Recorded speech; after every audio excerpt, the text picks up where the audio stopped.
know what I mean. I shoot my shot and it's clean. This for my city, yeah, this for my team. If you talking and talking me nice, I play with all of my life. You see my name in the lights, better get right, I'm a champion. The game is in trouble, I've been in my depth for the piece of the puzzle, I got it for real. Still keep me going, I wake up and hustle, you won't see me buckle, I've been in the field. Man of the town, you been in your fields, I'm adjusting this crown. Call me your majesty, either that or your tragedy, we shutting everything down. I've been hot like somebody put a candle on them. Off top, I don't really stand opponents, this mine, the moment is run out and start a bunch of pandemonium. More game, I got some, the skill is bar one, y'all done, the game in the coffin. Referee screen, rest in peace, and think twice if you next to me, it's West. This ain't no regular thing, I came for the ring, you know what I mean. I shoot my shot and it's clean, this for my city, yeah, this for my team. If you talking and talking me nice, I play with all of my life. You see my name in the lights, better get right, I'm a champion. It's our repetition, I'm stacking these trophies, I'm good with addition. I spit like a pastor, I give you the vision. Up early morning, enough for the sleeping. My life is a dream, but you wishing you lived it. Haters get livid, my pocket's Pacific, that's deep if you get it. So Tempur-Pedic, I sleep on the critics. Don't feel like competing, I'm hearing these tickets. Whoa, let me switch the flow, a new bounce. Coming to the den with a lion, I'm gon' pounce. Know I've been a king for a while, got a ring and a crown. That's the bling with the blow, what the team is about. Champions, you can tell by the ambience of this sound. Referee screen, rest in peace, and think twice if you never see me, it's no doubt. This ain't no regular thing, I came for the ring, you know what I mean. If you talking and talking me nice, I play with all of my life. You see my name in the lights, better get right. This ain't no regular thing, I came for the ring, you know what I mean. I shoot my shot and it's clean, this for my city, yeah, this for my team. If you talking and talking me nice, I play with all of my life. You see my name in the lights, better get right, I'm a champion.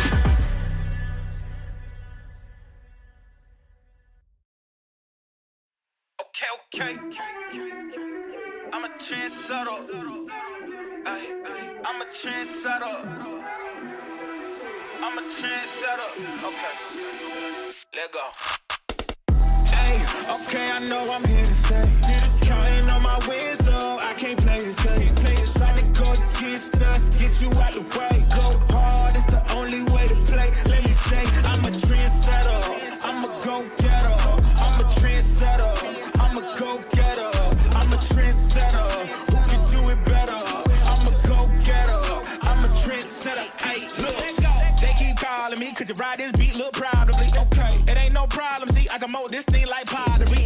Better than I bet on myself. And before the top, and I don't need your help. We set the tempo, we run this thing as simple. Let's go. Boy, I'm locked in. Know your place, I'm top 10. And all my haters watching, so you know I keep on clocking. Let's go. Time, my whole style of go. Mine, take my place, I hold mine. Run up, then it's go time. It's show time. Whoa. Yeah, they know I'm the one that set the trends, dog. Tell them tenfold, I'm gonna change the tempo. Okay, tell them I can't play it safe. Got more wins on the way. Gotta show them how to do it. Man, my team making plays. Okay, your team better play off. Sleeping on me, wake up. Too easy just to lay off. Okay, tell me who you know can do it better. I know, they know, we know I'm a trendsetter. Hey, okay, I know I'm here to stay. Counting on my wins, so I can't play it safe. Trying to go against us, get you out the way. Go hard, it's the only way to play. Let me say, I'm a trendsetter. I'm a go-getter. I'm a trendsetter. I'm a go-getter. I'm a trendsetter. Who can do it better? I'm a go-getter. I'm a trendsetter. Hey, look, told them I would elevate, now watch me go up. Critics acting up confused, they can watch me blow up. Knew I had it in the bag, I just had to show up. Shot it going outside, got no plans to slow up. Okay, mama said I'd make it, then I know that she ain't never lie. Said they need a double, still they lost, cause they ain't hit my line. Whoa, it's my time on the dot, gotta shine, let them watch, cause we gaming for the top, this a bop, whoa. Hey, okay, I know I'm here to stay. Counting on my wins, so I can't play it safe. Trying to go against us, get you out the way. Go hard, it's the only way to play. Let me say, I'm a trendsetter. I'm a go-getter. I'm a trendsetter. I'm a go-getter. I'm a trendsetter.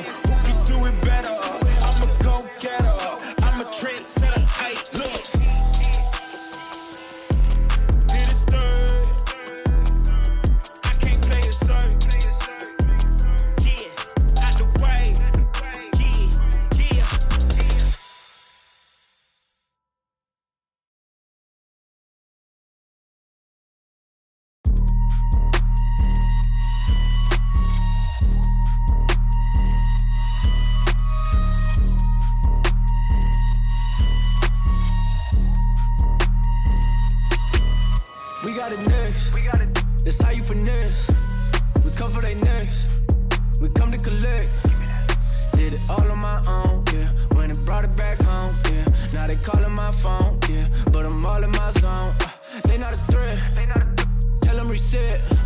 When they're at their best, we still not impressed. Did it all on my own, yeah. When it brought it back home, yeah. Bought a watch with the stones, yeah. Caught them watching my throne, yeah. Ain't no one doing the shit that we doing. Ain't nobody moving the way that we moving. Hop out the Sprinter and shoot us a movie. We pull up to Paxton and get us some jewelry. Rocking the newest, but that shit ain't new to me. Watch how I do it, you think that it's two of me. They just be fluffing and that shit is foolery. Coolin', but that shit ain't cool to me. I'm as hot as it gets, yeah, they not on the list. Took a shot of success, hit nothing but net, yeah. Said they hit the rim, changed up my number and took out the sim. I'm on my hustle, I'm back in the gym. I can be humble or I could go in. I go for the win. We got it next. That's how you finesse. We come for they next. We come to collect. Did it all on my own, yeah. When it brought it back home, yeah. Now they calling my phone, yeah. But I'm all in my zone. They not a threat. Tell them reset. When they're at their best, we still not impressed. Did it all on my own, yeah. When it brought it back home, yeah. Bought a watch with the stones, yeah. Caught them watching my throne, yeah. Yeah, bitch, I'm young and I'm turning. If you play with my money, then your ass get burned. I done came off the bench, I just waited my turn. I done jumped out the gym like MJ in the third. If you want it, I said you can get it, confirmed. We done packed the whole stadium like we the one. Ain't in no run, this shit is done. Ball on these niggas here just for the fun. Got a dance, I won't try it. If I furnish the drink, they gon' buy it. Yeah, we 50 something like a right. If I said it a threat, I be lying. Yeah, I know niggas hate all the time. Had to change up my routes, niggas stealing my song. And I know bitches ain't worth the dime. Had to change up my line, they be wasting my time. Yeah, we got it next. That's how you finesse. We come for they next. We come to collect. Did it all on my own, yeah. When it brought it back home, yeah. Now they calling my phone, yeah. But I'm all in my zone. They not a threat. Tell them reset. When they're at their best, we still not impressed. Did it all on my own, yeah. When it brought it back home, yeah. Bought a watch with the stones, yeah. Caught them watching my throne, yeah.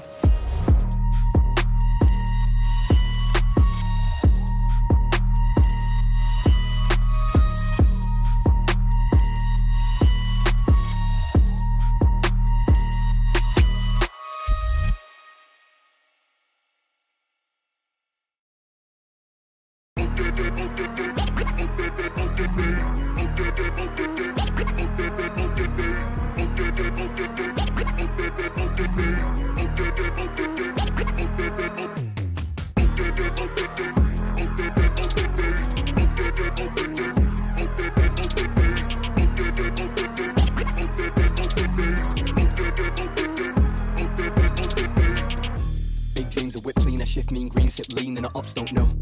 Free up my team with a big, big dream and a me, man, never go pro.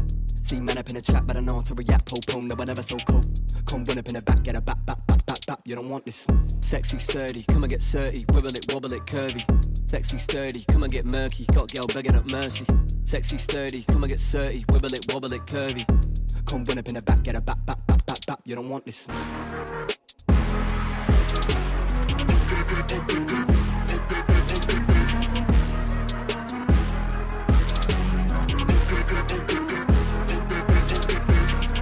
Loving them dick and them juicy. Airless, Chris Ekabusi. Got 5 links like Tyrone. Now they all tryna recruit me. Pop sherry and cherries, I'm fruity. Got Sally and Debbie and doobies. On Monday it's Megan and movies. On Sunday it's Steph and them groupies. Too easy. I come and they leave me. I'm the boy that they see on the TV. If it's me on the cake, they would eat me. Now they want a slice for the appetite. Yeah, honeys, they be where the bees be. Don't give it a ring to them Gollum guys. My precious, they wanna believe me.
I don't feel right unless the odds against me. Back against the wall with my strength. Yeah. I can't let it break. Everything I've been through, it made me better. Ooh, a little hate, it just made me better. Yeah. Been through everything, it just made me better. Yeah. I can't waste the pain, it just made me better. Yeah. Working every day, it just made me better. 1, 2, check, a 1, 2. I'm going in, is that an L? W is still a win.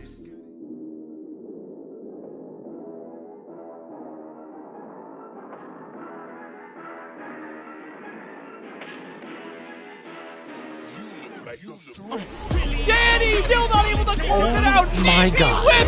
Issei has a Hail Mary. Holy cow! They did it!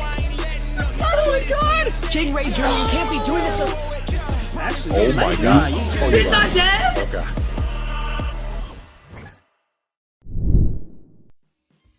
What's going on, everybody, and welcome back to the Breakout series for yet another week of 2XKO action. I am Non-Factor. Join with me, my partner in crime, my brother, Asher Vlock. What's going on, my man? Honestly, nothing much. Doing real good, trying to survive summer school and, of course, get through the summer at that. But honestly, glad to be back to Breakout. It's been a minute since they've put us together. Yeah, it's been a long time, man. We've been traveling across the states doing this commentary thing. It's about time we come back to home base for the Breakout series. For actually another healthy bracket, we got 33 different teams that are registered. I see a few duos that are sprinkled here and there, but it is definitely anyone's tournament because last week's champion, Fabulous Zucchini, is not going to be showing up tonight. So it's going to be a new champion crown for this week for 2XKO. Okay, so new pathway, new champion, shouldn't exactly be that much to worry about. However, just because one name's gone, that doesn't mean there are others you don't have to watch out for. If I'm looking correctly, you'd still have to worry not only about Genghis Dawn, but as well as Etsy and then Dapper Dinosaur with what I remember correctly, a Juggernaut Warwick. It's just silly goofy, but it works. Yeah, Dapper Dinosaur is, I think, one of the two Challenger rank players that is going to be rocking like a Juggernaut character. If you look at the leaderboards, I think the other one is, I think it goes by Gibby or something like that, who's the Juggernaut Blitzcrank. But shout out Dapper Dinosaur putting on for the Juggernaut Warrior. But as we look over the past champions, no F champ in the building, but still holding strong at first place with 12 titles. Behind them, Tate, of course, Maze Traps as well. And then Jazz Rap, Hikari, Yami, Bleed, Veermeer, Gladiated, Fabulous Zucchini with 2, and then rounding out with 1 title apiece, we got Yosho Masa, Bubs, and a Dingus Punch. Which one thing that you will notice about some people starting to rise up, starting to take our titles as well. More big body characters making appearances, making the rounds. I mean, obviously, Darius, Ilawi, and then Warwick starting to be a more clear and ever-present danger. But we talk about our pick rates, collected from our top 8 across so far. Blitzcrank sitting at a very comfortable 32 overall. A little ridiculous, but understandable. Jinx and Aubrey rounding out at 31 and 29 respectively, with Echo and Darius just in your top 5 at 27 and 24, followed by Yasuo, Braum, Senna, and Ilawi. So was Warwick just sitting right now at 13 picks. Yeah, I mean, I'm definitely loving what the game is right now. Of course, we didn't get the usual patch that we get on the timeline, so we'll see if Riot is cooking up something later on down the line. They're just not talking about yet, but currently right now, I mean, of course, the game is dominated by the Terrible 2, which is going to be Ari and Thresh, which we haven't seen too much of the Breakout series rank in those top placings, but it's nice to see some Blitzcrank. I mean, I know me and you, we're two guys that love to crank it. This is true. We love cranking it. Silly style, if you will. It's fun. It's goofy. I just think it's great and it's neat. If you hate it, then honestly, you just might be the issue. I'm sorry. That's a you problem. Yeah, I mean, if you're not going to wake up in the morning and crank it or crank it like right before bed, I mean, what are you doing? You're not living a healthy lifestyle if you're playing any other character besides Blitzcrank. What do you mean? You're not cranking it 24/7? Let's be honest about it. You have to take a break sometimes because unfortunately I do work a day job, so you got cranking it at work. I go to school. You can't make it happen. Definitely don't ever crank it. Let's stop a bit before we get into trouble. But first up, I think we are going to have Dapper Dinosaur going up against it. I can take a look at this bracket real quick. It is going to be Dapper Dinosaur and Bread Jesus 09. So of course, Dapper Dinosaur we were talking about just earlier is going to be the Juggernaut. How am I blanking on names, bro? Help me out here. Juggernaut Warwick. There we go. I was about to say Wolfgang. I was like, it ain't Wolfgang. I'm on dad mode, right? My sleep schedule is all the way messed up. We are going to get a Warwick on the other side with Bread Jesus. And of course, probably the best character in the game, if not number 2, it's going to be Ari, who continues to be a thorn in everybody's side because that Fox girl is just so hard to get a hold of. And of course, some of the best Oki in the game, Ash. And it's ridiculous in sitting here and saying, well, yeah, Ari nerfs are incoming. Twin, I'm gonna hold your hand when I tell you this. Every time it's a nerf, it's nerf in quotation marks. I don't want to hear it. But hopefully trying to level the playing ground. Warwick on the other side. Let's get it. And it's going to be Bread Jesus with the X2 assist as well. So, of course, the Warwick's going to come in, and it's the I don't want to play neutral assist. But right now, Dapper Dinosaur off to a strong start. It's all about building this Bloodlust, because if you can double down, which of course you can with Juggernaut, you can pile on a lot of damage with this character. And that is true, but then just having a force push block just off your snapback. But now, follow up instead. You have a quick little 2H launch. Just want to top it off, and then the lunge back. Get enough for your slicers and the get up attack for the interrupt. And to see who really got that dog in him. Bread Jesus back to the wall. Got clipped there. Little quick birthday party for you, but now we're going to get the pickup. All this meter in the world to work with, and this should be a K9 taking a dirt nap. And utilizing this just based off your wall grab, a little ridiculous, but if it works, it works. Bread Jesus sneaks down that Warwick off to Aubrey, though. Already popping Bloodlust, just going for that dive, and off to confirm. Nice right here could definitely be enough to close out the round, and Dapper Dinosaur can be striking blood first, and no pun intended. And I mean, that's just the hard part about dealing with the Warwick that is Juggernaut. The character alone just has so much installed mix, but it becomes so hard to deal with when that extra damage is thrown on top. But we're actually going to switch to the Blitzcrank for this one, so we'll see how this turns out. Wait a minute, Zach, get off your Juggernaut Blitzcrank, follow it up just off your rocket punch, grab, and then follow up throw. Just a little quick dive in, but that's fine. 5H, not exactly going through here. Oh, the cross up off the Wrecking Ball. That's beautiful stuff. And Juggernaut Blitzcrank is a character that can straight up one-touch you depending on the route. Gonna take the knockdown here. Neutral jumping over the get-up attack. And I'm sorry, man. For all your dogs getting buried, it's okay without these 9s. Hey, listen, with that one, you just might see Pet Cemetery if you're not careful enough. Nuclear Blitzcrank. Watch out for it off the bomb, but not the jump up. Dapper Dinosaur. Pop the Fury and pop the shock. That second time's the charm right there with the throw. Oh, now the scoop with the 2M, and this one right here is going to bury the Fox Girl as well. First game going Dapper Dinosaur's way. It doesn't matter the character. They swapped in the Blitzcrank, and it was the same story we just saw. I mean, you just felt ballsy enough to pop him a Blitzcrank. If it works, it works. And here I was anticipating and expecting Warwick full 24/7. But then you kind of just sit there and go, wait a minute, were we just feeling bored enough that we felt happy just to use the Blitz? It's been proven that's one of the characters in Juggernaut that can really start making people guess. As you mentioned, it's almost a one-touch kill sometimes when you get down, or it's a two-guess game at that point. But once again, Dapper Dinosaur off to a hot start. If they choose to spin the meter to try to build this Bloodlust. Another drop combo, but a happy little accident to break there to keep their Warwick alive for Bread Jesus. I mean, still, even with the get-up attack, there is not much you could do, especially just off a full lunge Fury like that one. Dapper Dinosaur just able to take down Brett's Warwick. Now just off of the races with your Aubrey, tried it off a stand light. Still have to jump over, push block. Yeah, the issue here is, like, obviously you have the great Oki with Ari, but it's just getting the damage into really effective Juggernaut characters. Now with the Fury Pop, the level 3 on deck, I mean, next hit is going to be disastrous, and that's a big-time whiff punish there for Dapper Dinosaur.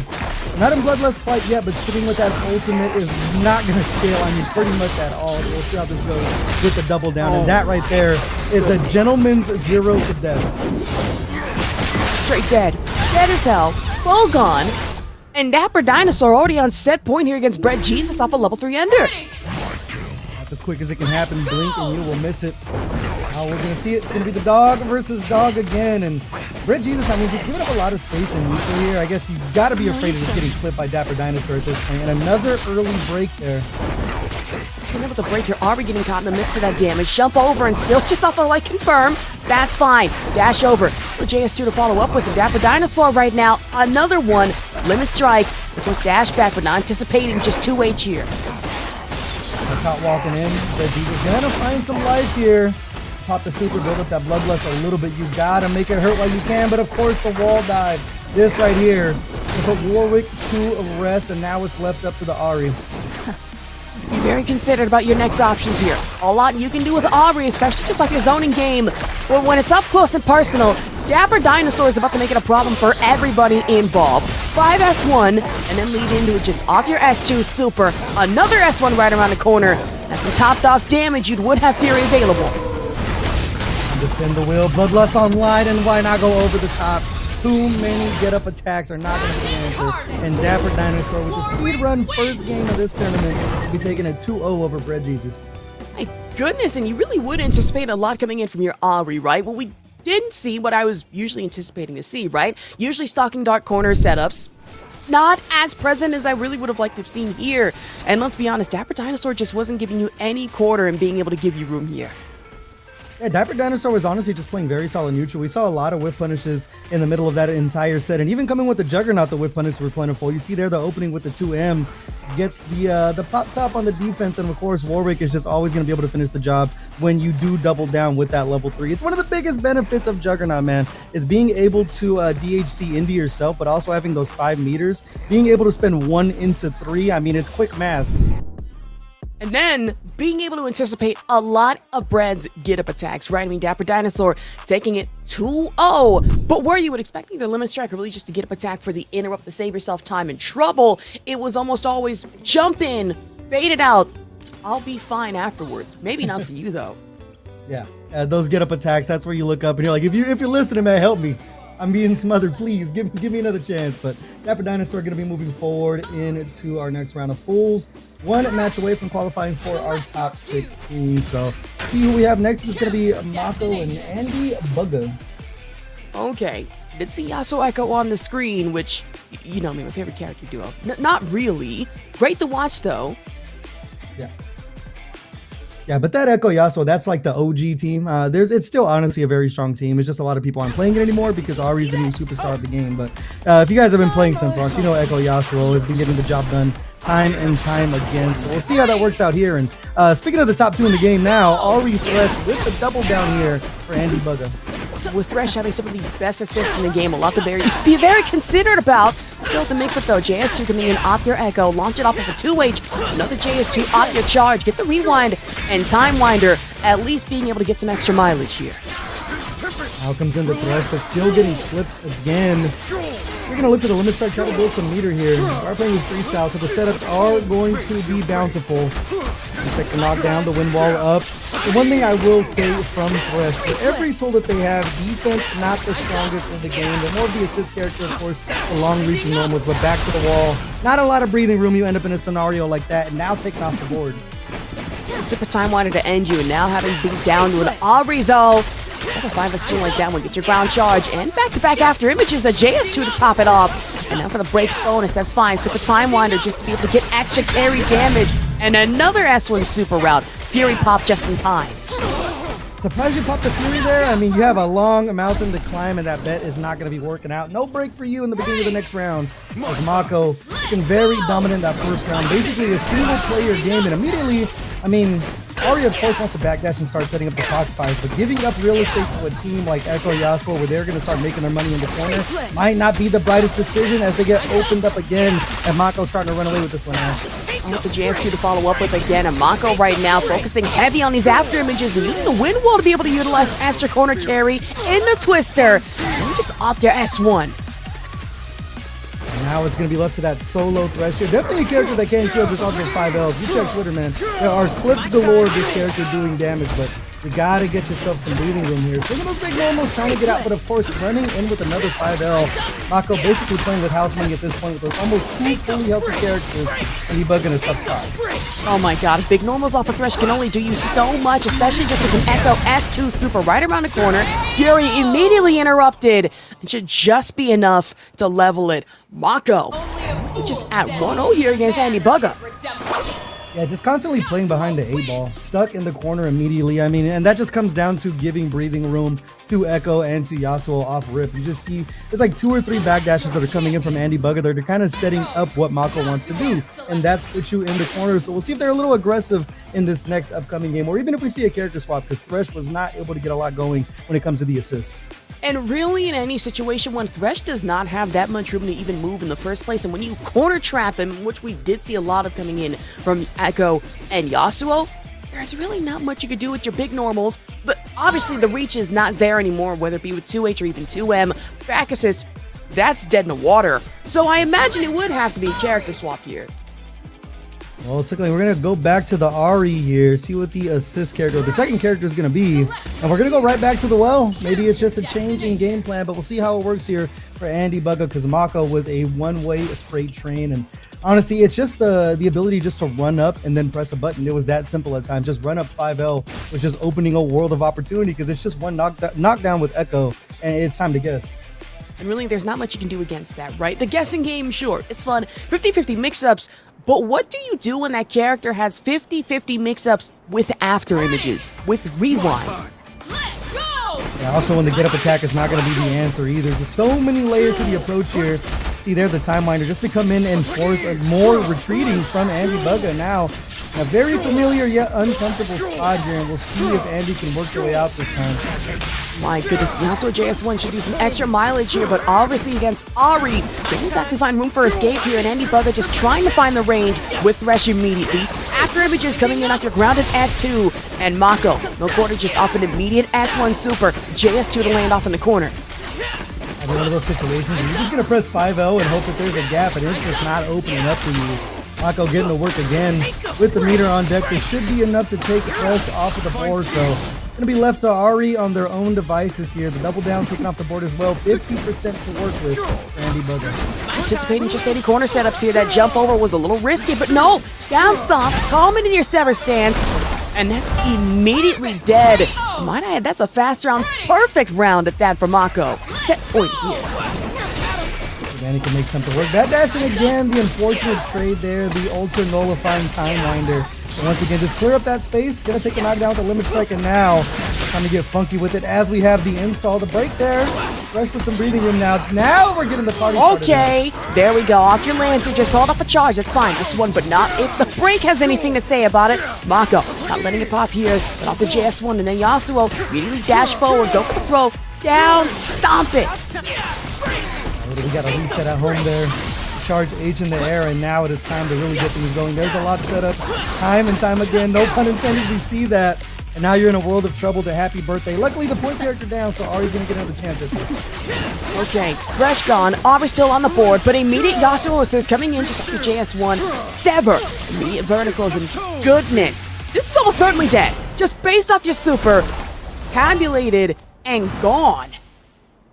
Yeah, I mean, that was a one-sided duel, but we see in the chat here, and he's like, yo, I got like 10 hours in this game, but we greatly appreciate newer players coming in, trying out some 2x KO, especially here at the Breakout series. So it is going to be Mako moving forward into winner's quarters. I mean, there's only so much you can say at this point. They were just taking the space they wanted pretty much at leisure, Ash. True, only so much you can do, especially against the dreaded duo that is Echo Yasuo. And sure, you could probably just sit there and tap it. Well, wait, Ari's pretty good. Let me introduce you to the OG Nightmare duo that has been and still is plaguing lobbies to this day, which I'm not going to lie, the 50-50s coming in off of Echo, especially leading in off of heavy usage JS2 and then 5S2 for your grounded after images is never fun. Yeah, and that we just pile in with Yasuo. It's like cross up, high, low. It's like an 8-way mix up, dude, that you have to just pretty much guess on. Sometimes it's better just to hit the get up attack and pray for the best, but unfortunately that is how the cookie is going to crumble. So massive shout out to Mako moving forward in our bracket here. But the good matches keep on coming. I want to remind you guys at home, if you haven't yet, hit Matcherino, !Matcherino. Go ahead and claim those codes. Or if you're feeling generous, drop a little of your own cash for these players to go ahead and get a little something on their way out. I'm just saying, $2, that works. $2.50, that also works. You can still contribute as much or as little, better be as much as possible you want over to our Matcherino. Maybe $25, $250, that's also a great start. Or if you somehow have a JG Wentworth account sitting somewhere, $2,500 also works. I'm just putting it out there.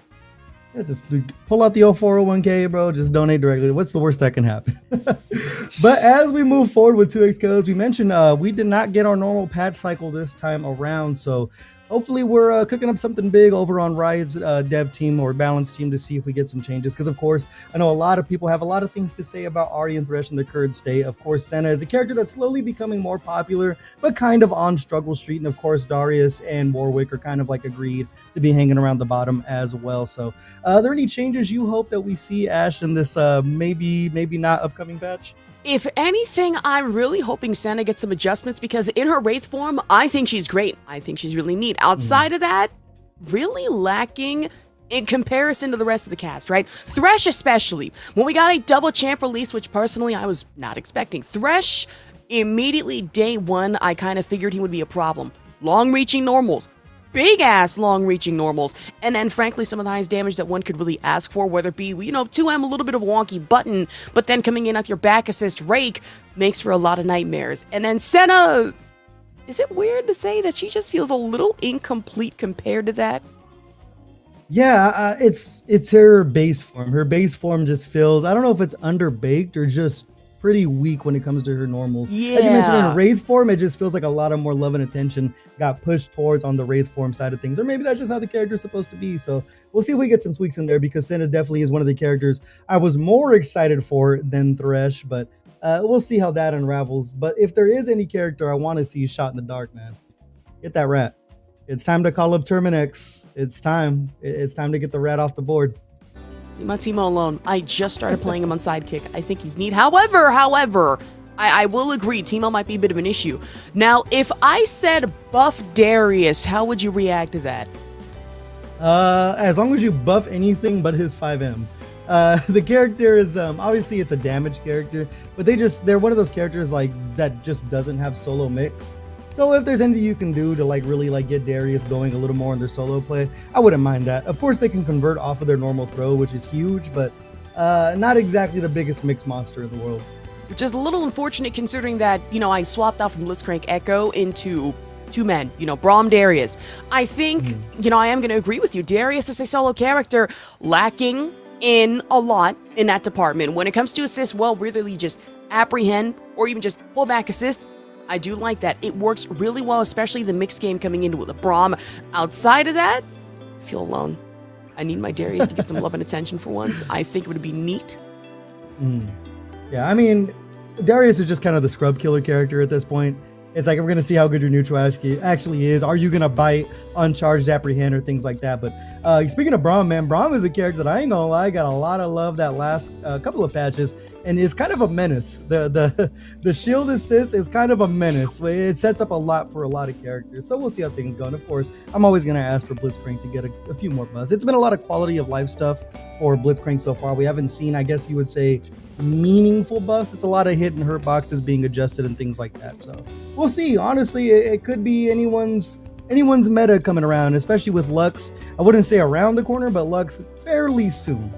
I was gonna say around the corner, and as fast as time is moving, no, it's literally around the corner. Like, fall is almost approaching. August here in California, it's considered fall. It's right there. Yeah, 110 degrees where I'm at, definitely fall. Definitely. It is 101 right now in San Fernando Valley. I am not having a fun time. Horrible. Not fun at all. So if anything, right, if you could nerf the sun, that would be very much appreciated. Great. That would be amazing. But I will say though, two characters that I was not expecting for 2XKO that again I'm still excited for, Lux and Samira. As a League of Legends nerd, seeing Lux, I'm like, okay, that's pretty cool. And then when Samira popped along, I was there in the arena when that was popped off live. I'm like, oh shit, okay, wait a minute. We're actually going balls to the wall with this one. I do not mind this release. I'm tweaking. Yeah, and I saw those two characters, and all I can think is like, so that just means that Fizz is going to be the first character of the next season. That's what that means. Bring twin. Fizz to 2XKO. Trust. Joe, I'm going to be a real League nerd here, and you're not going to understand anything of what I'm saying. We are more than likely to get Kled than we are getting Fizz. Probably Fiddlesticks before Fizz. Oh, we're going to get Fiddlesticks at some point. But I need Fizzlesticks is what I need. No, we're not getting Fizz. We are more likely to get a double release of Rengar and Kha'Zix than we are with Fizz. Be for real about it. Let me pray and hope. But we'll see how things go in our next match. We'll hold that prayer for now. I didn't see what the character picks were going to be on the screen, but it is going to be Jabengo versus El Sacredote 1927. Okay. So I'm not mistaken, I believe I saw Senna on that screen, but not Echo confirmed so far. No, Senna Jinx versus Ari Echo. Let's get it. Oh yeah, speaking of that character Senna, we're going to see them on screen right here. And I'm paired up with Jinx. I mean, this is like keep away character until you're in raid form, but unfortunately, Bingo right now. Not doing a great job to keep away. There's the Ari Oki coming in. Now the break. 50% off the board for the Jinx. It's Senna going to work immediately with the launcher. Stalking Dart, you need to be considered about coming in from Aubrey. That 2S1 will rear its ugly head. Even then, projectile game coming in off of Jinx. Going to make it a little rough for you to be able to jump in here. Already just off the start 2H. But nope, not if JS2 has anything to say about it. Off the Echo, tag with the launch. It's caught. Got caught trying to jump back there. The chicken blocked away. Now Solo Senna is going to immediately walk into a button here. And this right here is going to be set up, and it's time to guess for your life off of this knockdown. Oh my goodness, just off the Chrono Drive S2 Super, go for the push block, but even then, your assist as well as your stand getting caught in the mix here. Big gun. And start off with your Ray form off the dash up. Not able to get much off it there, got caught with a throw. You saw the attempt on the dash, but now the back throw. I mean, it's a hope and a dream, but we'll see if we can get it done. Super assist there to clear up some space. And the overhead, the big sword of justice coming in, and another anti-air, but still not going to pick anything up. It's getting very, very close, not quite out of the edge. I'm not gonna lie, I did like the mix-up just coming in off the Echo with your JS2 to be able to kind of temper and test some of your reactions coming in from Jabengo, so that was a little funny. But you know what, if it's reliable, it's reliable. Even more so coming in off your Aubrey Spirit Rush, with the mix-up coming in just off grounded S2. Oh, got caught again. Little 2M action. Now we're going to open things up. Should be a lot of corner carry here. Exactly where you want to keep Jinx. Actually, we're going to take the knockdown, middle of the screen, look for the setup. Rolling away, got flipped there. Okay, careful. Skybone's the warning down just off a quick little zap, but not the interrupt. And then Time Warner coming in with a lead-in Spirit Rush assist. Just enough for Dote. They just get the kill. Yeah, it seems like for Jabengo, the star of the team wants to be Jinx, but it's taken off the board so early here. Back to Solo Senna to see if they can weather the storm and the mix-up. Great defense thus far.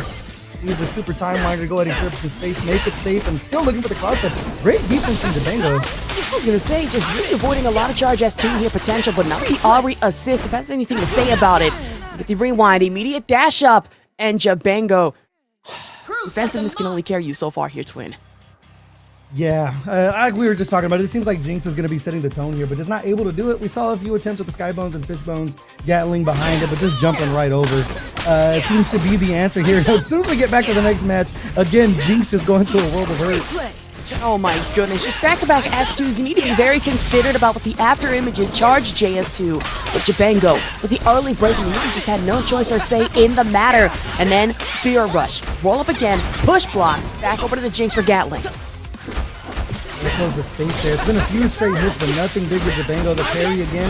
They safe from the mix-up, but now you're just dealing with the sandwich. It was great defense until it wasn't. Another 2L to open things up. Stop me if you heard this one before, but now it is left up to Senna again. Immediately caught by the 2H, and now it is not looking good for him. Oh my god, 2H Central, JS Judo can be considered about, and then the push block can only do you so many favors before jump over. Might cost you dearly off your tag launcher, and then Orb of Deception off your S1 Super. I ain't gonna lie, at this point, Jabengo might be better off just sending Senna out there. Let's see if we can get going. The Jinx has not been able to really steal the show here. Another failed attempt at the push block. He's getting clipped, and now Senna is eating it again here. See if we go for another limit strike and the orb setup. See the timeline is set up. That'll be exactly what we see here. Good lord, and then the volatile after image just be able to get that extra little bit of pop. Go for your S2 Super, just for the 4 seconds of rewind, and the break from Jabengo. Senna, paying dearly, but now the Jinx, okay, immediate parry, tag over, Spirit Rush for back-to-back assists. Corner carry here, should we set the timewinder up once again. Jinx has not been able to get anything going here for Jabengo. And even then, just the meter build hasn't been that strong either. You can see Senna sitting there with 0 bars. Jinx, excuse me, sitting there with 0 bars, so you don't have that escape with the level 3. It makes it so much more tougher when you're playing defense. Even the projectile game kind of been a little lacking here, especially with your zoom-ins. Haven't really seen much of a presence from Chompy or Clappy. Really not going to get a presence from Jinx at all. Senna, now left solo on the board, started it with Start, and now Spear Rush. Back to the corner you go. And now Sacerdote takes it 2-0 here against Jabengo. Yeah, it was just struggle street for Jabengo from the beginning. I mean, you played 2 zoning characters and not even really having a chance to fill the screen with projectiles. That was the toughest part, as you mentioned. We didn't see any chompers. We didn't see any chappy. It was a lot of just fish bones, the Gatling behind it, and kind of hoping for the best off the jump in. But it just seems like El Sacerdote was ready for it every single time. which is a little unfortunate considering that you have two characters, Jinx in particular, that can play a very good projectile game. Even then, Echo was almost always right at your front door to make sure that didn't pop through, whether it be setup back assist, Jinx assist, anything in the way, shape, or form. Getting zoned, not happening here. Yeah, also just a great job of using the Time Winder to clear space, which of course is a staple of a strong Echo player, is using that Time Winder assist to clear the way for your other character, and that's exactly the game plan that's going to be taking El Sacerdote over to top 16 with that 2-0 there. Oh, in Time Winder, we trust. Really, can you call yourself an Echo player if you don't rely on Time Winder, Twin? Well, at least my time got nerfed forever ago. If you guys remember back, I wouldn't say back in the day because the game ain't been out that long, but towards the launch, Yasuo, Echo, 2x assist, my time used to be the thing you had to rely on as an Echo player. So it's nice to see the Time Winder do more of the heavy lifting. But of course, the character in its own right is just a solo mix of beast because of that Time Winder. You search for Limit Strike, you pop the S2 super, get the install, and you just time to guess. It honestly is. It's left, right, up, down, pray for the best. So you said time to guess? See what I did there? And it's time to get into our next match as well. Top 16 qualify here. Kazuki Kaze and D-Clock. Okay, so Ari Akali versus Akali Thresh. Oh man, I love long-reach normals of Kunai. I know you about to feel it too, Twin. We're playing top tiers out here, and honestly the thing about Akali Ari that makes them such a strong duo is just the air approaches. Two different characters either have the air dash or the stall in the air. Really start mixing up those anti-air options you have to look for. You don't gotta worry about that when you're tossing Akali into the corner here. Of course, as we talk about Thresh, those long-reaching normals are definitely what the doctor ordered to clip these two heavy movement characters. And I will admit though, Akali assist, not exactly my most favorite in the game, and I'll be real with you, especially if you're against a Thresh with some monstrous assists, might find yourself in a little bit of trouble. Cutting in off your lantern hit though, no dark passage, but hey, pop it there, at least try to get into it off the 2 end. Yeah, actually surprised to see the Akali as the second character, just because it's like you don't really get much. That's a point character right there, because the super assist is what you're looking for with that one. But right now, Thresh in a world of hurt, little RE D&D, see if we set up the Limit Strike and the Dart afterwards. The classy here with the S2. Nice stalking dart to pop through, but obviously not falling for it. It's just especially after Spirit Rush though, and packing a little bit of extra damage. Would be surprised that S1 was really the answer here. Orbit Deception gonna be your final answer. You got 3 super assists now with the Thresh. Akali gonna have to do the solo work here. Of course, I mean, this character still does pop out a lot of damage even solo. The Azuna drop is a level 3 in a trench coat, but not gonna have a chance here. Once again, we get back to work. Ari gonna use the extension here with the hold on the orb. Now gonna look for the Limit Strike as well. The more Darker Troubles. Actually, the team launcher. We're gonna go for the jugular here, sitting with that level 3. This is gonna be a close, but I think it might be just enough to kill Ash. Wait a minute. This should kill. Category says full, dead, and done.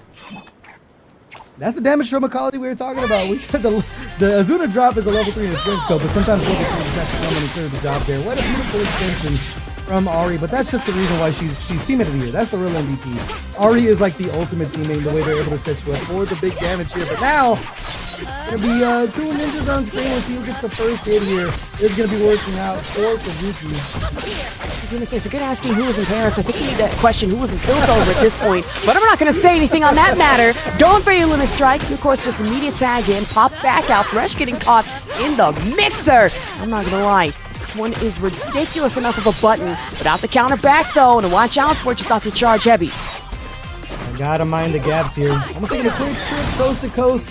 Now we're just tossing kunais, but of course the Spirit Rush coming in.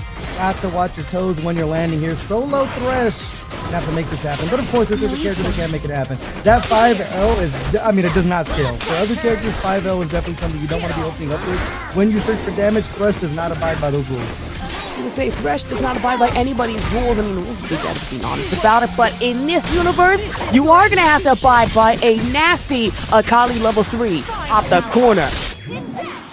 The ultimate is not going to be enough to kill here. Can have another chance. Has the Fury as well.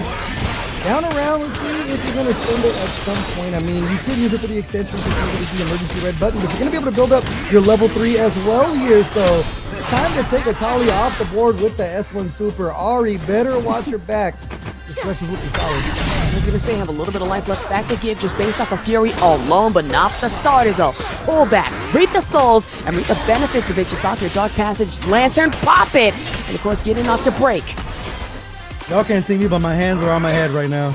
Perfect. Not routing for the level 3 there, but that could have been disastrous. A little bit of Fury on deck for D-Clock here. You just need a straight hit to land at this point. Zuki's gonna get the Fury as well to defend themselves. They're gonna toss out the orb. Uh-oh, S1 super head off your way, and of course off that jumping, get the jump heavy. Another S1 Orb of Deception, and of course pack it down home with the Hyper Spirit Rush. That 5H got that janky hitbox, bro. I'm telling you. That RE 5H got that janky hitbox. Did you see it pick up off of that straight hit there to go for the kill? That's why this character, and one of the other things this character is so damn good at is the hurt boxes they have on their moves reach a country mile. I'll be so real with you too, Joe. Kazuki almost let that one go to a point it could have gotten so bad. We saw the Thresh come back. We saw the potential, especially just like your S1 super at the last of that. And then being able to finally take down Decklock. Still a bit of a ways to go here. They took your Kali, and now just back down to the ground. Limit Strike to pop it. Twilight Shroud. And back in here, still applying the pressure. Thresh back to the wall. Out of search for this breathing room here. Dashing in. Clips, looking for that 5L. It's a great opener to break there. Keep the Kali healthy. Got picked up out of the air, but not the end of the world. Still off immediate Thresh it though. Now the Rake. He's actually fine up enough. Kunai trying to turn against it. A little bit in zoning range. But not off immediate damage though. Reap the souls. And then just off a lantern in turn. Extension and the side swap. And that's one of the better tools we talked about with Thresh, man. It's just the Rake. It's able to just pick up from full screen here and set things up for their second character. You see the Azuna drop there, not enough to kill, but that Akali has no great health even to recover at this point while they're sitting and waiting their turn. Oh my goodness, you saw the tag. Also watch out for your Ari, but now find yourself grounded. Still take it back up in the air. Like your 2H in turn. Deathlock right now, the mix-up. Based off your S1 alone, and then off immediate limit strike. That is a hard-ass knockdown coming in off your Thresh. There's a neutral jump up, all neutral jumps there. And get clipped by the Rake. Kali in now. I mean, not a lot of health to deal with. At some point, it was going to be a chip, or you're just going to get clipped. Either way, D-Clock going to take advantage of that one. Solo Ari for Kazuki Kaze here. Jumping though, pull back, that's fine. Get the kunai, and an immediate off the run-up. Aubrey looking very worse for wear, just based off your break. And then Thresh trying to get the back rake assist. And that get up attack too is just like, you have like no other options at that point just to go for it. And getting clipped by the kunai there. D-Clock going to be putting themselves on the board here. They didn't keep it going. They're getting a lot of mileage out of the Thresh. Still, getting caught up. Interrupt though. Back to back with, no! The breaks just met with the interrupt. What a pickup with the kunai as well. Gonna take the knockdown. S2 limit strike. Now the Dark coming in. Their defense is far, especially with the push block to open up some space for Akali. Push block, watch out for it. Thresh still having teleport capabilities fully well and online. Not okay, interrupt damage a little janky there, but try to get it off your Lantern setup. Still slow, that's fine. 2H, the pullback coming in off your Akali again. Limit strike setup and the Twilight Shroud just for enhanced damage. Coming back in, still consistently challenging with this 5L, but matched a little bit harder by Kazuki Caves here with meter on deck. I think this might be enough to go ahead and take out Thresh. Uh-oh, Zuna. Yeah, okay. Who up dropping the Azuna, bro? Let me know. Yeah, who up is Zuna they drop? I know I am. 24/7 even. Nobody can stop me. Most importantly, can't stop Akali just off the upside down charge hits. And then lead into it again. The 2H launch. Get the break bonus on top of that. And then with the run up, get some extra mileage off your Twilight Shroud. It's the Fury right now. D-Clock sitting in a good spot. Look for the cross up now. Gonna spend the Fury. Two characters at 50%, sitting with a lot of meter. That level 3 could end. Ari, if you found the pickup there. Not gonna have it trying to dash on through. Great defense played by Kazuki this one. The push block also having to watch out for the immediate punish. Big ass shard. And then even bigger off the Twilight Shroud. Watch out. It's gone. Still have the lead up. Happy Fury available even for the moment. Not really going to do you lose that much here. And neither is a Thresh assist, but Hyper Spirit Rush coming in off your super assist. D-Clock still not getting deterred here. Yeah, this right here, though, might be a wraps with the proper routing. The knockdown, you have the Azuna drop. It's going to be close, and it is enough to go ahead and end that game. D-Clock going to be putting themselves on the board now. One apiece. Okay, so if I'm not mistaken, first match of the night, at least for us, it's gone 1-1. You do like to see it. Runaway matches, not exactly my favorite moving forward. They're my favorite when I'm the one who's running away with it. But we'll see how things go here. As you mentioned, on stream, it's going to be our first match that's this close. It's been back and forth thus far. And I'm not going to lie, it's been kind of dead even in neutral. Of course, the great nullifying factor between the two is just this battle of Akalis. Okay. So, after timing, try to find enough a 2L starter, but even then, wake off a Thresh, can go the extra distance, especially just like with Dark Passage, and then the back-to-back teleport, pull back for the throw over. Oh, the distance like Hercules and throwing the gold out like Hades. Still, once again, just using the rake to keep Baby in the corner. Zuki just having to sit there and pretty much take it at this point, and now 2 healthy characters for D-Clock.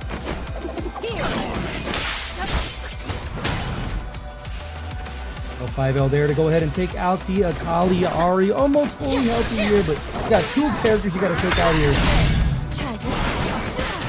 Fury though, watch out for it, but still, these Lantern Steps have really been a thorn in Kaze's side even for the moment, whether it be that, the Rake, Dark Passage is always there to really put you through a 50-50 loop. And most importantly, try it off your S1 super in from Thresh.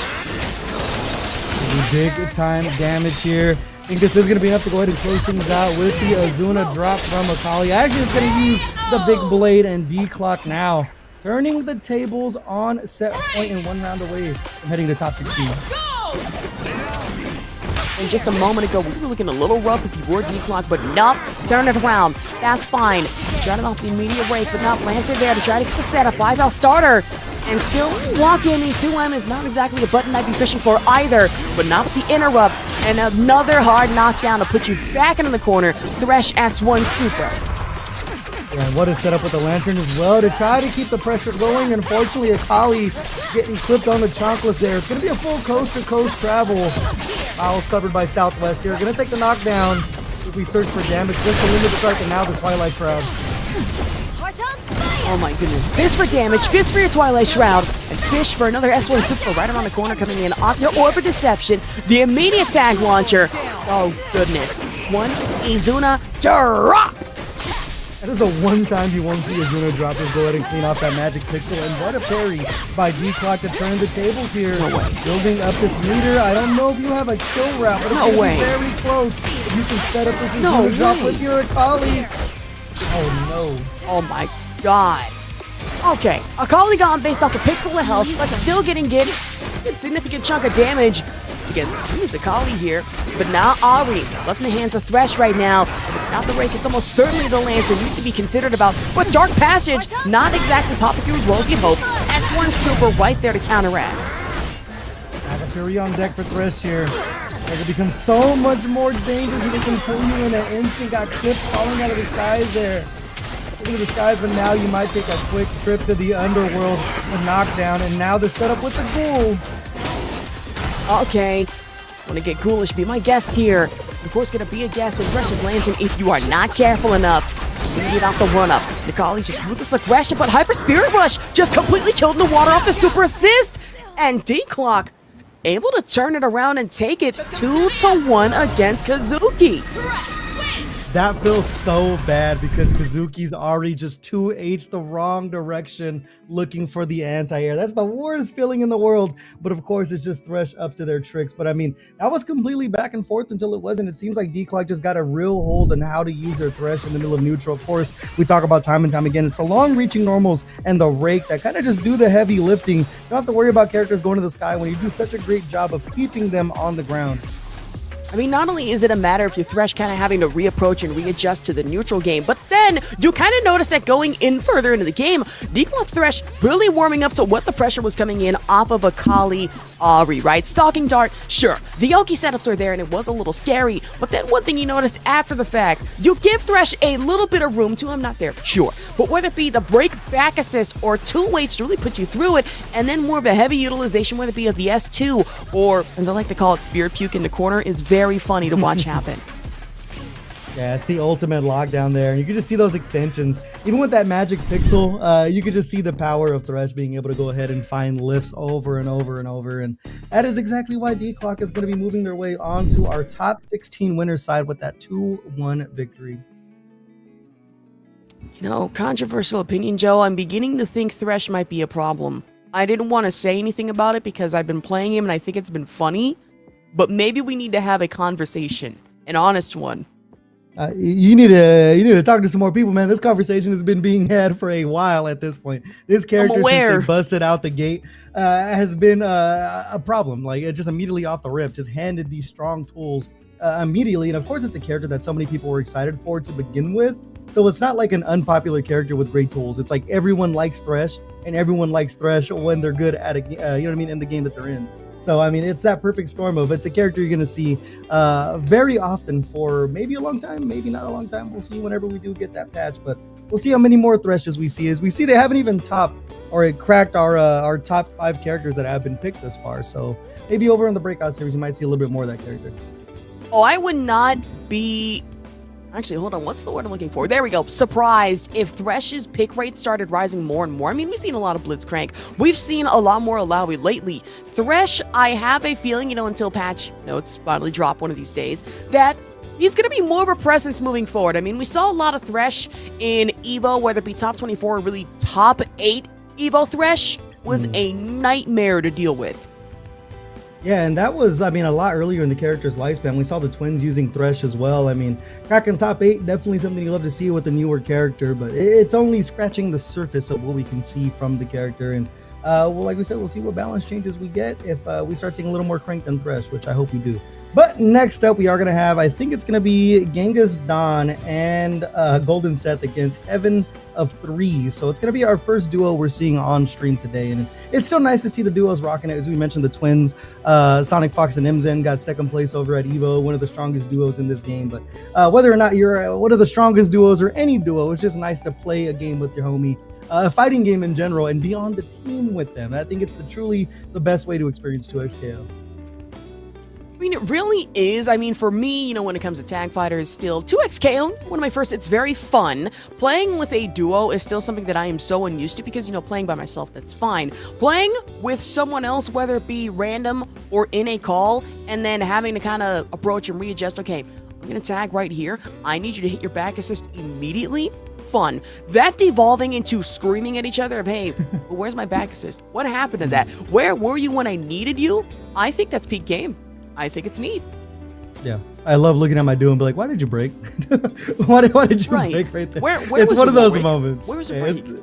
It's one of those moments that is like so satisfying, or at least just funny, like to have in a moment when you're playing with a duo. Of course, when you do have those sick inversions, or even when it's like a happy little accident combo, because that happens time to time when you're playing duos as well. That pop off with your teammate feels nice as well. But if you want to know something else that feels nice, it's seeing this Matcherino number go up. ! Matcherino in the chat to go ahead and claim those codes or donate directly into the prize pool if you are feeling inclined to do so. Also, a massive shout out to everyone that is watching along. For those who have registered to play in the tournament, it's nice to see 2XKO still alive and healthy, especially right now, man. We got a lot of video games coming out, Asherbach. There's going to be a lot of games that are fighting for your time, so it's nice to see you still choosing 2XKO. I was going to say, I love 2XKO with all my heart as a former League nerd and someone who goes to UCI where it's nothing but Riot Games over there. I love 2Ko. And then you look at the release schedule of fighting games coming out, specifically tag fighters. We're eating a little too good here, and it concerns me. I can only eat so much. I don't know, man. I saw you at All You Can Eat Sushi. I think you could put it away. I'm not sure. But either way, like I said, it's going to be a bunch of games fighting for your time, specifically tag fighters or games that aren't necessarily tag fighters, but are movement games like Avatar. Of course, we got around the corner. Avatar's releasing this week, isn't it? I was going to say Avatar, I think coming out this week. And then right after, Marvel Tokon. So we're getting back-to-back releases. This is crazy. Another reminder, Breakout Series is going to be hosting their own beta tournament for Tokon this upcoming week. If you guys are so inclined to try that game out or the open beta, please join us for the Breakout Series and their open beta tournament for Marvel Tokon. But let's get into it, Ash. Genghis Dawn, Golden Seth, you mentioned our first duo on stream today. We'll be rocking the Ari Thresh top 2, but of course, my favorite, we got Alawi and Echo from Heaven of Threes, another blue point. Oh goodness, I've seen plenty of Echo, Ilawi, and it is a fun time depending on who rocks it and who you rock it against. But now starting in off your thresh though, try to pull Lantern. And of course, Ilawi Baxter is coming in. Almost full clutch here, not able to find some damage, but the immediate tag in. And of course, run up, getting your good down if you're not careful enough off your push block, still getting slammed off the time one. I think this right here like might be a tough situation for Thresh, especially if you can't start setting up the S2 super with Ilawi. Because we talk about Thresh, not the best in the corner, and that's one of the ways you can jail him, but standing full screen, not going to be the answer. See the rate coming in, Echo off the board here. Also, Lantern again, tried it with the rake, but not the jump in. I think a 2L starter would give you some good here, but no, Echo is it. Can't even find that immediate break in the sky.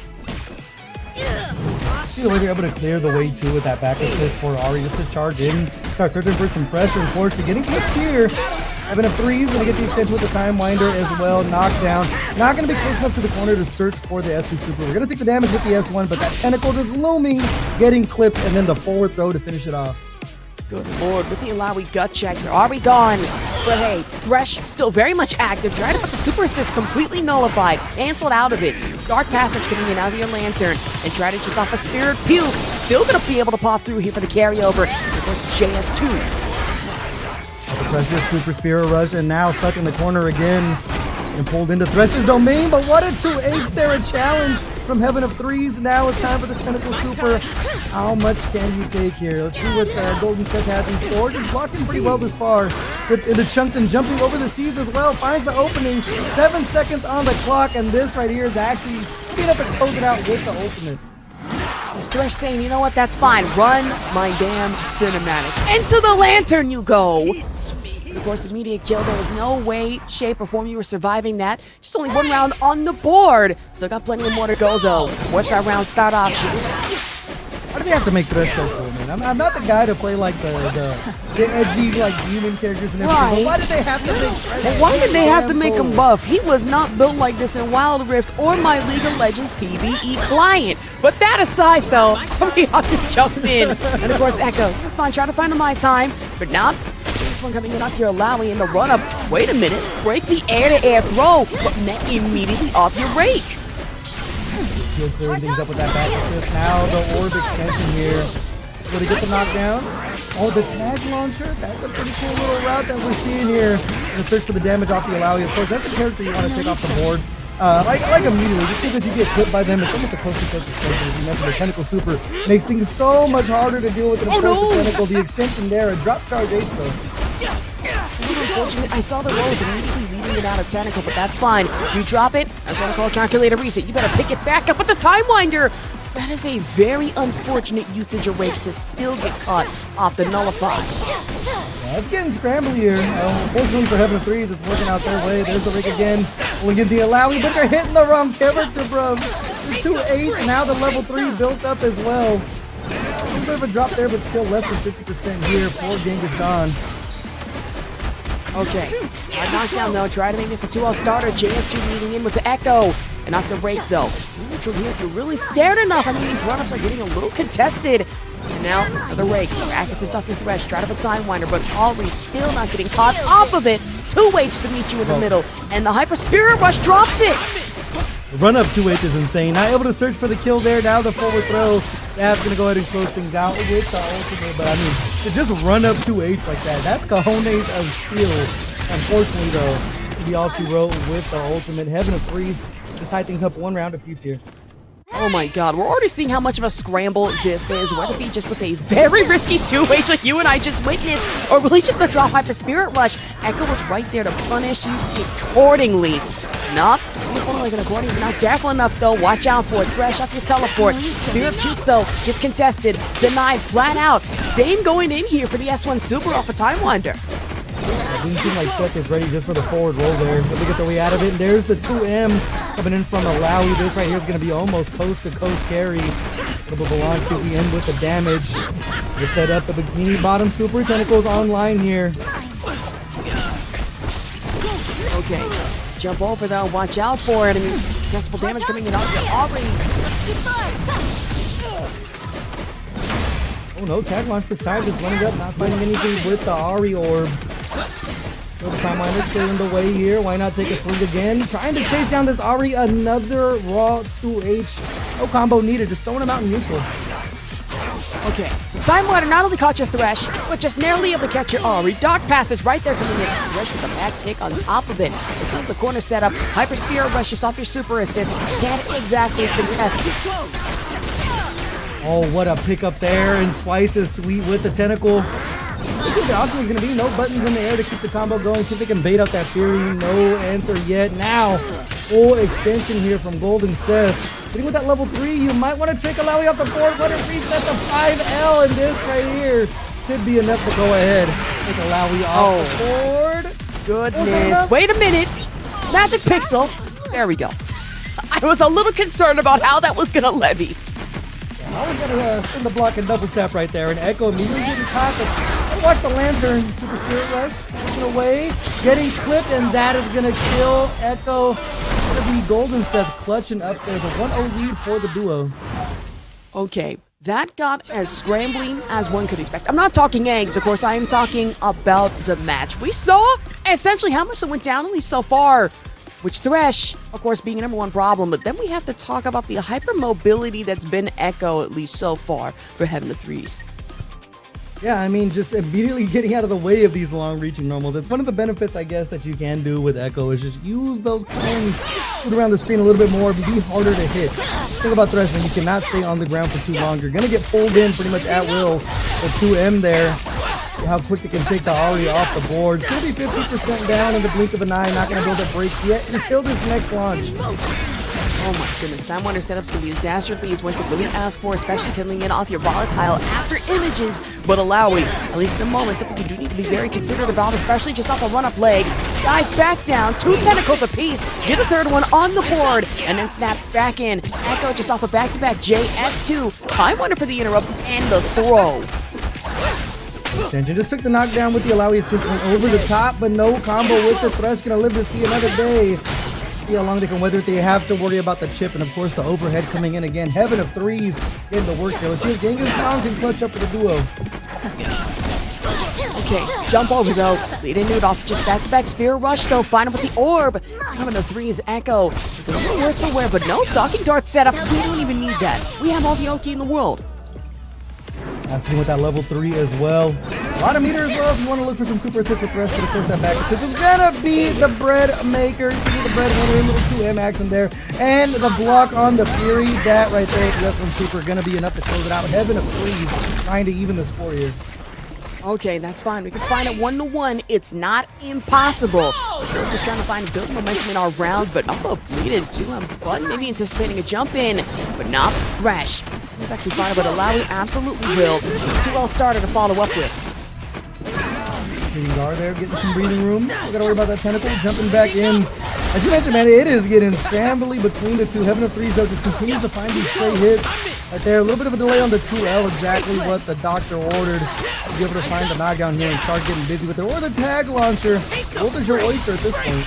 That's fine. I know the doctor ordered a little bit of paracetamol or something for the painkillers, but I'm not so certain we ordered anything on calamari. Bit of a food dish, you'd be concerned. But now with Alawi at least on the board, Ahri gone. Thresh still at least available for your options. Tried it immediately. Off your Lantern. Start up though. Pull back coming in, just off a grounded S1 to follow. Golden Seth been looking solid in the 2v1s thus far. That's a great start. Setting up the goal. What a parry there, and another 2H. Heaven of Threes looking solid. Gets the extension. The tentacle still on the board, and now getting a little saucy with the mix-ups. Okay, pull back go, reap the souls and reap the benefits immediately, getting in off your Lantern again. But the break, right there, still getting caught in a happy birthday. And Alawi really starting to feel it just off another Lantern hit. S1, teleport, dark passage, and for the rake setup again. See how quick you spend the meter here. You do have that level 3. You can take Alawi off the board if you look for it. Not sure if it was a drop or hopefully a reset. Either way, Golden Seth's going to hold on to the meter. The Super Spirit Rush, the 2-for-1 special. Echo ate so much damage in that situation, so now Chip really becomes a factor here for Heaven of Threes. Oh my god, and the jumping, you think you're safe. Not in this universe. The S1 to end you. Genghis Khan and Golden Seth now on set point against Heaven of Threes. Out things shake. Are we getting caught hitting the ROM character again? Rake, man, just completely throwing Echo for a loop here. There's a break from the duo. Dashing back in. Oh, able to get the pickup as well with the handshake tag. That was sick. Okay, break though. Watch out though. Dark Passage really its ugly head just off your lantern hits again. Another rake. Try to just off a Spirit Rush assist, and of course, Heaven of Threes narrowly able to avoid it. Back-to-back tag ins, and then a super time winder to try and put you through your paces. We're gonna worry about that tentacle trying to swing their way out here as Golden Seth using the lantern to escape. Another unsung option of Thresh is escaping that corner when you have the lantern set up. Now, Art back dashing away, trying to get some breathing room here. And I mean, against Alawi, that's kind of what you want to do is take to the skies, especially against Echo. You don't got to deal with the Time Winder on the ground if you're not there. Sundo getting knocked down, running back in. Thresh trying to get the work done here. Back and forth we go, Ash. That's fine. Back and forth we go. Where it stops, nobody really knows. Of course, don't want to get stopped just by a Dark Passage again. You can teleport. Not seeing the options following up, whether it be with that or really just a Spirit Puke of all nations. Now the Lawi caught immediately. Lantern just trying to get the setup, but not with the recovery. Oh, use the teleport there. Get hit with the L in the sky, but now getting picked up again. And the extension here, I think with the S1 Super, even the S2, should be enough to go ahead and take Alawi off the board. So it's going to be Echo left to their own devices here for Heaven of Threes. Winner's side life on the line with this character. Okay, set point versus survival. We have seen the potential that Echo has, but not much you can really do, especially when Thresh catches you in these big buttons, big normals, even big off the Dark Passage, and then leading off your S1 Super. One magic pixel, and it's going to be the Aubrey assist. Being able to kill you here. Jankistan and Golden Seth moving forward 2-0. Winner side top 16. So now we officially got a duo inside of our top 8. I mean, honestly, Thresh is just the MVP of that matchup right there. It's just a lot of the rake, a lot of the long normals. But it's just situations like this where you don't really see Alawi getting to work for Heaven of Threes. They're constantly being behind the 8 ball in this situation. Then also fighting their way out of the corner was Golden Seth a lot with this Thresh. You mentioned the teleport, but even just challenging with the 5 Ls was working out as well. It really was working. I mean, Alawi, for the moment, was really wearing a very ugly presence, right? Especially just leading in off your tentacle pullbacks and a lot of the S2 presence. But then Thresh, the one character that, of course, we're going to be having honest conversations about, being a very big presence and a very big decider in how the rest of this match tempo went. And because of that, Jankistan, Golden Seth, moving forward against Heaven of Threes, winner side 2-0. Yeah, winner side at top 8. Gonna see what their run's gonna look like. Next up, though, we are going to have Dapper Dinosaur. And I ain't gonna lie, man, I cannot pronounce the first word of this name. Lycurgus Werewolf. Someone help me out with Actually, that one. Lycurgus? Lycurgus? Lycurgus? I Am I allowed to guess. say I that? mean, twin. There are so many words you cannot say. You think this is the one you can't say? Sometimes it's a gray area. You don't know. Sometimes you have to double check. You know what I'm saying? I don't know. Might be a little bit of a darker area. If you know, you know. I'm just saying. Ooh. And now I'm gonna be mad though. If your name got werewolf in it and you're not playing Warwick, we're gonna have to have a conversation. I'm trying to see 2 dogs fight right now, bro. You know what I'm saying? I'm trying To to be see them fair, get at each in the other. future, if your name is Werewolf and you're playing Rengar, I think you have your priorities very twisted around. You don't even know who Rengar is, do you? I'm assuming it's another wolf. I ain't gonna lie. That's one of the best parts to me, like in this game, because I don't have any attachment to League of Legends. All these characters are brand new to me, so it's like whenever someone comes out and they look cool, I'm like, oh, they just look cool. Every other player that I know that comes from League is like, oh, I can't stand that damn character, and I'm like, I don't know, brother, look cool to me. I was about to say, wait till bro finds out about Yumi. Oh god, yeah, have a fun time with that one. Let's get started though. Dapper Dinosaur versus Lycurgus Werewolf. Oh my god, are they both Juggernaut? There's no way. Back-to-back Juggernaut Warwicks. Let's get it. It's a doggy-dog world. This time it's a doggy-dog first to 2 for top 8. It's going to be Dapper Dinosaur. Go ahead and rock the costume here, the OG4 Werewolf. Getting the Fury bait there, and now this time it's going to hurt for Lycurgus. Like this. We're going to have a fun time speaking through that. But that aside, break. Getting off your claw damage, just a barrage of hits, and then ended off your S1. Maximum spider action there. Look for the reset, the throw. Not able to reach with the button there, but I mean, you sneeze on Werewolf right now. It's going to be enough for the kill, so we'll see what they have in store here. Slowly building up that bloodlust as well. Another maximum spider. How dare you approach me. Dapper Dinosaur on the board first. Plus, the fact that that damage went so bad, I started seeing that health bar go in reverse. That is ridiculous enough to watch out for. With Dapper Dinosaur, running fast fashion, 1 round on the board. And now, word for word, bar for bar, claw strike for claw strike. And still just trying to find anything maybe off a 2-0 confirm. Nope, it's the throwback instead. That was such a good back throw. We're running for a little bit too long. Got another one. Pop out with the super here. Trying to build up that bloodlust and the damage as well. Maximum spider again to get us ready for this bloodlust. Hungry like the wolf is Dapper Dinosaur. Oh, woo! The word of the day. That's fine, but off the interrupt, get up. Nope. Claw back though. And just off the ground like this, and Dapper Dinosaur looks starting to feel it, but it's a jump back over. Immediate recovery. And of course, you fight back. Pull back into the ground. Dash, cancel it. And not the leading run. Simple and clean there. 2 rounds in the blink of an eye. Dapper Dinosaur showing people who the hungriest wolf is right now. But Dapper Dinosaur, I mean, honestly, it seems like it's coming down to character knowledge at this point. Certain things like using the maximum spider super in the middle of an air approach from Werewolf. Kind of the right thing to do, and blocking that DP attempt as well is exactly what Dapper Dinosaur needs. And start building up that meter little by little. And of course with Juggernaut, you come in with those 2 bars of super to begin with, and that's such a huge start for a character like Warwick. It is considerable, especially when you're not the Juggernaut. But no, very there to try and meet you in the middle and really equalize things. But it's the immediate attack and the interrupt. Dapper Dinosaur just off of back-to-back reads, off the bloodlust. Yeah, ready for that get-up attack, man. We have played these games before since Dapper Dinosaur. And how about the cross-up? You reach and I teach. A gentleman's perfect for Dapper Dinosaur as they put themselves on set point and 1 round away from going to winner side top 8. It's fine, set point in fast fashion, but Curtis Werewolf, hey, we still have a chance. Don't count him out at least just yet. Try to not to jump up, and it might have been a missed input or really just miss in general. Push block right there to try and keep you contested out of the corner, and the punish, just like a damage starter. We'll take the knockdown here, side swap. Try to open these up, just back dashing, not going to catch out any meter, and getting caught with the throw there. And another neutral jump over the get-up attack. Absolutely disastrous. And why not chasing him in the air for the throw? Level 3 on deck. Super into super. We're going to spend 2 bars only. I don't think it's quite enough to kill this yet. It's time. Strike throw. Oh my goodness. Oh. Was that a thing in the iframes? Hello? Can we get an action shot replay? That was sick. Bro, do you know how vicious a Warwick combo has to be that my computer dang near dies at witnessing that?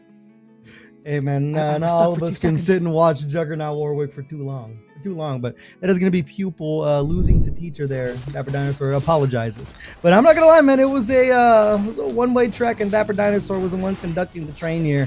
Didn't really have to get too saucy with it either. I mean, it was just basic Warwick mix-ups. A lot of air approaches, the cross-ups, of course, and then meter dump into meter dump. So huge. We see the cross-up there. Werewolf just really not having a chance to fight back when it comes to these corner options. Right, and then several hard reads being able to put you back in your place, right? Whether you find yourself in a corner setup, hey, I'll just get up attack. No, I'm interrupting that. You're not going to have a fun time, but I am in turn. Dapper Dinosaur, because of that, moving forward against the Lycurgus Werewolf on winner's side. Is it Lycurgus? Have we figured that out? Is it Lycurgus? I don't know. I'm scared. I gotta look this up. I gotta pull up dictionary.com, bro. What is Lycurgus? Okay, Lycurgus. Oh, it's Lycurgus. Lycurgus, a legendary lawgiver of Sparta. Huh. I'm not enough of an A-push nerd for that. I'm sorry. I ain't gonna lie either, bro. Was that dude in the Odyssey? Like, I ain't never heard of that man. But as we look over who is qualified for our top 8 here, of course, it's the duo. It's gonna be Genghis Don and Golden Seth, Dapper Dinosaur, and Mako that have all qualified for our top 8 thus far. Of course, top 8 loser side still have yet to push through our loser side matches. So, gonna be a little bit before we finally get our top 8 kind of sorted out here. But okay, update. It should be Spork versus Genghis Don and Golden Seth, top 8 winner side. Yeah, so it's looking like our winner side is fully threshed out now that we got Spork there. So, I mean, pretty solid top 8 we're looking at here. Of course, I'm looking forward to Dapper Dinosaur and Mako. That one should be a good one, but we mentioned before, Dapper Dinosaur has won Breakout Series. Have they won Breakout Series? I didn't see their name on there, actually. Dapper Dinosaur, you got a dub yet? Is it tonight the night? Yeah, Dapper has won before. Okay. Okay, well, Dapper Dinosaur looking for another one. Why not? Another one. Throw another one on there. Throw something on the grill. Dapper Dinosaur on their way to possibly another Breakout Series dub. But we got 3 people on winner side. Sure, we got a lot to say about that. And of course, loser side slowly figuring their way out. But it's been good matches thus far, Ash. We've seen a little bit of everything today. I was gonna say, we've seen a little bit of this, a little bit of that, a little more of Thresh that I would like personally. You know, if I speak, I'm in trouble. However, and this is a little bit of my personal bias speaking, a little more Blitzcrank would be very nice moving forward. Yeah, I know we've seen no Teemo yet, but if we somehow see less than none, that would be awesome. If we do. And what is with you just hating Teemo? He's just a little guy. I can't do it, bro. Teemo is like one of the reasons why I dropped Blitzcrank. Oh, that was the first time. That was the first time we saw Dapper Dinosaur play Blitzcrank. Really? That's fire. Oh, that's pretty cool, actually. Yeah, now, of course, now Dapper has to win. That's the first time we've seen him play Blitzcrank. Yeah, I mean, if you were truly about that life, bro, you would play Blitzcrank all the way through top 8. I don't know who said that. It might have been the wind, but either way, I hate Teemo, bro. let's get back to the thing that really matters.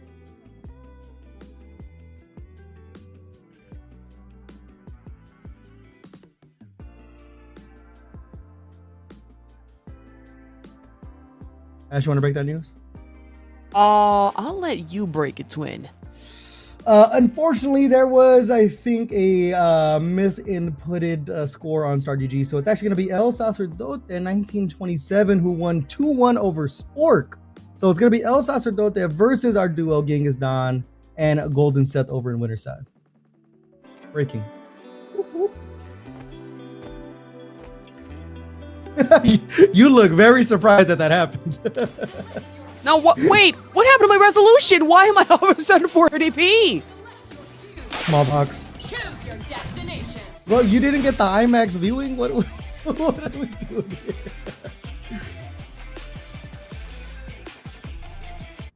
I think I'm back in.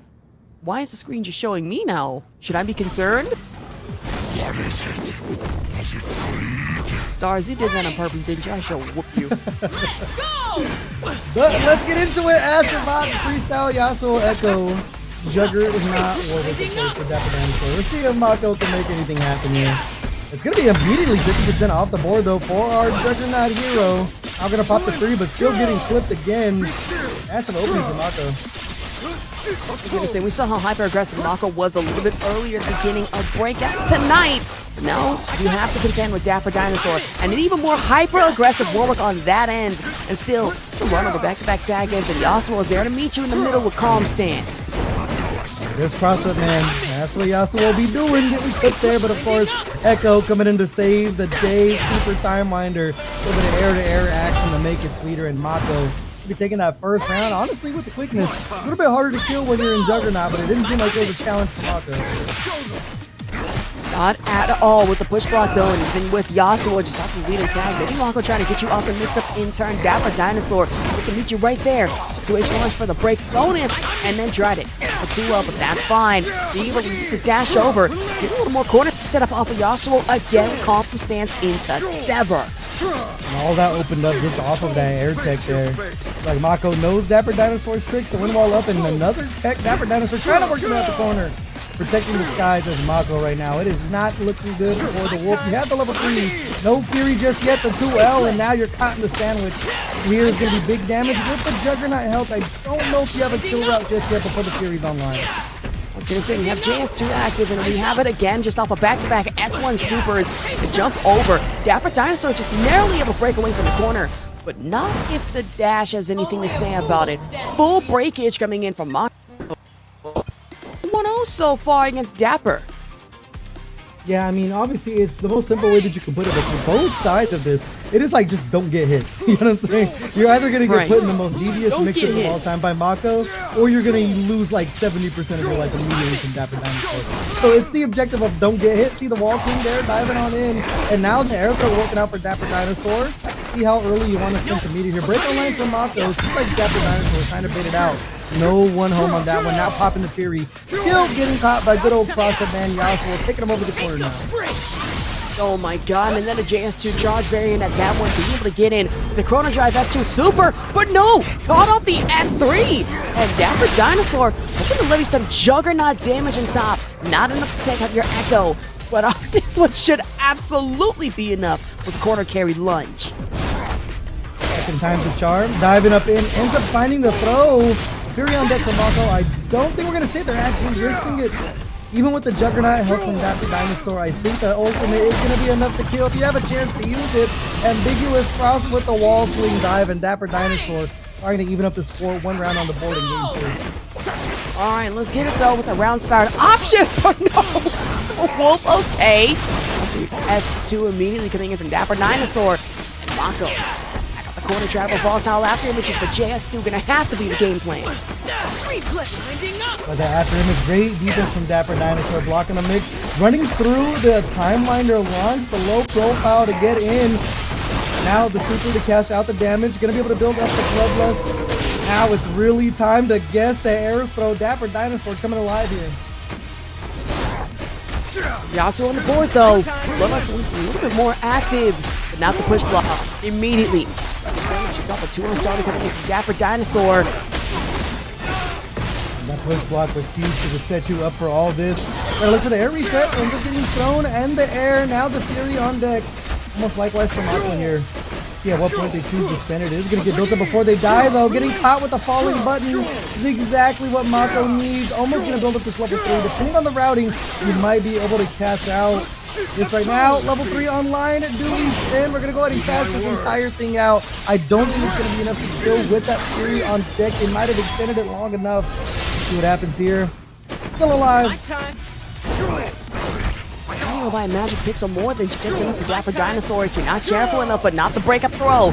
Anticipating anti-air game coming in with the projectiles, but not. Lunge, charge it again, and Mako caught right the loop, and then off your S3. Understandably so. Yeah, if you want to pop that super immediately, you do not want to leave that window there for the Fury pop from Mako. So heads up play there by Dapper Dinosaur to go ahead and cash out immediately. But now one game apiece between the two. Dapper Dinosaur is starting to throw things at the wall, and they are sticking. As for now, it's 1-1 apiece. This could really go either way, and honestly, tonight we have seen that happen. Now, we have hyper aggression versus hyper mobility, and also on either side.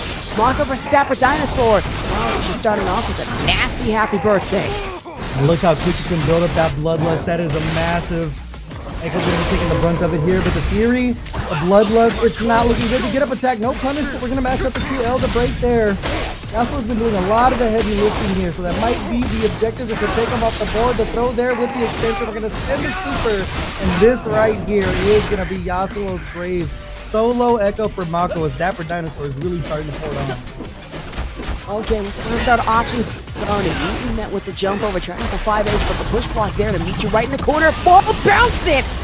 And the bite back. Dapper Dinosaur on set point here in winner semifinal. This completely changed the momentum to 5M there. No combo with it, so Mako gonna have a chance to go ahead and put the damage on. Yeah, almost they can get off the board. It's like, obviously you just want to get Warwick as low as possible before that Fury becomes a factor. Not only that, the Juggernaut health can be incredibly annoying. If you're not careful enough, it'll slip you by. Not the back-to-back 2H. Launch it just off the JS2. Get up with the charge. S2 super. Time Winder to be able to pressure with the rewind again off your after images. And another JS2. Slam it back to home to be able to put it 1-1 in our rounds. Mako and Dapper Dinosaur dueling set point. Closest game of the night thus far. Yeah, this one turns out another great start from Mako here. Fully building up that Fury is Dapper Dinosaur, still getting flipped by the Echo again. The setup, the great defense. JS2 also top it off again, just like the 5H, 2H route. Through the S2. Super Chrono Drive. The maximum spider. Okay. Wall carry. The bounce over. JS2 to top it off coming in from Dapper Dinosaur here. But no! Red immediately off a ground at S2 again before Fury there to break it up. If you get clipped at all with Echo, you are dead, but the cross-up coming in. Dapper Dinosaur not going to have a chance. And Mako going to be punching their ticket over into winners finals with that 2-1 W. That got as close as one could really expect it to. Dapper Dinosaur, very obviously not going down without a fight. And Mako, at least for the first time that we've seen on stream, really putting up a show and a bit of a struggle just to be able to take this here. Yeah, it was the defense of Dapper Dinosaur just got better as the set went on. There was a lot of cross-ups that we saw Mako land early to really start setting up things with Echo in the corner, but eventually, I mean, Dapper Dinosaur blocking the right way, even then mashing out 5L or 2L a couple of times was really opening things up for them. And then also using the wall cling dive for the cross-up attempt was kind of throwing Mako in the blender for a little bit, but able to weather the storm long-term was Mako. That's true. And that was a nasty storm of Wu proportions if we're being very real about it. Of course, we didn't see any switch or change up going into Blitzcrank, understandably so. You want to be committed and dedicated to the Warwick, which I'm not going to lie, is still looking as dangerous as ever, especially going in a lot of routes really just with 5H or just the full lunge and slash afterwards to carry. Yeah, it's just knowledge check and then guesses on top of that. Make things a little bit harder, but Mako, I mean, we're just ready for it all. Once again, you see CrossFit Man doing his thing. Yasuo was opening a lot of doors for Echo there. So a very, very close one, but Mako is going to be getting into winners finals by the skin of their teeth. So they're going to be waiting for the victor of Ella I can't even talk right now, man. I ain't gonna lie to you. Ella Sacerdote, 1927 in Genghis Dawn and Golden Seth. Yeah, some nerves saying I can't even talk. Meanwhile, my voice is completely croaked due to the fact that I cut my locks. I cooked myself. Horrible. I thought we were going to address it. I thought your hair always looked like that. Yeah, what do you mean? I don't know what you're talking about. It's not like there's anything new going on with my hair today. I don't know. Maybe. I ain't gonna lie, I've been debating cutting my stuff off too. I ain't gonna lie, I've been debating it. Hey, you do not do it. With me, it's fine. It's hot. It's hot and it's like, I got long hair and then it's hard to sleep with. It's hot, bro. If you go bald, you are, you know what, at that point, I'm just calling you a child. I didn't say I was going bald. I didn't say that. We ain't pulling no NMs out here, bro. No, whoa! Yo, be nice to Tyler. He's doing his best. Hey, at least NM did it by choice, unlike Leapfrog. If I speak, I'm in trouble. If I speak, I'm in trouble. I'm gonna keep on speaking. I mean, we're not wrong. Yeah, speak! Speak! Let's go! Anyways, let's get into our match here. Winner's side top 8. El Sacerdote, 1927 against our duo, Genghis Khan and Golden Seth. Of course, it's going to be that Thresh Ari coming in again from the duo. But the Ari Echo from El Sacerdote. Okay, YouTube had already just meet you in the middle, coming in off your projectiles. That's fine. Foxfire, burst it. Back in for a second helping here. Trying to set up the replay. It's going to work out here. The time winder for the pressure on top of it. A bit of a back there to escape the corner. I mean, last time we saw the duo, Golden Seth was doing a lot of the heavy lifting with this Thresh here. So looking like we're going to see that same movie once again as Echo going to be taken off the battlefield. Now solo Ari, but so much meter already built up here for Golden Seth. It was just trying to come into it off your super assist immediately off the Spirit Rush. That's fine. Not Dark Passage, not the Lantern. Being considered again. So the Spirit Pull. Rake not exactly finding the mileage that one would really expect here off a Thresh. Oh, what an anti-air there to pull her out the skies. Not close enough for the Rake though. Barely out of range. For the Spirit Rush to come back in using the teleport. The falling L with the level 3 on deck. We talk about it time and time again. This character does not scale at all, even off of lights. We'll see how much meter is going to get spent. Might have been a reset, might have been a chase down. Either way, it's going to be enough to close it out here. Golden Seth, once again, teammate of the year. S3 Super, the cinematic so clean, you have to replay it twice. But back out of the Lantern you go. Dragonstone and Golden Seth, at least leading it up 1-0 so far in all rounds. Now for our start options, you want to start it immediately off an Echo S2. Okay, Twin. I see you. I see you indeed. And another anti-air, the JH, not going to be the answer here. El Sacerdote not looking solid. The break to keep him in the corner. I mean, at this point, Golden Seth is just kind of swinging into the skies, knowing that a lot of El Sacerdote's approaches have been through the air, which of course is all you want to do, but they also have those long-reaching buttons. So if they clean that up, but right now, Echo getting to work, going to get the charge. Face him over. What's the mix? Okay, trying to find a charge reach leading in onto JS2 again, but maybe not in the skies like that. Foxfire, we need to be very considerate about, with the Thresh back assist also. Aubrey there to at least close the gap momentarily. We're going fireball for fireball here. Echo coming in, still another raw 2H, this time getting clipped. Another 5L. think you're gonna have a kill route here. You might be able to do a tag launcher with it, but we're gonna see what's gonna come off the other side of this orb here. We get the extension. Be the tag launch just out of range. That's unfortunate. Watch out for the special shuffle. Thrashing into the corner like that. Also, but not stocking dart. Follow up with it. Push block there. Not Thresh. Back down on the ground. If we go. An immediate jump in starter. Okay. Time getting opened up though. This might be the end of Thresh. It is gonna be for sure. Little orb of super, not even having to charge it there. Now Ari v Ario, he's gonna come out on top here. So close on meter, so close on life, and almost building up that fury as well for Genghis Khan. But a tech to stay alive, but getting caught with the 5M immediately, not finishing the food.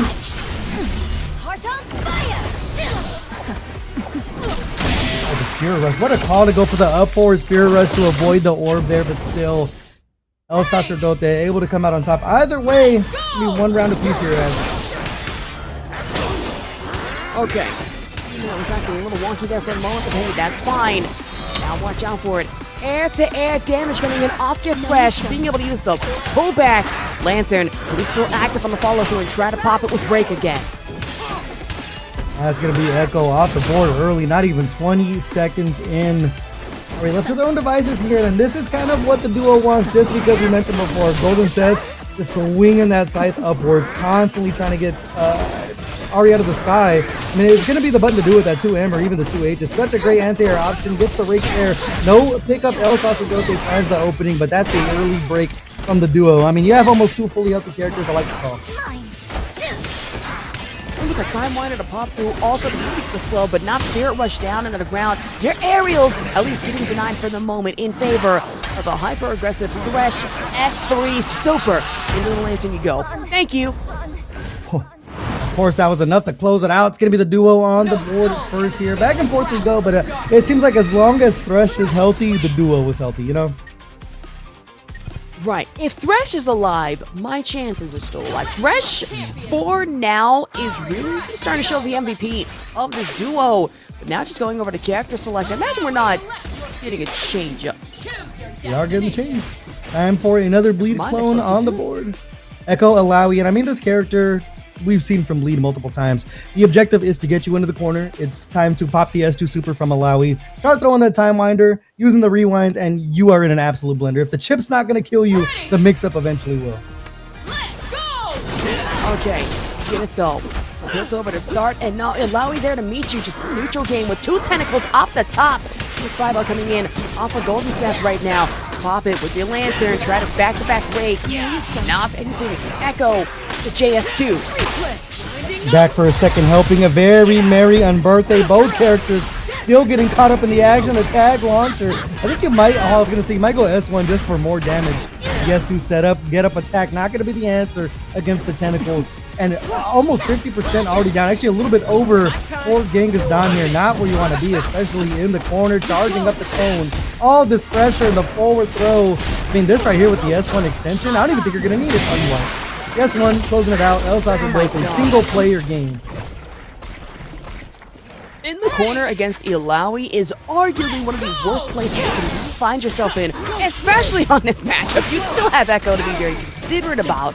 But not the Lantern, though. Time Winder still going to beat you out. Put you back into the corner off a push block. And Rake potential. Get up the charge heavy off a Thresh. It is Operation Kill Alawi at this point. Echo coming in, charging again. What a way to just weather the mix-up. Hold up and hope for the best. The 5L to set the pressure. A little bit of a delay on the throw here. Okay, the JS2 also added that extra pressure coming in. That's a back-to-back damage here with the push block that kind of puts you back in neutral. So Golden Seth, really no choice but to go for the break option. Even then, Thresh does not matter. Guaranteed limit strike. Yeah, you saw they try to run up and parry there. They didn't have the timing right either way. Now we're going to get the pickup with the tentacle here. No super, so you have to look for a tag launch option to go ahead and take this Thresh out. S1 super to seal the deal. No more Thresh on the board. Time for Genghis Khan to do the carrying. Uh-oh. Consider if you have a run-up, honestly, Alawi 5L would be a funny option here, but no, Tabakis is coming in out of Thresh again. Gonna guarantee that extra corner carry over. With the S1 Orbit Deception leading in off your Ari and for the limit strike.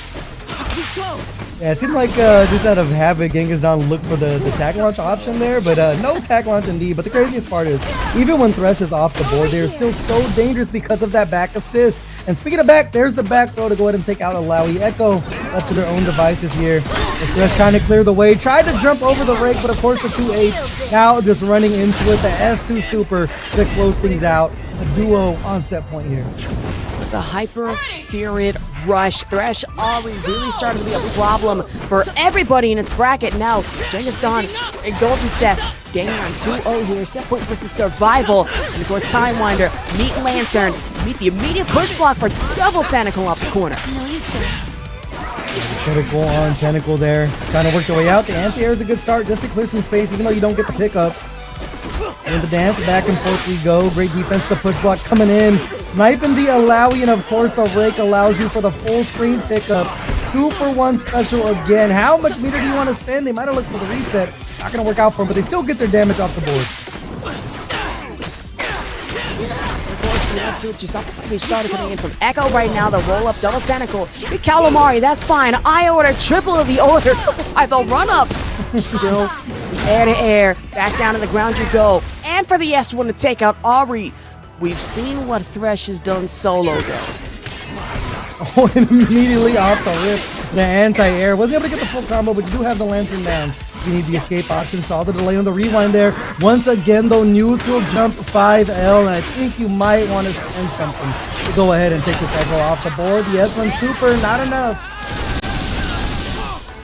Can we talk about the fact that we were able to read against a volatile after image? You jumped away, got a jump in 5L, and we're still able to pick it back up. Thresh, starting to be a thorn. Looks like Ardote's side majorly here. It's not a back turn kick. You get the air recovery, but can't prioritize your safety against Rake. Still holding on to the Fury, the down S2 there. Setting up the Tentacle, gonna find the launch here. S1 Super's gonna be close. It's not enough. A magic pixel to work with. And the Tentacle is the helping hand here to go ahead and keep El Sacerdote's run on winner's side alive for just another game here. One apiece, Ash. Oh my goodness. 1-1 apiece. We literally had a situation of already set point versus survival, but El Sacerdote not wanting to go down without a damn fight. Understandably so. We try to lead up to it. Crouch punch, that's fine. With the Time Winder to add some action. We'll use the rake there to clear the way off the Tentacles. Alawi getting some breathing room to come on in. Still jumping up, gets the launch. See what the mix-up's going to be here. The break, not going to want to hold it. The rake, of course, to clear the way again. 2 on the other foot. Time for Echo to eat some damage. I'm going to catch out with the super before the break's even possible, too. I like the call.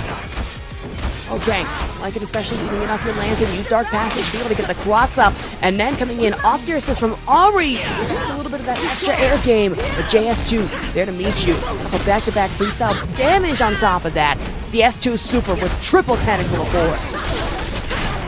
Still continuing to put him on the board. 1, 2, 3, 4, 5 Tentacles in my bank account as we take the Ari out. Thresh solo again. Golden Seth. We've seen him in this position before. Let's see if they can make it happen once more. The Lantern down for the mix. Gonna set things up. There's the vomit, as you call it. Taking Echo out of the way. Oh god, the Spirit Puke is as nasty as it can be. It's still unavoidable and undeniable if you're not careful enough, but watch out to stop the tentacles again. Rip it and rip it! Just off your 2S2 coming in off the Echo here. JS2 to top it off. And then with the volatile after images with the tentacle hold up to lead into a guaranteed S3 Super. Yeah, super cool link there, the double tentacle stagger, and then finishing it with the big damage. El Sacerdote showing they have their clutch gene as well, making the most out of the assist from Alawi. And now on set point here was looking good for the duo until it wasn't. So that push block didn't hit at a better time here right now, but Aubrey just off the Lincoln turn. Off the run up though, trying to throw, jump over, and a Thresh there to meet you, but interrupt off your break. That's huge here, getting the break off the board, and there's the Seize, my beloved. Take him down to the ground. Gonna use the tentacle, not searching for damage just yet, but it's time to guess, big man. What do you got? The rake to clear the way again. Jumping around. Oh, I thought it was gonna be the air throw. We're staggering our pressure now. Forward throw though. knocked down the follow-up with, jump over to Time Winder, and still allowing us to would have been some nastier work with bigger pressure just coming in, not only off your interrupt, but then S2, lean with the back kick, JS2, just like your launcher again, and of course the Super Time Winder with the interrupt on top for the guaranteed tag launcher. That's a lot of damage, man. That is a lot of damage for El Sacerdote. Now, Golden Seth, how much magic do you have left? Challenging off the tentacles, ends up getting the knockdown to pick up with the Super Spirit Rush. The Ghoul also helping out. Getting jumped by the homies here. Air-to-air action, though. The pickup from El Sacerdote and the 2H again. The Fury Pop. It's not going to work out for it. And El Sacerdote is going to be taking out our duo on winner's side and punching their ticket over into winner's finals. I'll admit this was a little bit of an upset for me considering how strong Genghis Dawn and Golden Seth were coming into this bracket with the Thresh at that one looking strong as hell. And then here comes El Sacerdote, a full upset leading in off your Echo, 50-50 mix of pressure, which I have a feeling is going to be even more of a nightmare moving forward in our winner's side bracket. Yeah, I mean, it was just a battle in the corner to see if Golden Seth can work their way out. We saw a couple of attempts with the neutral jump L, and at the end of the day, the rake just wasn't enough to go ahead and stop the Echo. You got the tentacles out the way, but of course, the Time Winder mix is just so hard to deal with, and then El Sacerdote was ready for all the pickups, especially off the straight hits in the air. They were making it work. They really were. I mean, wouldn't it just be just a grounded S2 or really JS2 for your volatile after images? That tentacle pickup, which in itself is a highlight of the night for me, at least so far. This can't be. And if anything, really playing it, it's the counter game that Thresh was making it a problem for you. And then back-to-back break interrupts was as clean as one could really ask for. Because of that, El Sacerdote moving forward 2-1 winner's side after a semifinal. And they're going to be doing battle against Mako over in winners finals. Going to be an absolute barn burner match. And looking at the rest of our top 8, I see Spork. I press the buttons. Etsy and D-Clock sitting there over on loser's side of our top 8. Of course, Dapper Dinosaur and the duo are going to be sitting pretty in loser's quarters, waiting for their opponents to go ahead and lock themselves in if they can find that W. But I mean, it's been an excellent top 8 thus far, even just off of that winner's side, Ash. It really has, and we're not going to lie, top 8 has been a scramble. It's been a scrap, as, you know, I like to see, for our first time back to 2XKO here, Breakout in a very long time. I feel this is very appropriate for what we asked for. It's controlled chaos. Yeah, definitely what I love to see. And I mean, I ain't gonna lie, I haven't commentated 2XKO for Breakout, I think, since before Thresh and Senna came out. So it's a whole lot of good stuff that I'm seeing over here at the Breakout series. But that's exactly what you could expect. For those of you who don't know, Breakout series hosts multiple games. We got the Marvel Tokon tournament coming up later on this week. Hope to see you guys register. But before we continue with our top 8, I think we are going to be taking a quick break before we continue on. So those of you watching at home, don't go anywhere. Stay right here. We'll be back with more 2XKO action in just a bit.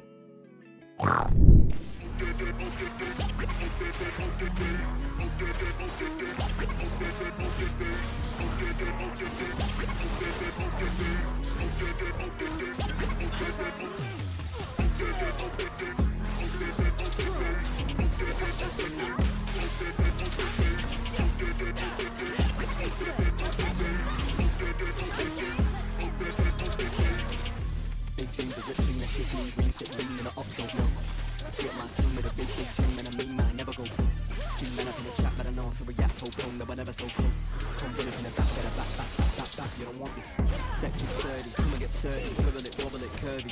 Sexy sturdy, come and get murky, got girl begging at mercy. Sexy sturdy, come and get sturdy, wibble it, wobble it, curvy. Come win it in the back, get a back, back, back, back, back, you don't want this.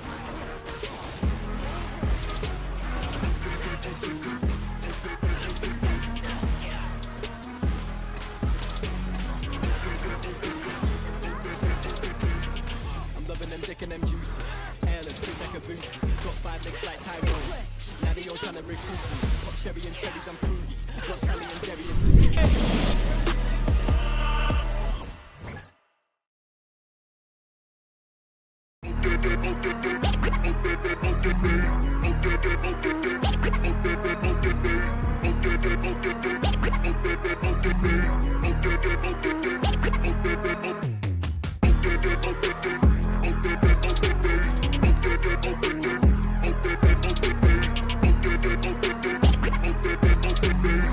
Okay.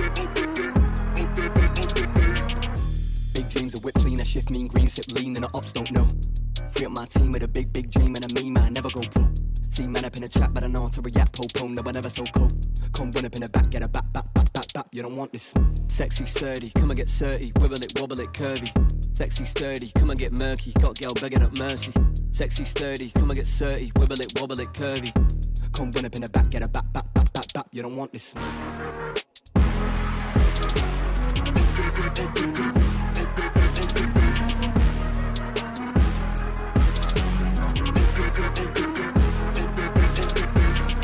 Loving them dick and them juicy. Airless, Chris Ekabusi. Got 5 links like Tyrone. Now they all trying to recruit me. Pop sherry and cherries, I'm fruity. Got Sally and Debbie and doobies. On Monday it's Megan and movies. On Sunday it's Steph and them groupies. Too easy. I come and they leave me. I'm the boy that they see on the TV. If it's me on the cake, they would eat me. Now they want a slice for the appetite. Yeah, honeys, they be where the bees be. Don't give the ring to them Gollum guys. My precious, they wanna believe me.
I don't feel right unless the odds against me.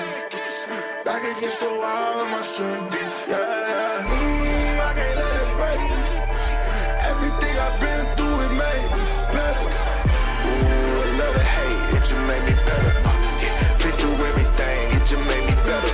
Yeah. I can't waste the pain, it just made me better. Yeah. Working every day, it just made me better. If it 1, 2, check, a 1, 2, I'm going in, is that an L? W is still a win. Got it off the muscle. All I know is hustle. All I know is making something out of nothing. What you think they see it? I had to hop in the kitchen. I'm really on fire. You know, ignite it. Yeah. I know some people don't like it. I'm moving with flavor. They probably a bite it. Yeah. Trendsetter, being better. I can't take the credit. Yeah, wait. Yeah. Been on fire, boy. That's flambe. Only time you see my head down is when I'm praying. When my back is turned, the only time they wanna see it. Water on me, flow as cold as ice. I'm finna trade. Yeah, and serve it to the people. They need hope. It's no delay. It's the odds against me. Back against the wall of my strength. Yeah. I can't let it break. Everything I've been through, it made me better. Ooh, I love the hate. It just made me better. Yeah. Been through everything. It just made me better.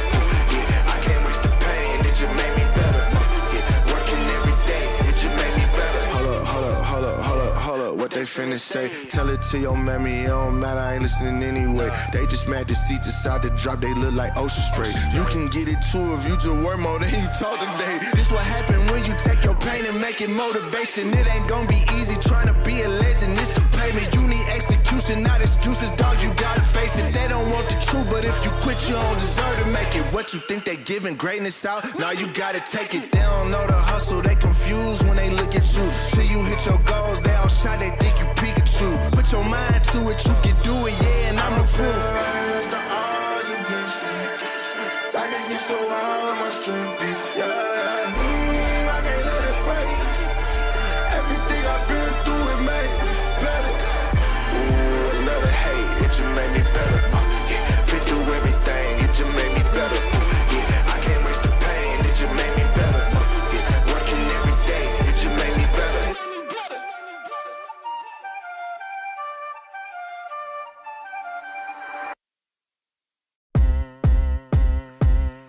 I got the time today. I'm looking for all of the fades, want all of the smoke. All of my goals inside of the scope. I'm taking it healed and coming for more. Woke up, didn't even...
And welcome back to the Breakout series. As we continue through our 2x KO bracket, we have reached our top 8. We just got to that winner's side as we saw El Sacerdote and Mako punch their ticket over into winners finals. Hope you enjoyed that ad over from XFS. Also, massive shout out to the folk over at XFS hosting, damn near everything, Ash. You name it, they hosting the game.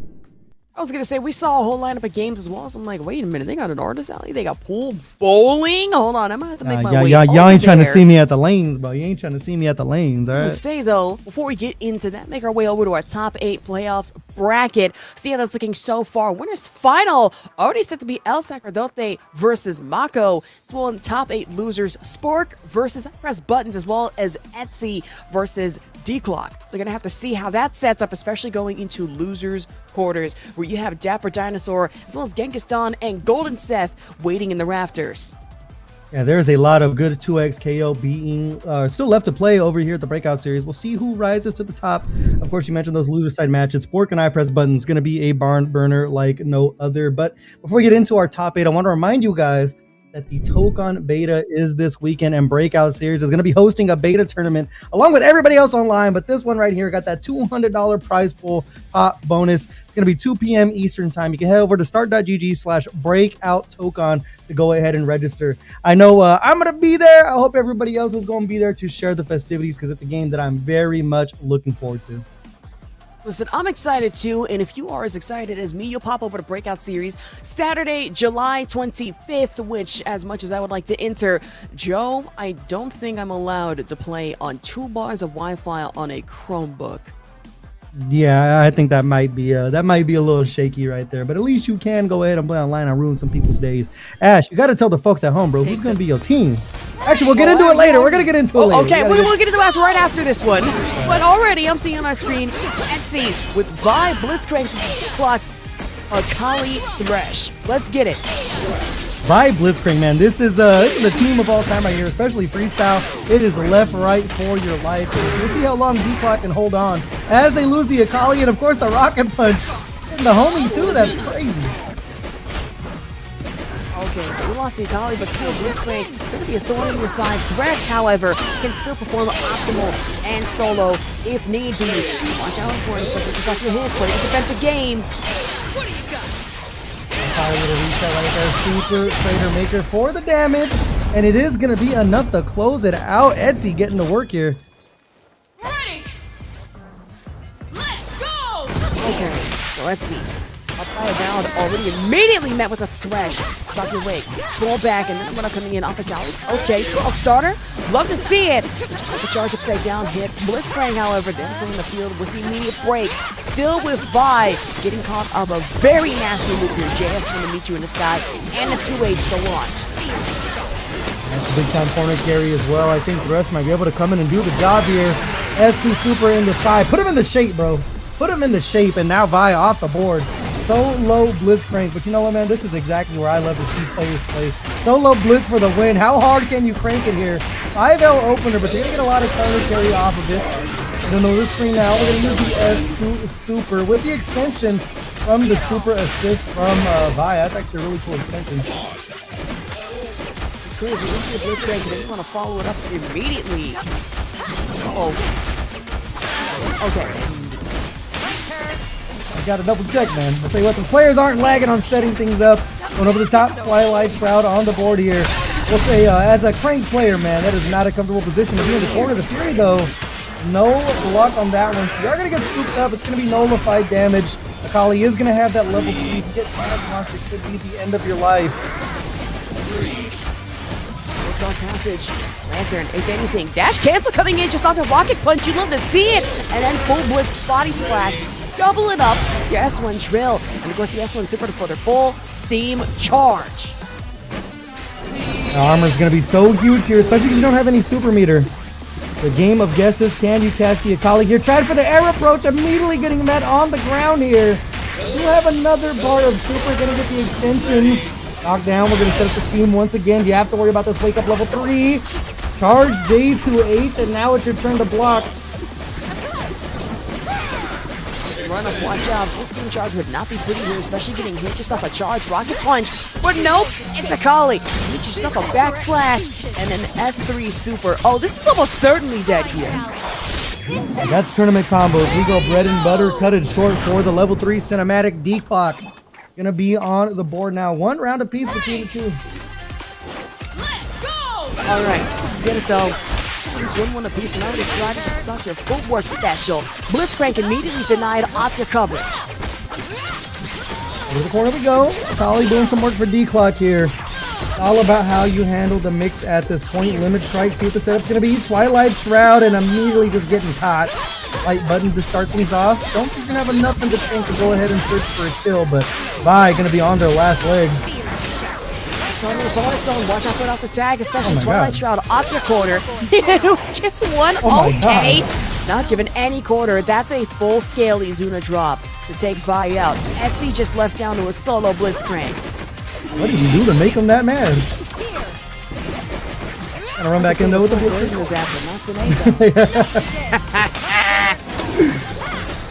though. Oh, caught by the hook here. Yo, I mean, doing a good job just blocking the staggered pressure. Yeah, what a read there. Jump back, circuit. Now just tossing in the projectiles. Forced to use the Fury here to get some breathing room. J2H gonna be nullified here. No pickup though. That's fine. We have it with Rocket Punch off the wall bounce, but still can't find a carry of Blitzcrank. Instead, it's a Kali to meet you right there. 2 ways to put you through it. The S1 on top of that. At the end with the immediate teleport. I was expecting, there we go. Charge Twilight Shroud. Grab. That's number 1.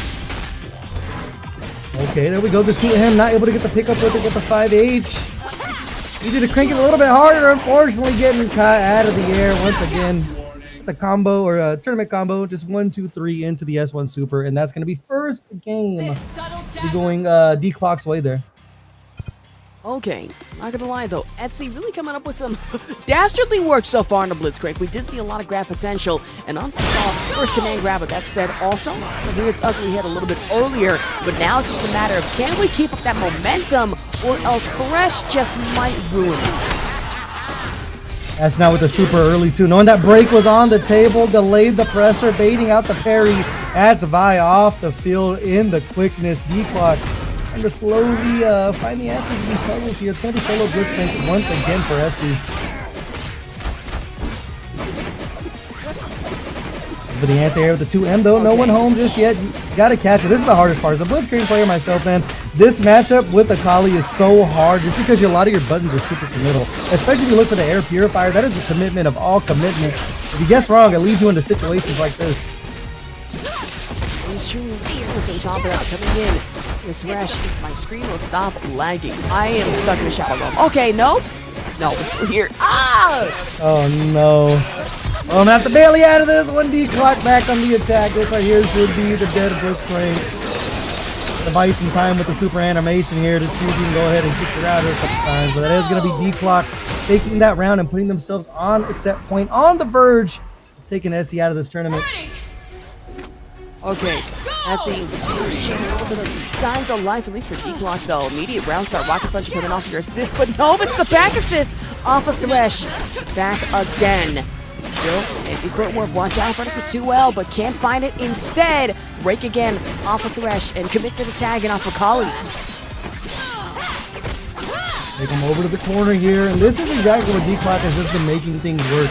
It's been Limit Strike, Twilight Shroud, or the tag launch into Thresh, of course, for the damage. Speaking of Twilight Shroud, we're going to find it either way. And still another pickup. This is that same route we saw for the kill last time. Why not do it twice? Thresh, we put the damage on the board. I mean, at this point, it's dealer's choice. You're going to take the damage, you're going to take the knockdown. And look at that damage, Ash. Oh my god, coming in from the box is ridiculous. Tag back over to leading it off the Blitzcrank. Watch out, that is an A1 wrecking ball right in the corner. Tag launcher to be able to come again. And no pickup. I thought they were going to come into the Rocket Punch there, but still just staying still on defense is Etsy. And there's another 2M launcher here. This right here should be able to go ahead and take Thresh away. Solo Akali, but of course it's that game of cat and mouse with Blitzcrank Akali. You got to be able to take her out of the skies.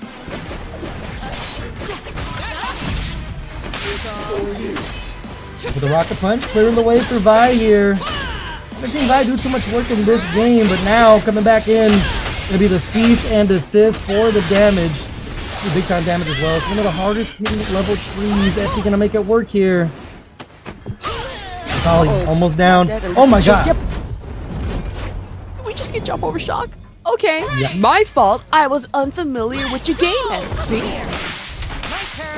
Looking for sure. The mix-up's coming in, and now one round apiece here is Etsy trying to stay alive in this top 8.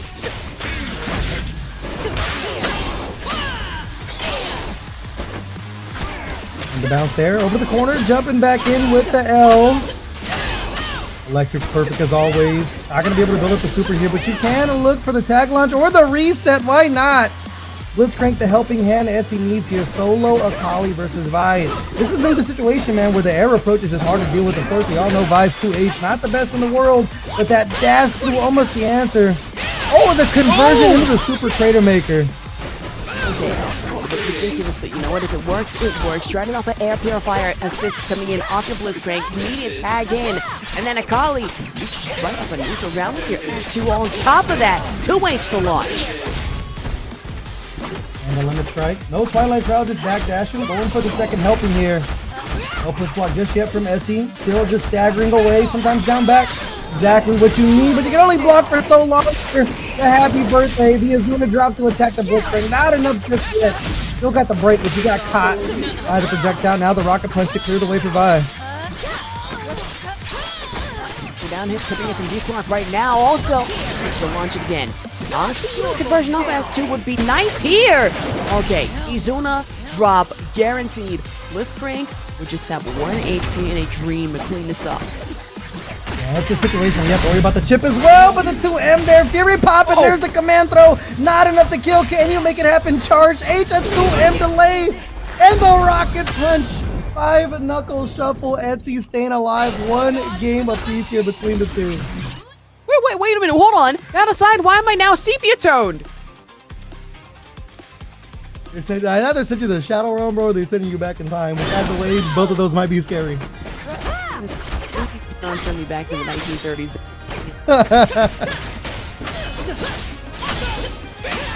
5L master, corner carry here.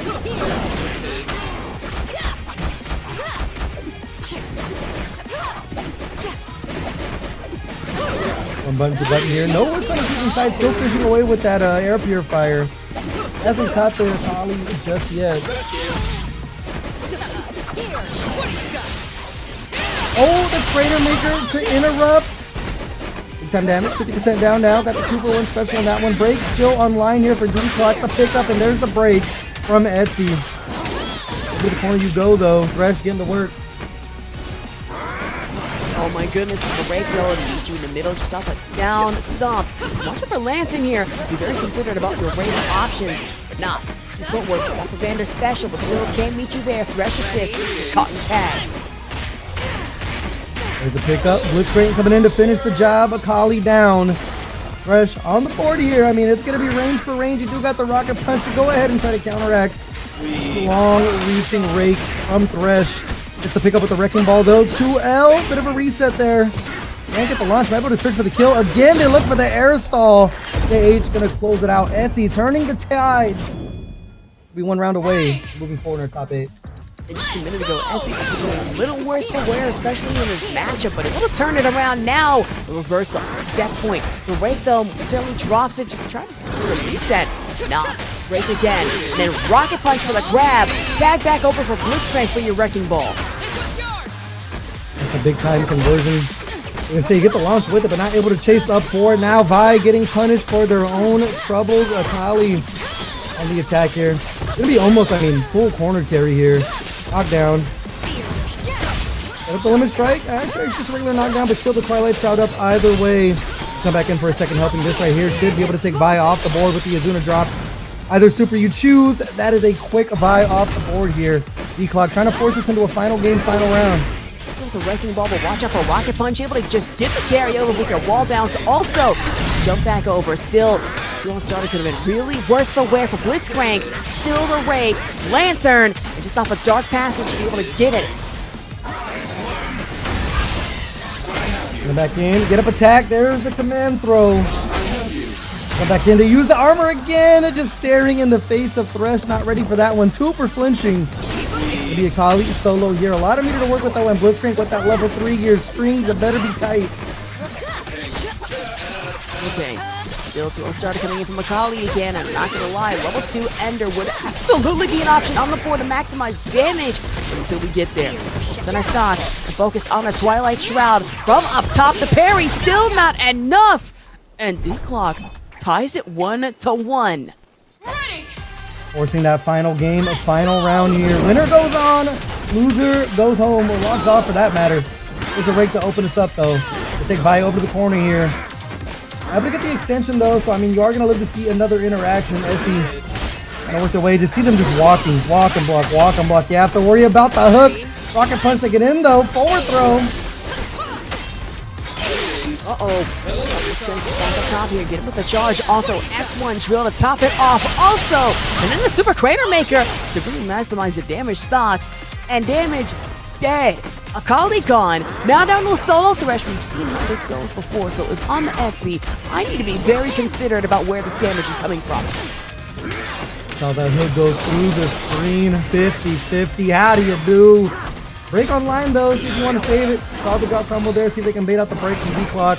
Excuse me, from Etsy, but now that Lantern just keeping Vi stuck in place, able to jump out though.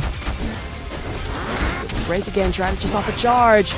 Now Vi. He's playing the keep away game for now, trying to use Dark Passage, but Blitzcrank coming in for Blitzcrank, and then force the Fury. And up, 5L, getting things started here. I'll be able to put all the damage in the world on the board. The Fury and then the 5L starter going to scale pretty hard. Go for the reset there. Try to go over the top, but once again, still punching through. They're trading sides. Back and forth we go. Oh my god. Break over also going for the teleport. Back lane kick. The interrupt off your break. And still find the opportunity. Measure it off your Lantern. Blitzcrank can still some big body damage. Need a bigger body Wrecking Ball. It can't find a hit afterwards. Vi though, off their footwork special. Too well. Chasing in will not be denied. Etsy able to make the magic happen. Coming back here, it's going to be that 2-1 lead to move them forward into top 8. And now they got a battle coming up with their duo, Genghis, Dawn, and Golden Seth. D-Clock, that was a pretty great showing throughout the entire bracket. I mean, making that top 8 definitely something you want to hang your hat on. But of course, the match went back and forth between the two, but the clutch gene was just on Etsy's side. I was going to say, a top 8 losers run would be monumental. It's just a matter of how you started at first, and I'm not going to lie, it did get a little scary for Etsy, especially some of the damage scaling we were getting in from Akali in the first place, right? A lot of your routes, whether it be a 3H or a Thresh just off your back as his starters, and then being able to get that momentum back with Vi, and then Blitzcrank involved, be it S1 drill, or really just back-to-back spammage. 5M, it's not too bad. Yeah, it was a great job by Etsy as well. Just escaping the corner, the rake, of course, the lantern. Such hard tools to get with when you're a grounded character like Vi, but just timing their jumps ever so perfectly to get themselves out of bad spots here and really finding the damage when they needed it. The Blitzcrank solo was also getting to work, sneaking in a couple command grabs on the way there. But Etsy gonna be on their way to losers quarters finals with that 2-1 victory over D-Clock.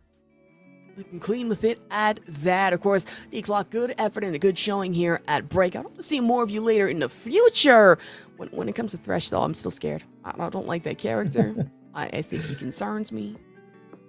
Yeah, that character is definitely going to give you nightmares if you were not ready for it. As we talked about, man, it's just the great nullifier of being a grounded character. You really have to, like, I would say counterpick, but, like, it's hard to counterpick such a great character. So either way, it's going to be Etsy moving on. And next up, we are going to get Spork, and I press the buttons. Okay, but which buttons are we pressing, though, Twin? All of them. We're pressing V buttons. The fake ones, too. If you guys have been playing fighting games long enough, we used to have fake buttons for the noise. We bait reversals out here. But we'll see what buttons they are pressing. I didn't see what the team composition was going to be, so we're going to see if it's going to be the assist button, or the normals, or the specials. Why not? Okay, so all the buttons involved. So let's get started, though. Thresh on Thresh Violence. Only difference here, Echo Blitzcrank. These two teams, in turn, are not something you want to run into ranked. Let's get started, though. Yeah, we'll say as well, I mean, Thresh Blitzcrank is a team that we saw shine kind of early when Thresh was released. There's a lot of different mix-ups you can do. And, of course, pile on the damage as well. But right here, we're going to get the go-ahead and charge for the knockdown. For the anti-air, but that's one of those things, man. We can get a lot of quality of light buffs with the 2H of Blitzcrank, but sometimes still out of range if you're looking for something. Got whip punish there. Body splash also to top it off with Blitzcrank right now, but nah. Breaks though. JS2 grounded and enter for Time Winder to lead into it off their Echo. Get the Time Winder instead of just off a 2H tag launch. Now the extension here. I think you can probably search for the kill. We are going to take the Limit Strike. Lantern behind. We're just going to jump out, hope for the best, and it's going to work out here. I press the buttons, get another chance at life, but of course the Rake coming in. That back leg also, but the tag back over to Blitzcrank. Tried it off the command grab. Just narrowly able to avoid it. That's going to be the kill there with the Echo. Thresh solo dolo for I press buttons. Jumping out the corner, but immediately caught by the 2H. And be all she wrote. Sport taking the first round. Okay, not up so far. Tag back over now. Thresh still staying on the board for now. Tried it with Wake. That Blitzcrank assist getting called out and caught out immediately off a measured Time Winder. Oh no, pickup though. We're going 5L for 5L. Rake coming in. Oh my, what a challenge. Doing the Rake behind is such like a hard thing to deal with because it becomes that like real 50-50. What a challenge with the 5L that we got away from the Sport. Play pressure also coming in with Wrecking Ball. Have to figure it out. It's a little 2L startup. That's fine. But not like that though. Still quick little punch. JS2 to top it off. And the JS2 able to take down Thresh. Now I press the buttons. Down low solo Blitzcrank. I believe in the blitz. There's the grab coming in to him. Caught the Thresh. Hitting the wrong character, bro. Back to the wall here. Able to challenge in the air with the JM. Out, setting up the armor, full steam ahead. Get up attack though, offensively, but still getting caught by the command throw. Uh-oh, with the interrupt also, jump over Time Winder immediately. Tried it off a 2L. Blitzcrank gonna have to focus in turn off your rocket punch. Not body splash. Can't even connect on that one or the lariat. Yo, great defense, got clipped there. No harm, no foul. Searching for these rocket punches, jumping over the Rake. Their game plan still, once again, just catching the wrong character in that situation. Now you get the double Rake pickup. To the third, no one home on that one. And right now, Sport is getting to work with this long-range character. But I press the buttons, great defense as far. Okay, watch out for it. Throw break immediately, and now just lead in off the Time Winder again. Rocket punch, get the wall bounce, guaranteed. Nope, break though. Deny it in its tracks, but can't stop. Go, getting killed here. And with that level 3 for Thresh, gets the Frog Splash. Gonna build up a lot of meter here. See if we're gonna take the armor, the knockdown. Level 3 almost on deck. The 2M launcher. We're not even gonna have to worry about it. No super needed. I press the buttons. Blitzcrank getting to work. One round apiece here. Okay, I love this little combo. Leave that little ghoul alone. We already started with back rakes on either side. Okay, singular brain cell that Thresh players share. Understandably so. We'll meet you in the air. Meet you in the middle. She's up a 2M and also 5H. 2H starter. Not the launch though. Tag launcher. Thresh. Back down to the ground you go. And the leap. The super there just backdash. Caught the roll. Great read from I press the buttons. No extension though. Get up attack. Echo looking worse for wears. A mix-up delay on the 2L, and that's gonna be it. One character down. Solo Thresh. I press the buttons, man. It seems like Blitzcrank is the bread and butter character. I was gonna say, BDB stands for a Bolt and Blitzcrank for being very real about it. Understandably so. Give you a break also, but watch out though. Fury's still active for Thresh. Get the pullback, break the souls, reap the benefits, especially off the Dark Passage and the break bonus. But I'm feeling like Roddy Rich here with the box.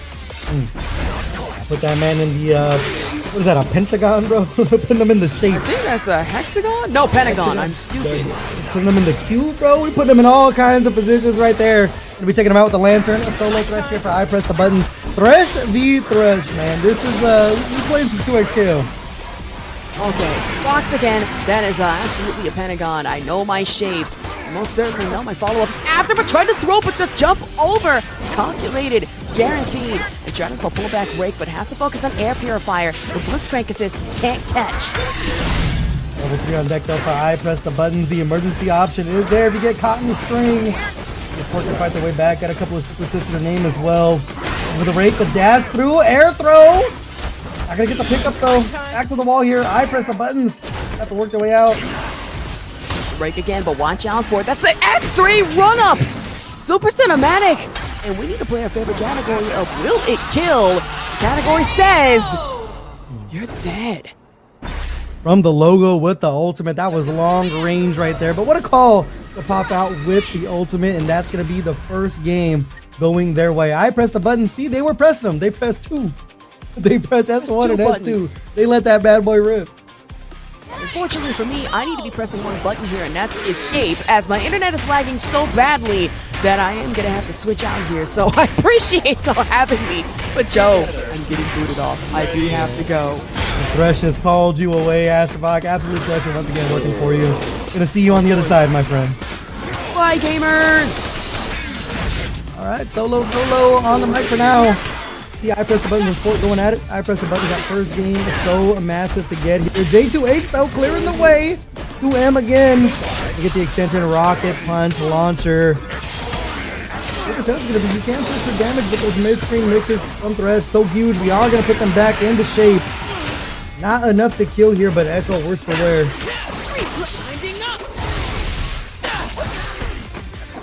We get the extension here. Time Winder didn't get the juggle. Echo not looking so clean. Retreating guard there, still trying to get some space. I press the buttons. Thresh though in a tough spot here. I think you might be able to look for the kill shot on this. Spend one bar. It is going to be enough to kill with the S1 Super, Blitzcrank, Solo, Dola. But we've seen I press the buttons in this situation before and immediately just run up 5M. Why not? How do you do? Shake my hand. Solo, Echo, 1v1 here. Mono, mono, the rake to set up the pressure. Got him in the air. No lift though. Oh no, where my hug at? Denied. We get the extension. Gonna build up another bar here. Time to set it up. The lob, the get up attack. Not what you need. The Fury blocked as well. They saw the option coming. Too close for comfort, and Spork is gonna clutch up there. First round going their way. Way of two Threshes going, then Sport coming up on talk. Hello everyone, I'm hopping in tagging in for Ash, a quick active tag. My name is Super Rob, you're not familiar with the voice coming in, thanks for the sub in. I'm not fact, how you doing? It looks like it's been a killer top 8 so far. It's been very good in this match. Here is definitely a sign of that one. You see I press the buttons the one game lead here, but Sport working their way on the comeback. Pretty good right now, fortunately, keeping it simple out there. I do like this coming out from Sport, you know. Hook City is not going through right now. And again, just setting up Harry to catch up, but what a challenge out there. Pick up as well. Should be able to take him over to the corner here. I don't think you have the kill route. We are going to go ahead and set you up for a limit strike situation or start setting up the mix. Actually, you might be able to put him in the shape here. Oh my goodness. Geometry Wars. Man, the dryer put it out. Thank you, chat, for putting that in my vocabulary now. See again now, Sport just jumping in, sitting on Harry. Like the Harry set up, just forcing buttons to jump in and get in there. Thresh is a long range character, so you don't want to jump too much right now. As the Harry just sent back on him. Taking away, looking for the rake again to set up the pressure. Finds a throw with it. Theory on deck for I press the buttons. You know at which point you want to pop it here. Setting up the Time Winder. There's the radioactive blitz to clear the way again. But runs into the timer right there. We are gonna pop the Fury, but it's already too late for you. We got the box ready, we got the grave ready, but we don't need none of that. We're gonna put you in the grave with our own boot. One game apiece here between these two. It's been back and forth, man. These Threshes been doing a lot of the heavy lifting, of course. That back assist and the rake, even when you're on the board. Such a hard tool to deal with. And now we get into it. It's gonna be the first to one to move forward inside of our top 8. And it goes on. User logs off.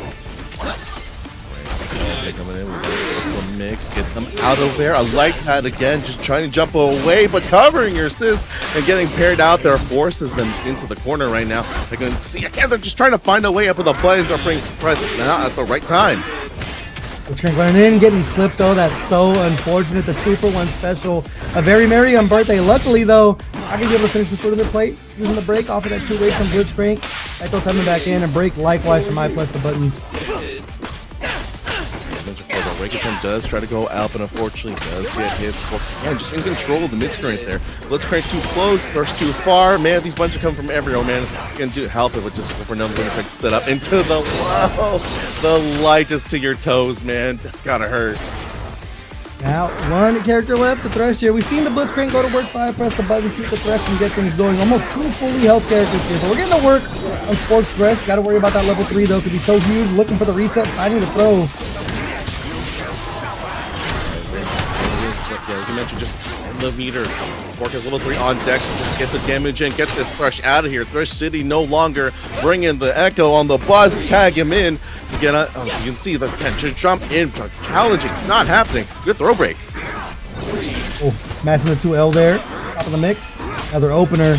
I press the button, slowly making it happen. Spork gonna get the 3 at some point. See what those 2 bars of level 3 is huge though. You have to make sure your strings are tight. There's the Fury break. The level 3 becomes so much more dangerous now. Level 3 almost on deck for I press the button. So the air purifier missing. Getting caught by the Echo. No Fury for the break. That's gonna be it. Spork. Let me take it. 2-1. Actually, never mind. I'm reading the game wrong. One round up on set point here. These rounds are really long, but you can expect what's going on. The air provider from the air coming down, and you can just come off that to Hook City. But unfortunately, no! The attempt from the air, unfortunately, let Spork have an opportunity to push them back into the corner. And now we're going to go for another combo into a setup that does force Buttons to press the break and get out of there. But unfortunately, just finds the Houndbreaker to the face. Gonna work in the corner here. See what the setup's gonna be off the bottom of. We've seen a lot of tag launches coming out from Spork. Go ahead and set up the press. Already gonna get the raw extension with the tag. The move's gonna be here. You do have access to another tag launcher as well if you want to look for it. Or he's gonna send in the Echo again. This is a combo right there. Combo and a half, and now that Buttons actually already has a break in her back to get them ready to find out when now the break out. But unfortunately, that's a spinner right there. Buttons blocked from the top rope, and now Spork gets to send him and punish him for all that. We got a meter on deck, but we're just going for Limit Strike, get the lantern on the other side, and just runs away. Got caught with the air purifier though. I press the buttons. I mean, you got a mountain to climb, but this is a great start here. Not too much meter to work with this Spork here. We are going to set up the scheme. Break on deck. The answer's going to be putting yourself in the corner though. Exactly, see the push block, rock the press trying to clear the way. They do find the command throw. And why not go in to the nuclear option? Not enough to kill though. Oh, ready to say that Spork hits the whip out just in time as Buttons tries to get in now. Just hard tag Echo, hard parries, hard reads, and it's going to be a hard defeat for Buttons, as I believe that should be it. Or going to be working their way to the loser side of our top 8. Unfortunately, that is the end of I Press the Buttons run. But what a great showing here. Spork is going to be moving on to losers quarters finals for a match with Dapper Dinosaur. Oh man, it's good to see Dapper Dinosaur back in, as long as see some other folks, and happy to see this is going on. But not about those folks, we're gonna just keep going back to this. You can see the control that they had on trying again, the attempts try to catch him, the air purifiers, although just on the jump attempts, just to really start like at some point between game 2 they started calling each other out. Yeah, I mean honestly, this Thresh character is gonna be something we see for hopefully not a long time going forward. We'll see where that patch is coming from, Riot. But I mean, Thresh right now, as it stands, definitely a character that is another character like Ahri, just a great MVP. The assist kind of works with everybody. And then, of course, the rake is such a great way to get things started. There's a lot of different extensions you can do in freestyle as well, as we saw on the board. But it is going to be going Spork's away here. I press the buttons. Going to be taking their Blitzcrank back to the training room. That was a great showing, though. However, as you mentioned, Spork and Dapper Dinosaur is definitely going to be a match to behold. So our final 6 are locked in here. It's going to be El Sacerdote 1927 against Mako over in winners finals. Losers quarter is going to be Dapper Dinosaur and Spork, and then as well our last standing duo, Genghis Don and Golden Seth against Etsy. Oh man, what a stag rack! Especially don't know who you are, Genghis Don. For those you probably know, it's already a Tekken. Ash probably brought that up. They are Tekken finalists over at Evo, so happy to see they are rocking more than just one game, and happy to see they are rocking in on the duo as well. Again, I just kind of got here, so forgive me if I just am tagging in, seeing something special in my heart. You folks already talked about, but again, I don't think it's too bad to repeat everything to see something cool again, right? Yeah. Definitely like seeing the duos as well. You mentioned that before. I mean, I think that is like the true way to play 2XKO. Of course, we had 2 duos over in top 8. Those duos actually did battle at Evo, which was so cool because it's like not every day do you see 4 people on a Evo top 8 stage all playing the same game together. But yeah, it's nice to see that going through. And hopefully, I mean, we do get that shakeup. We mentioned the patch before. I know a lot of people are getting very tired of Ahri very, very fast here. I actually just picked up Ahri. I was like, if you can't beat him, you might as well join him. So for me, it's the Ahri Alawi going forward. So I mean, until things change, I'm gonna go ahead and be rocking that team. But for those of you who have not checked out our Matcherino yet, use !Matcherino over in the chat. There are still, I think, a lot of codes to claim. So go ahead and claim some of those. Tell everyone to log in, claim a code, tell the homie, tell your mom, tell a friend to go ahead and grab those codes. There are some quests, I believe, that are available as well. Dapper Dinosaur, I'm sorry, man. Sometimes winning feels good. You know what I mean? The thing is like the thing is like always like I talk so much trash about Ahri players for so long because that character is so strong. But once you actually play the character, like I was like, oh my god, I get it now. Like this is what you guys have been doing this entire time. Like it's so nice just to like pick up off of everything and like have some of the best Oki in the game. But unfortunately, I gotta be the villain, man. I gotta rock some Ari. Hey man, I don't blame you. It's that Danny DeVito gif where he's like, "Oh my god, I get it now." I get it. I was up with that thrush. I'm like, do I really want to play a top tier? Then I let the combos. I do want to play a top tier. I'm gonna listen to Sanford Kelly. I'm gonna play a top tier. I'm gonna win on this. Yeah, I will say though, like 2XKO is like one of those games where obviously there's a lot of like mid-tier characters that are super viable, but specifically in this game, like top tiers just feel so good to play. I'm not gonna lie, this is one of those games, man, where the top tiers just feel so good. They feel different. I know I'm probably disappointing Quainty with the crank drop, but we'll see. I need my boy to get some love. But next up, we are going to be taking a trip over into our winners finals. It's going to be El Sacerdote and Mako getting ready to do battle for the right to get into grand finals. I'm gonna say, like you mentioned, the Aria Sacerdote, gonna bring that into here. It is our first of 3 on winners finals. So let's see if they rock that with a good old classic. I think I'd say up this point classic team of Ari Echo. But I want to see how they're gonna navigate the matchup against another classic we've seen plenty of times, is the Echo Yasuo is all on Mako's side. Yeah, that's the OG team right there. Before the I wouldn't even say nerfs, man. They just made them fair. But either way, we are going to be seeing Mako with the team. They've been looking solid all tournament long, so I'm sure we're going to see another great performance here. El Sacerdote, though, has done a great job. They took out some pretty decent names on the way up, Etsy being one of them, I think, if I'm reading. Oh, no, it was Fork, I think they took out to get over into top 8. So we'll see what they have for us here. Winner goes into grand finals. Loser going to be sitting in losers finals. Either way, that top 3 guarantee is nice. Let's see how this one unravels, Rob. And speaking of which, as we get into it, do you see the way they just both like, okay, go, really press every button, press every assist, get in there, we're going to start fighting. And fighting we are, as Mako is going to get the real first blooding on there, even to the Helm Splitter, to the Ari assist to get a good combo started. Take the knockdown to get up attack, though, not dashing out of the way quick enough. Yasuo pick up. You have to break if you want to save the Echo. Oh my god, they are going to do it. There's a lot of great health to get back. I'm going to say, you might have to make the sacrifice play like you're playing chess here. Oh my goodness, the 2H whipping. Echo back to work here. Being able to set the knockdown. No break in sight. So, I mean, the world is your oyster at this point. On the window to see how Mako's going to try to get away, but the break does come out right there. Like this out of Mako, just keep jumping back and letting Helm Splitter and Yasuo take over. If you do land it just right there. And with plenty of meter right there, I think we are just going to go for it. No, we're just going to go for the reset. Yeah, the get up attack, not going to be what you need. El Sacerdote. Not looking too solid in this first round. Echo solo, see if they can make it happen here. Level 3 on deck for Mako and Yasuo though, so it's like you get hit and this one's pretty much over. So they can weather it. Ends up hitting the Echo, you're hitting the wrong character, and then we're gonna dash through the Time Winder. What a reaction from Mako to recognize the situation at hand. Seriously, Mako is just ready for it, like you mentioned. The moment they have bonuses on screen, it's like, okay, the moment something gets hit or touch, we're switching no matter what. Have to see come through and pull through on the Sacerdote. Taking a little simple, get in the air, trying to see if Mako is going to parry it just like that. Here we go. Yeah, ran through with the cross up as well for the side swap. We have my time for my time on that one. 2 Echoes coming in trying to save the day, but we are going to get the orb extension. Charge S1. Tag launcher immediately. We're not going to go for the full route tag launcher. We get Echo in as soon as possible. Trying to look for the mix-up, looking for the overhead. No one home. Emergency super and the run-up parry. What a call. Talk about being ready, but how about that parry on the run-up? Now, you're going to try to catch him. Galactic just gets him right there on the bottom, but on the bottom side of the screen, it's Mako's own Yasuo getting ready as well. Again, just the way Mako is prepared for any situation happens the moment land. But now, unfortunately, you know what? You're not prepared for a miss a whip 2H right there. That's like one of the only times we're going to see a 2H whip from Yasuo. But either way, going to pick things back up here. No break in sight, so there's going to be Echo taken off the board here. Solo Ari, we might have been looking for it might have been an air throw, might have been some kind of reset. Either way, the back throw to finish the job. All right, now Dote with only 1 meter on deck. Again, Mako just trying to get that sandwich. Close the sandwich, the mates in between. Trying to close that up right there. As Mako just hits him with some L starter. We're going to push him back. You can see this corner break is built for Mako. So even if Dote gets something like this, are they going to break? No, they're just to save the Fury for Yasuo. Yeah, that Fury could be huge here. I think you're going to have a chance to get it depending on the routing here because that level 3 is on deck. Also, Sacerdote might have to make it happen the entire way through. They find the low there. I think the routing is going to be. You don't have to Echo for the backup. There's the Fury from Mako. Now it's for sure. You get clipped, that level 3 is coming out.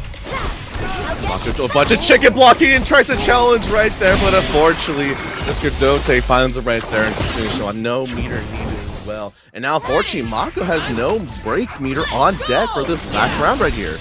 Yeah, you respect the call, especially sitting with that ultimate just not working out for them. Quick little happy birthday in the beginning. We are going to take the limit strike here. Backdashing, trying to chase the roll, but able to get out of the corner as El Sacerdote. They did a great job of just like holding up forward, getting themselves out of a bad spot here, and now repiling on the damage. Start off just from a single call on the roll to get away. So just get the Wicked Attack them off. And Escodote get hit in the corner once again. Break might can save this time as Mako's going to set up for another. Actually, no, it falls out just in time. Oh, what a check landing there. El Sacerdote finding the opening. Break going to be a while away here. A little extension with the charge age, but not able to finish the foot under plate. Now back to the walls here. Echo still available for the handshake tag, but what defense until it wasn't the overhead. Using the break to get away from that. Sacerdote also just unfortunately gets a little bit lucky right there. Echo just a sliver health stays alive just in time. And if we know any character to do a lot of work, it's gotta be the Ari as the ball comes back and assists to smack Mako's Echo to the face. Now back down to the Yasuo. 3 meter on deck though, and Fury as well. And over, using the projectile, able to find the forward throw as well. Ari with the extension, able to run through. Now gonna use the orb for the extension. Dropped it, but they found the air throw. That was sick. Back throw, though. We're trying to call out for a Fury Burst, and now, thankfully, Mako finds the hit. We got level 3, but we're going to just save as much as we can. This should be finishing with just the S1 ender, and now Escodote with 2 meters on deck, but no Fury. Mako, anything that touches you have to Fury. Are you worried about getting it baited, though? And Minder assist coming in. With the throw, they got clipped out of the air, not able to find the combo. Parry still. I don't know, but this one, there's the Fury. Yeah. That's what we were just talking about, man. It's like one of those things where like you know it's the only option to come back. So it's like first hit, you know what's going to get popped. So that is going to be the first game going El Sacerdote's way. I mean, it was back and forth.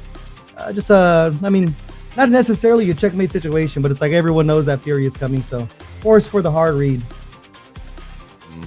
Very fortunate, but again, able to stick through, and Mako just gonna start. That's like, yeah, it's like you mentioned, it's had to happen. So let's see, El Sacerdote can adjust. You can see, I like how Mako just like to take the time to just like the jumping back, just trying to make sure to see what El Sacerdote does first and get his reaction to it. Now you can see that it's paying off right now as they have to put him in the corner.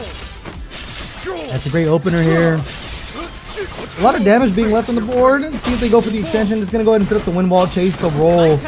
Great call too, just knowing that the break was on the table. So now if El Sacerdote uses it, it's like you are not gonna get much back on that investment. You see there, they're just letting the Echo die. Little sacrifice play to save for the Fury. If Ari can make this work, but almost 2 fully healthy characters for Mako here. Tagged in. Also going to work. A lot of meter being built up for Mako as well. I actually like this break from Mako early. They said, like, listen, you're down to 1 character. I can push the advantage. I have 2 full characters ready to kick your ass over here. Now Mako, unfortunately, gets in right there, but I don't think they're too worried. They got 3 meter on deck as well as full health Echo on the back. So they still have to worry about that Fury, see how they want to spend it. As unfortunately, does not catch his back roll, and despite the 2 coming in, especially as Mako's Echo just fighting for the silence, he's taken. He looks at Escodote. He's just going to hold on to that Fury for next round. Yeah, that's huge there. You make sure you have that defensive option. If El Sacerdote can make it work here. I mean, Mako was in the driver's seat that entire round. 2H there. Of course, he used the break early. I'm not really forced, but you definitely want to keep the Ari healthy. If you're the Fletch character this far, still getting caught into the corner you go here. Yeah, fortunately, the momentum now is on the offensive side, like you mentioned, just full driver's seat. Escodote just trying to find their way in, does get it on the side, switch on the tag, and now, unfortunately, though, Mako again just finding another conversion and just utilizing that to just finish this off. And now you mentioned, now the Ari has to do a lot of heavy lifting to do. See if they can get this done. The J2H action trying to get the cross up, got clipped either way. Echo with the pickup. Got a lot of meter to work with here, so it's like you are going to look for the setup mid-screen, limit strike. They have the clone, just being able to chase and find the air throw. They'll pick up with it, but there's the 2H from Yasuo. I mean, it's scrambly, but it's working. Oh no, the scramble, speaking of which, you're blinking and missing. Mako gets on the other side, and Escodote takes that out. We're going up 1-1. This matchup is looking pretty back and forth. Mako did have a solid lead out there, but we can't count out Escodote just yet. And a reminder to the folks at home, winners, losers, and grands. all going to be first to 3. So these players got a long time to figure things out between each other here. You see Mako off to a hot start. There's the break. And he's got a lot of great health to get back here, but you got to keep the Echo alive somehow. Yeah, that's why they are forced to break, unfortunately. So let's see pay off right here as Mako again just the driver's seat for the pressure. Escudorte just gets out of there, thankfully just in time, but who is on the other side? It's another Echo coming for your face, as again, they are going to go for it, and Mako with break on deck, choosing not to go for it, as Escudorte gets the reset grab on him! Yeah, that's huge there. Just taking that extra damage before the break coming in. It's almost a similar situation for both players. Not really getting much health back on the Echo. Raw tag launcher in your face to get him out of there. That's one way to keep your Echo healthy, is to get him out of there, and Yasuo finishing the job right there. Mako looking real on the gun for this. Yeah, the tag launcher anti-air looks sick, but now Sacerdote jumping in, building up that meter. You're gonna have a couple of super assists with Ari to really start setting the pressure up. Almost building up that level 3 though for Mako. Gotta be thinking about every mix-up you do. The back throw there. Might be able to look for chip in this situation. Yeah, that's one of the situations where you can only block for so long. Of course, push block there for you for a little bit, but can't weather the storm. Mako now on the verge of going up 2-1. Ooh, thanks for the Sacerdote taking an opportunity again. The whole scramble to enter a happy birthday in Mako. Unfortunately, going to eat all this routing that Escudorte knows and loves. And you can see Mako already basically less than half for both characters, but they do have break on deck for something, but it's already looking player one side. Yeah, using that break there, got caught with 2 in, now coming back in, but it is such a mountain for Mako to climb. This right here should be the Yasuo off the board with the tag launch. Oh, I thought you were going to need the super, the S2, not quite enough, but why not just run back to the 5M action. Echo, solo, dolo, less than 50% to work with here. We might be tied up on rounds very soon unless we see the clutches of all clutches coming in. Now the install, throwing out time winders.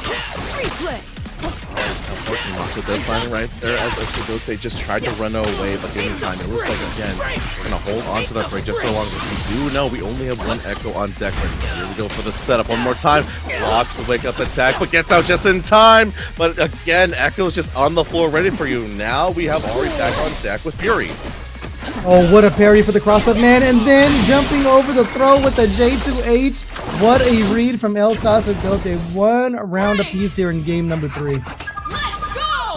You mentioned before earlier, non-factors, they are adjusting. They're trying to call each other out on certain habits, especially right there as Escudorte tried to catch out Mako's Yasuo in the air, but Mako's like, you fool, and already caught him there. And now he's just trying to get more space, and Mako tries to set it up once again. There's a dance here. JH coming in. I mean, either way, you're still taking up a lot of the real estate, the overhead, but no conversion. Flipping the Echo, we're going to bust through with the super. What a call to get through the projectile. Ooh, and speaking of getting through, Mako again calls Escudorte jumping out there trying to find something. Unfortunately, you find a breakthrough for the face, and now Escudorte again trying to run away, and thankfully Echo's there to cover him. Escudorte unfortunately not. Everyone has to run away so much, but again, Mako just is in the driver's seat for this whole round.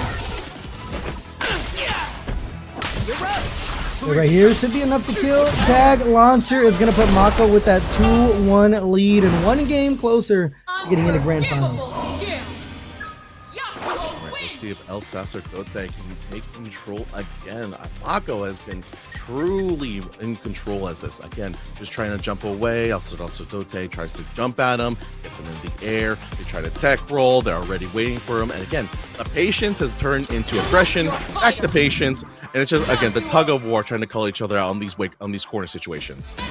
So you see a character swap here. Going back to the character select screen. I think we might lock in with the exact same thing. It's not like El Sacerdote was necessarily doing anything wrong. They were just getting clipped early. Mako was doing a great job making sure that there was a massive life deficit you had to overcome. But it is going to be the character swap. We are going to go back to the Bleed clone team. It's going to be Alawi and Echo here. We saw El Sacerdote do this earlier. Worked out for him, but we'll see how it works out here against Mako. I mean, your winner side life is on the line. It's something you don't want to give up so easily. I can't wait to see how this adjustment goes through. Like you mentioned, the Ari was doing a lot of work, but doesn't mean that they're doing it wrong. So let's see, Alawi can probably do the same amount of work, but it's not something we're too familiar just yet, as again, a solid 2H in the air will get it started. Oh, the tag launcher there. I know they had that S2 super on the mind, the break there. Gonna be a 2-for-1 special on that. Very timely. And now getting to work on this Alawi is Mako. They're going to back in the middle of the screen though. Not going to take him to the corner just yet. You have an opportunity for an extension. You are just going to take a limit strike. Just jumps on the other side. Hold on to break as much as they can. Escapes Mako's pressure. And now, again, just a simple coordinating combo to get things started on the side of the Sasugote. Just got a bikini bottom, but the reaction tries to parry a wake up. But again, the patience from these players is coming through so clutch right now. There's another 2H. That is a massive tentacle down. Run up to end. The parry, though, going to be breaking things up. And, of course, the offensive break to keep Baby in the corner. Mako in a tough spot. Tech there. Able to find the cross-up. Would be huge. Set it up. Strike as well.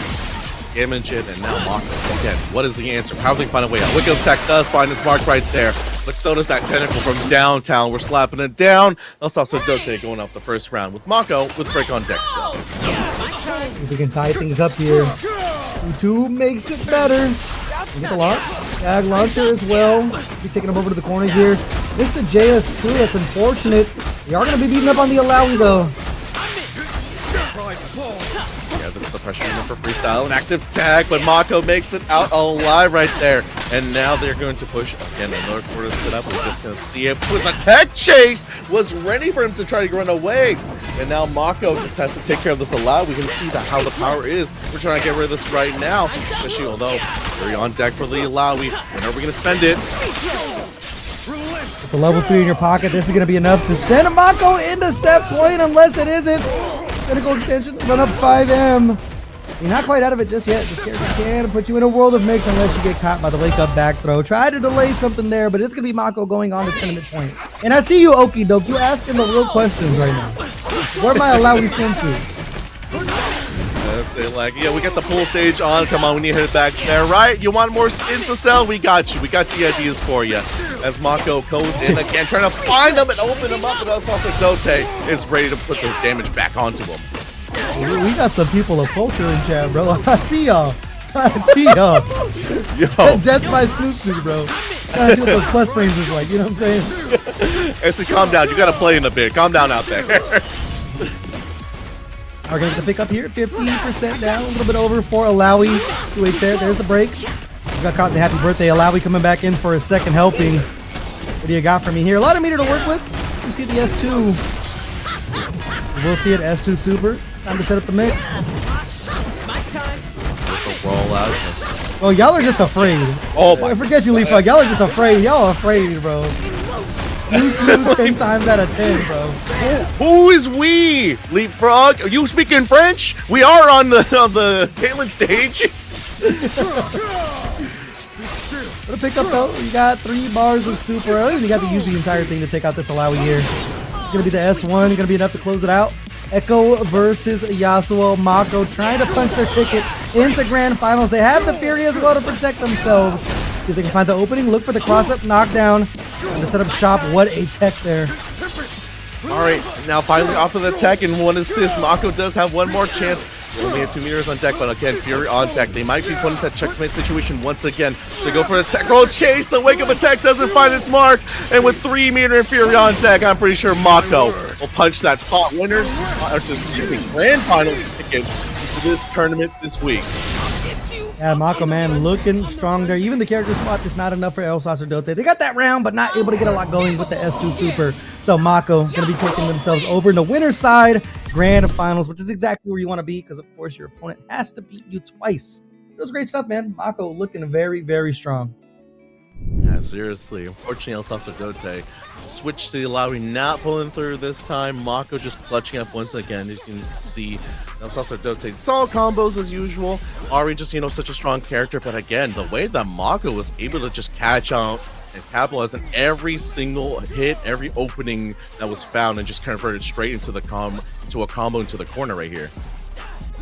Yeah, it was just multiple times, man. Echo and Yasuo, just a very strong duo when it comes to the 50-50s. A lot of the cross-ups, a lot of the time winder. I mean, we've heard this story before 1,000 times. It's just Mako making it work expeditiously this time around with that 3-1 W. Unfortunately, it's going to be Alawi over in losers, man. You know, I'm the Alawi guy, man. I love me some Alawi. I love me some Snoo as well. But it's going to be a 3-1 W for Mako. They're going to be waiting to see who their opponent's going to be. A little bit of an update over on the loser side of our top 8. We had Dapper Dinosaur falling to Spork, so Spork going to be moving on to loser semifinals. And I think Etsy did take out our last duo, so Genghis Khan and Genghis Don and Golden Seth are going to be falling 0-2 to Etsy. So we are going to get Spork and Etsy over in our losers semifinals. It goes. Unfortunately, sometimes you take the duo, just goes out. Sometimes your favorite solo Warwick player goes down as well. And you know what? You take it on chin and you say, hey, there's always next week. I'm always happy to come back and watch plenty of Dapper Dinosaur and many more players come on as well, especially you, Etsy. I see you, rocking the Oni team, representing, making sure that it's getting out there that Oni's pretty much taking over this game, pretty close to it, I'd say. Yeah, Leapfrog. Genghis Khan order. They registered this week. We got everybody over here at Breakout. Genghis Khan, bro, like that dude probably playing like Darius Thresh. Like, let's be real. If Genghis Khan was alive today and he was rocking the 2XK, I already know. Like the most manly, the most strategic tactics of weapons, projectiles. That's not how we do things here. What do you mean? But real men play Alawi. Real men like Snoo Snoo. Real men not afraid to go to Snoo Snoo Island. Let's say it. We'll all say it. Everyone's invited to Snoo Snoo Island. Let's open up to all the folks. But next up, we are gonna have a Spork versus Etsy here. It's gonna be some more Thresh. We saw Etsy in chat saying they got Thresh fatigue. I ain't gonna lie to you, man. Kind of agree. This character, dude, it's kind of a do-it-all character at this point. Of course, we know one of the best assists in the game, and like by themselves too. Super good solo. We've seen them kill in multiple Twitter clips just off of a 5L. So it's like this character is a problem, man. Riot, send some help. We're waiting on the patch, man. I brought it up like 6 times this stream. Well, why are we breaking the patch cycle? Where are we at, man? How many more costumes of Ari do you got to make? Just give us the patch, bro. You never know. It's like, hey, we're actually holding off on the other swimsuit costumes, so just give us a sec. Let us patch them. I think there's something said, I read that it's like, oh, they found another bug that they had to pitch for this next cycle, so they held off. And I'm like, that bug probably means that they're not selling enough swimsuit costumes. Summer's not over, non-factor. That's the bug. The bug is they don't have enough of your credit card information. But I'm pretty sure they're just hard at work trying to figure out the whole console crash situation. But either way, man, take your time. But I'm waiting for the rat to die. He's got to go. Listen, man, he's a villain. They're working on Fizz. That's why it's taking so long. They're working on putting Fizz into the game, bro. Trust. It's happening. But let's get into it. Loser semifinals. Our most volatile match of the evening. The last first of 2 is going to be Etsy versus Spork. Live Blitzcrank combo we've seen plenty of times in Breakout here as well. As you can see, Etsy just trying to get it started and already opening with the command grab mix-up to get that into Spork's head. Let's see how that plays out for the rest of the match as Spork is trying to run away, get him out of there, but thankfully just catches them on the toes and on the head as well. What an opening for both players. 2L in the overhead is just not gonna lie to you. Yeah, there's a break there. There's some breathing room. Etsy's sprint getting caught with the 2H though. Into the corner you go. Definitely not where you want to be as a Blitzcrank player. Here's what setup's going to be for Spork here. He's going to use the lantern, dashing behind the ghoul. Try to dash through as well. That's a sacrifice, and now you're going to get caught with a rocket punch. Another strike down. Time to guess the meatiest of all meaty J2Hs. Fully charged for your troubles. No, but unfortunately, the Ascension does not land its mark right there. Spork, unfortunately, just reaching for the skies. Ain't no one there but the birds. Blitzcrank's on the ground, ready to take on the next Echo on deck. You can see Spork just trying to set out a Henry, set out the lantern, but I don't think you're going to need it. We're going to take out the Blitzcrank right here. It's so crazy that like lantern just follows you all the way through for like the anytime extension. And that is such like a devious thing that character got. But we'll see how it goes here. One character apiece. Got a lot of Etsy fans in the chat able to take out the Blitzcrank there. PS2 dashing back and forth. I ain't gonna lie, man. Vi is a character that can open things up with an immediate 5L. There's the air purifier. Look for the command throw. Not able to use the footwork to get out of the way. You are gonna build the Fury. Do you risk the pop? And you are gonna use it mid-air. Woo. Etsy full delivery on the Blitzcrank to take the hit on that Spork's attempt to get him on the way down. Now you can see Etsy is rolling down, trying to open him up, but I guess he gets opened up with a grab. Now you gotta eat that, and you go for the wake up into the reset. Spork Furies to get out of there just in time though. Back and forth we go. It comes down to the last hit, but just a run up button. Gonna be working out here for Spork. Very, very close between the two. We're gonna be taking that first round down. Spork, I like opening with the rake again. Like I mentioned before, this character's so strong in almost all points on the map. You try to just take care of him, just find the opening. I mentioned before, just to get a limit strike on deck. And now we can see, unfortunately, Etsy just locked down by this Thresh character. The Jailer doing work. Yeah, you have to look for your opening just like that. Dash up 2L and go coast to coast on this one. See how much meteor span it is going to be a scaled opening. Look for the reset. I've been looking for the air throw. We'll go with the top throw. We're going to work their way out of here. There's the reset though. Taylor though, just get this on deck as a Blitzcrank delivers some extra health of pain right here. As Spork again just need another combo. We aren't going to build level 3, but we're going to build extension. Try for the reset. Goes for the reversal just to catch Spork pressing buttons. It lands, and now Spork is down to the Thresh once again. It is so crazy. Like, no matter what fighting game you play, like, negative frames into reversal is like a tried and true thing to do. You know what a tried and true thing to do is? Go ahead and finish things off here with a level 3 cease and assist. It's going to be very, very close, but I think this might be enough to go ahead and take down this Thresh. Yeah, it looks like it is a knockout right there in the ring. Spork does bring back on the break just in time. Etsy just got a little more to go. As you can see, I want to see how Spork opens on this. Just goes for the air, and that's why Etsy can look for the reversal on the ring. Time miner, take him over the corner, able to jump their way out though. Greater Maker Super. What a confirm there. Spork against the wall here, rolling out. This time jumping over the rock to grab. To set the tone, forward throw. You can see the break here from Etsy. Gonna be a lot of damage if you hold on to this. Such a good solo character. We're actually gonna eat all this damage and let Blitzcrank have the health right here. Trying to run away, but again, the lantern. What a call out from Etsy. Catches him on the lantern jump and says, "You ain't going nowhere." Yeah, that's the only thing. The Super Creator Maker, not a lot of damage raw, so still in a tough spot. We saw the rake there, trying to lift up the Vi. No lift there on the 2M from Blitzcrank. The trade. Gonna go ahead and end Vi. Solo Blitzcrank. Not even gonna have the Fury here because of that spin on the break. Getting caught over the top. Not looking good for Etsy currently. Spork gonna take him over the corner. Limit strike. Now the lob setup. Time to guess for your life. What a parry. What a parry, what a block, ready for Spork. The shenanigans coming in, but unfortunately, actually no, not open up just yet. But again, from the top rope comes the Thresh. And now we're just gonna seal it off right there. Oh me, oh my, Spork, and that's just looking too strong. Yeah, man, has to do it all character, and right there they are going to be finding the kill. Spork on the board first. It is going to be a first of 2 here, so Spork with that 1 game advantage. Absolutely massive, but Etsy can make things happen, man. They are fighting a lot of confirms. It's just not a lot of damage. That's the thing. It's a lot of chips in the chunks, but not enough to go ahead and finish off a character right there. Getting caught with the overhead. The lantern still on the field. Little buddy following behind. Over the corner we go. It'll be tough sledding for Etsy early with this Vi. Especially when we get that ready. Henry's on deck. Unfortunately, gets out just an air purifier. Does bring him back into the fray. Now Etsy forcing Spork the burst right there. And the lantern, the do-all character, catches the top of the noggin on that hit. So now Etsy does find a way back in though. 2 meter on deck to try to catch him and tries to catch Spork. Maybe that's a throw tech. Yeah, matched out the 5L though. I mean, we've seen Etsy in these situations. It's just you gotta get the damage on the board. The extension with the air purifier. There we go. That's that Blitzcrank mix, man. 2L, 2L, 2L. I feel like I'm Lex Luthor and Superman, bro. 1A, 1A. Just keep on pressing that button. It's like the easiest mix-up in this game. Yeah, dude, that's my parents. Like the monkeys. I was like, oh, like why do you made it 2 ways? Why do you make this Thresh character so good? There you go. Put him in the shape. Big time damage. Vi over to the corner here. Setting up the ghoul. Blitzcrank getting caught.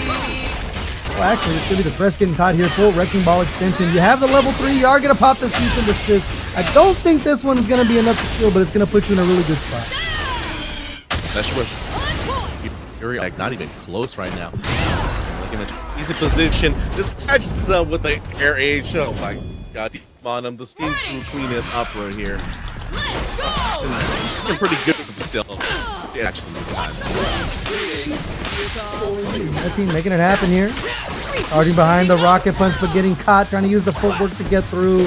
And once again, man, you're just playing behind the A-ball. Vi taking a lot of damage early here. No options right here now. Spork. Have Henry on deck. Throws out the lantern. This time we're going to keep the Vi away. She is a boxer. And now when we finally catch you, you're going to go down. And see, bringing in the Blitzcrank. Got a lot of work to do. Mount to climb, but if this thing would do it, you just got to crank it. And crank it indeed. Etsy coming back in. Take the charge. J Ace there. Still throwing him out so we can break something. Receiving guard. Got some meter to work with. Almost building up the steam as well. The Fury. Etsy not out of this quite yet. Great time right there. Now, unfortunately, Etsy does have the Fury there to get out of that situation. But again, Fresh just finding the mark on the rake. This is gonna hurt from Fresh. We are close to level 3. Anything could hit now. Etsy, just go ahead and just crank in front of their face. Don't let them leave. Got the armor as well. We're gonna mash out the level 3 of the rocket punch. That right there, I ain't gonna lie.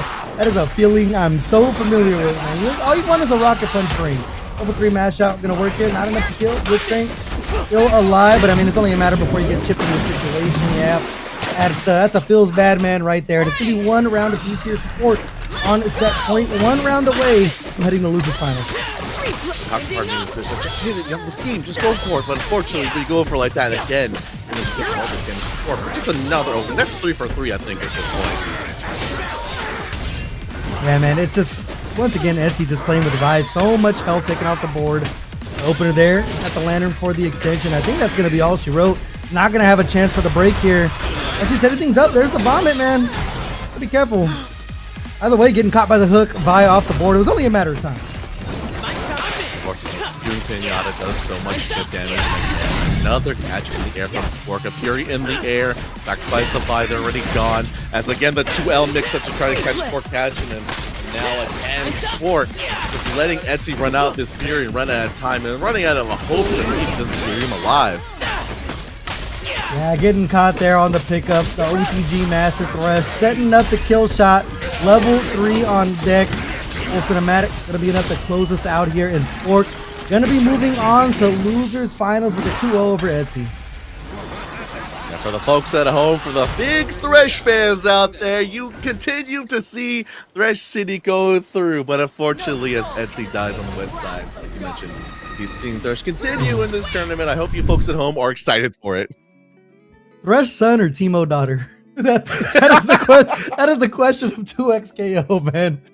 Choose wisely, Western man.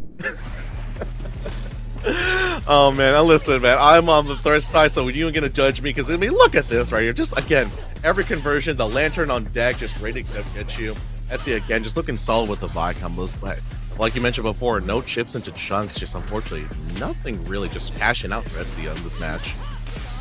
Yeah, I think that might be the one thing I want to see is just if I do a little bit more damage, kind of lacking in that department compared to other characters. Of course, the level 3 is going to level 3, but the Super Creator Maker does not hit as hard as it feels like it used to. But once again, man, it's just the rake. The rake from Thresh setting everything up. Such a great pressure tool. Obviously, the OTG extension of all time with that one. So Spork using Thresh's tool to the best of their abilities. Going to be taking that 2-0 over Etsy. And now a 1-3 in losers finals with El Sacerdote at 19-27 for the right to go on to grand finals and do battle with Maka. Alright, let's see. Ooh, I actually like El Sacerdote just staying with the Alawi, not switching off the Ari, just gonna maybe rock for it the whole time, which I love to see. I want to see if maybe that's just because they're like, okay, maybe now they know what's ahead of them, they're just gonna keep the Alawi warmed up, or is this kind of a mental thing where it's like, okay, maybe Alawi can be carried for the rest of the tournament? I think the thing is Vi is just susceptible to a lot of the anti-airs that Thresh has because they're so strong. And also, I mean, with the Alawi, you can start using the SQ Super when you have Thresh in the corner. Try to keep them jailed for just a little bit. So one thing about Thresh, no Lantern on deck. In the corner, they kind of fold under pressure, so it might be the long-term idea going forward. However, getting caught with the 2H though. El Sacerdote off to a hot start. Try to take him over the corner here, setting the tentacle.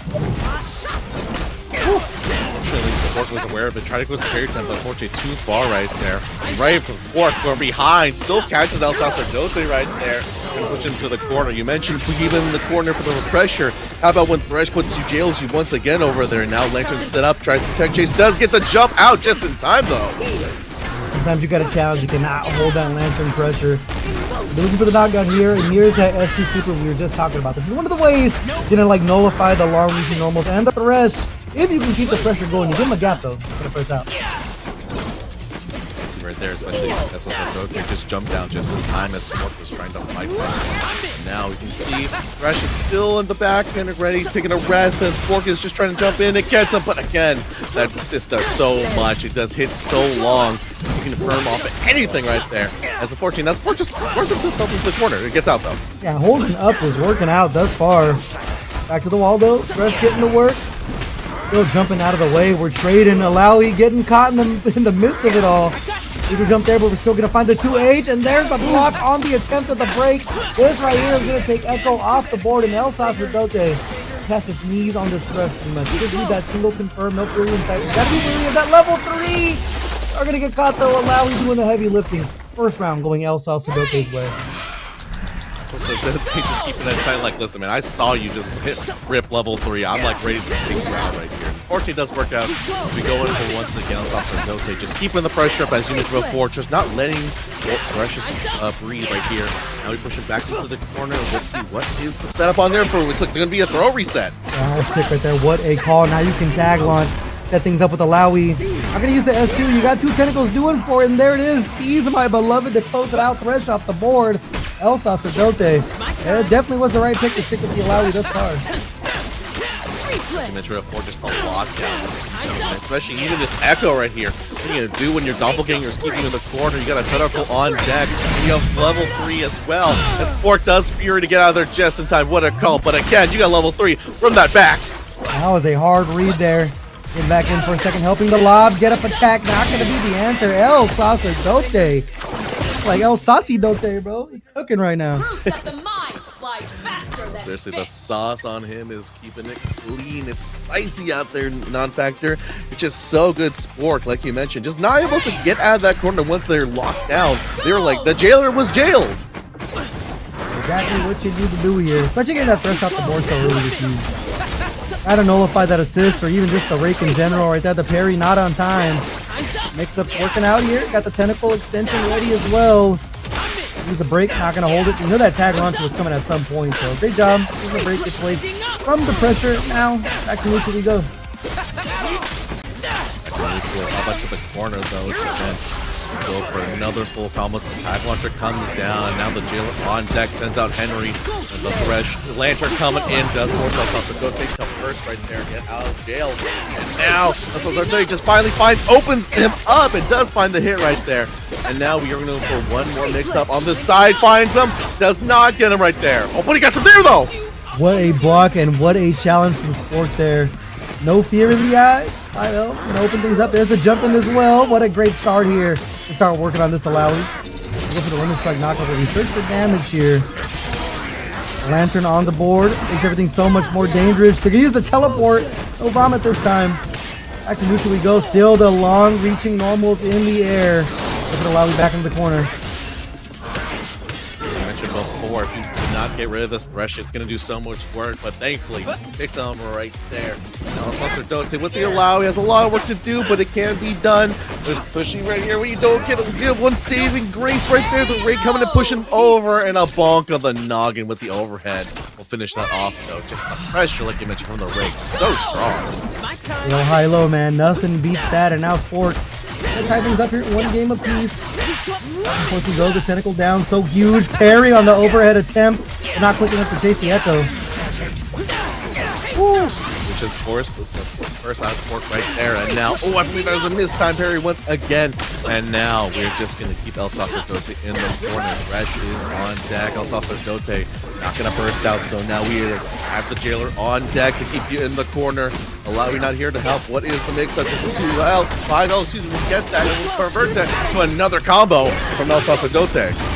Barely getting over the rake. Now opening up a world of trouble here. A tentacle helping out twice the size. Look at the damage against this Thresh. The tag launcher as well. Instead of the tentacle, not going to look for the damage here. Back dashing, challenging. Trying to chip away here, but once again, the rake clearing the way.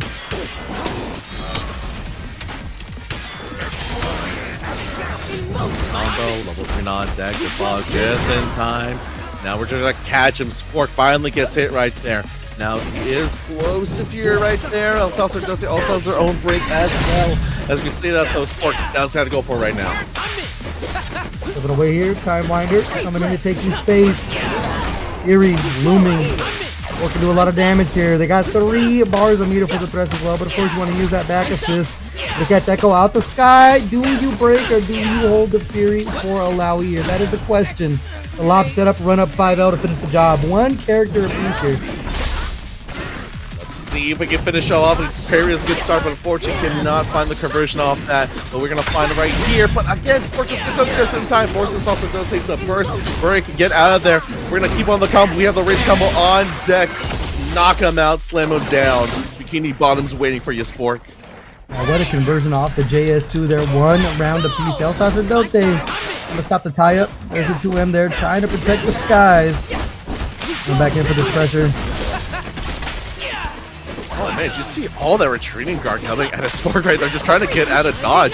Not trying to get in the tentacle mix-ups right here, but unfortunately, it does not work out as Spork is converted once again to the ground. You see this plenty of times. We're going to go for a full tag launch, and now Spork is going to try to get him to the corner again. And the strike, setting up the lantern. Able to chase the attempt for the roll through, and this is going to be a dead Echo off the board. What a play by Spork. Go ahead and follow that chase now. Solo Alawi, almost 2 healthy characters on deck. Not too much meter to work with, but run up 5M is that's a great start. Yes, it is, and now it's also Spork with break almost on deck. We're gonna save him for 1 more interaction. Probably save our thirst. No, actually, I am wrong. We're gonna save our thirst right now as the rake gets carried. Goes for a full run up reset, but Spork waiting and waiting for that 2H to come out to catch him in the face right there.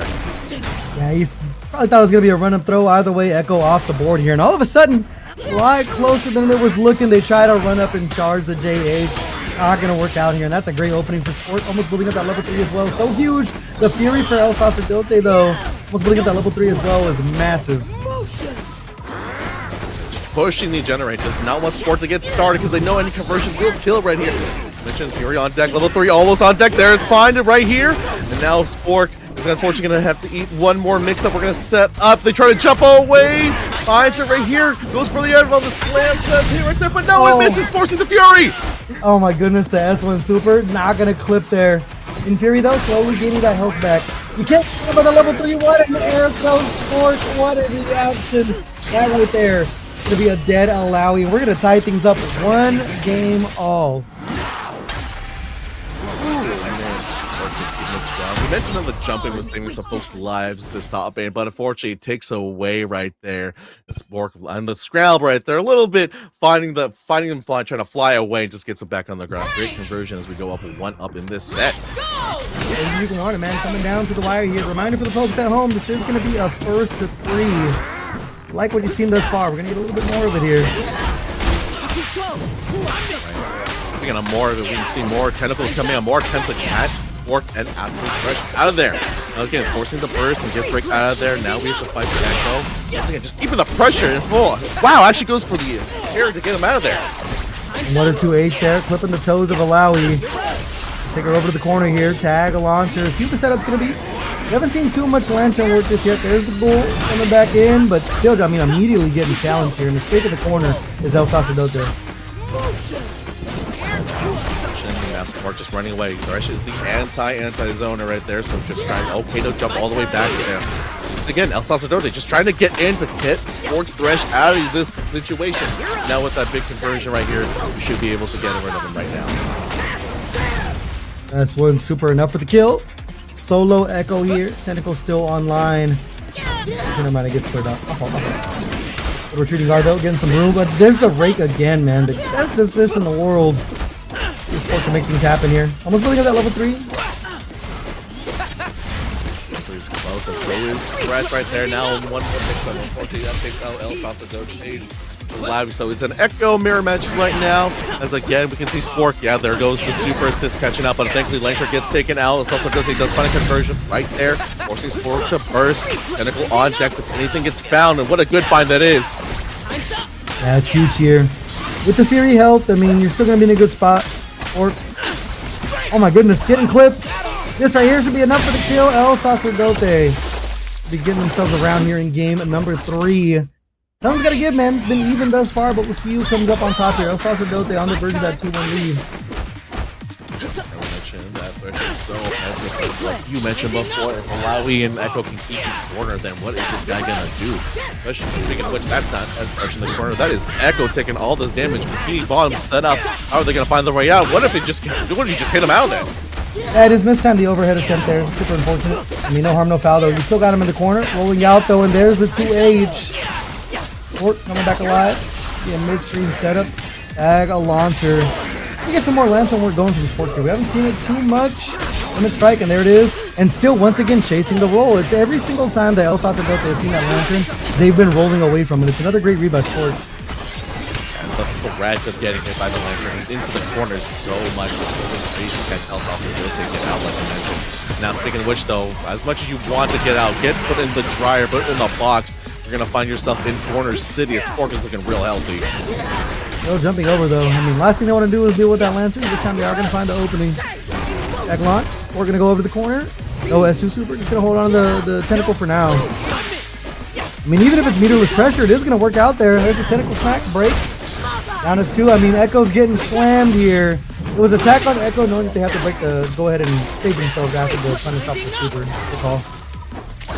Really smart mouse playing that, was willing to take that risk, and now you're rewarded with a dead Thresh. But now, fortunately, Sport does have level 3 on deck, so anything could hit to take out one of these characters. What about a 2H to take out there? I don't even think we need the level 3. I think we just need to finish him off right now. Yeah, now that level 3 becomes so much more dangerous. Actually, level 2, we got 2 bars to work with.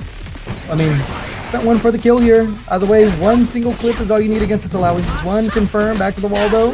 Setting up the tentacle, and what a challenge with the 5M. Sport gonna make things even closer here. 1 round apiece, game number 3. Who's gonna get this lead? You mentioned there's some different attack, go for it once again. And again, even the threat of Rake makes you try to go out of there. And that causes Sport to take the advantage, get you 2H, and get into the situation. El Sacerdote break is coming up pretty soon, but not quite yet. Sport sending up the meter to try to get this set up, and now it's being set up again. Corner City, the Jailer on deck, the lantern work isn't going to happen this time, non-factor. They used it for the teleport to search for the mix. I thought we are going to see the vomit there. By the way, S1 Super, gonna put Smork into the corner. Look for the CZ, ended up landing on that's so unfortunate. Not enough hang time. After the break there, they don't want to eat the full combo on that Thresh. Fully healthy Echo coming in, got caught with the air to air.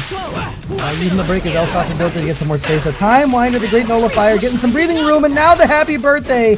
Big time damage. Yeah, El Sacerdote just gonna barely get that meter back, especially with both characters. We're gonna set up the S1 Super to get Thresh as low as possible. Same with an Echo.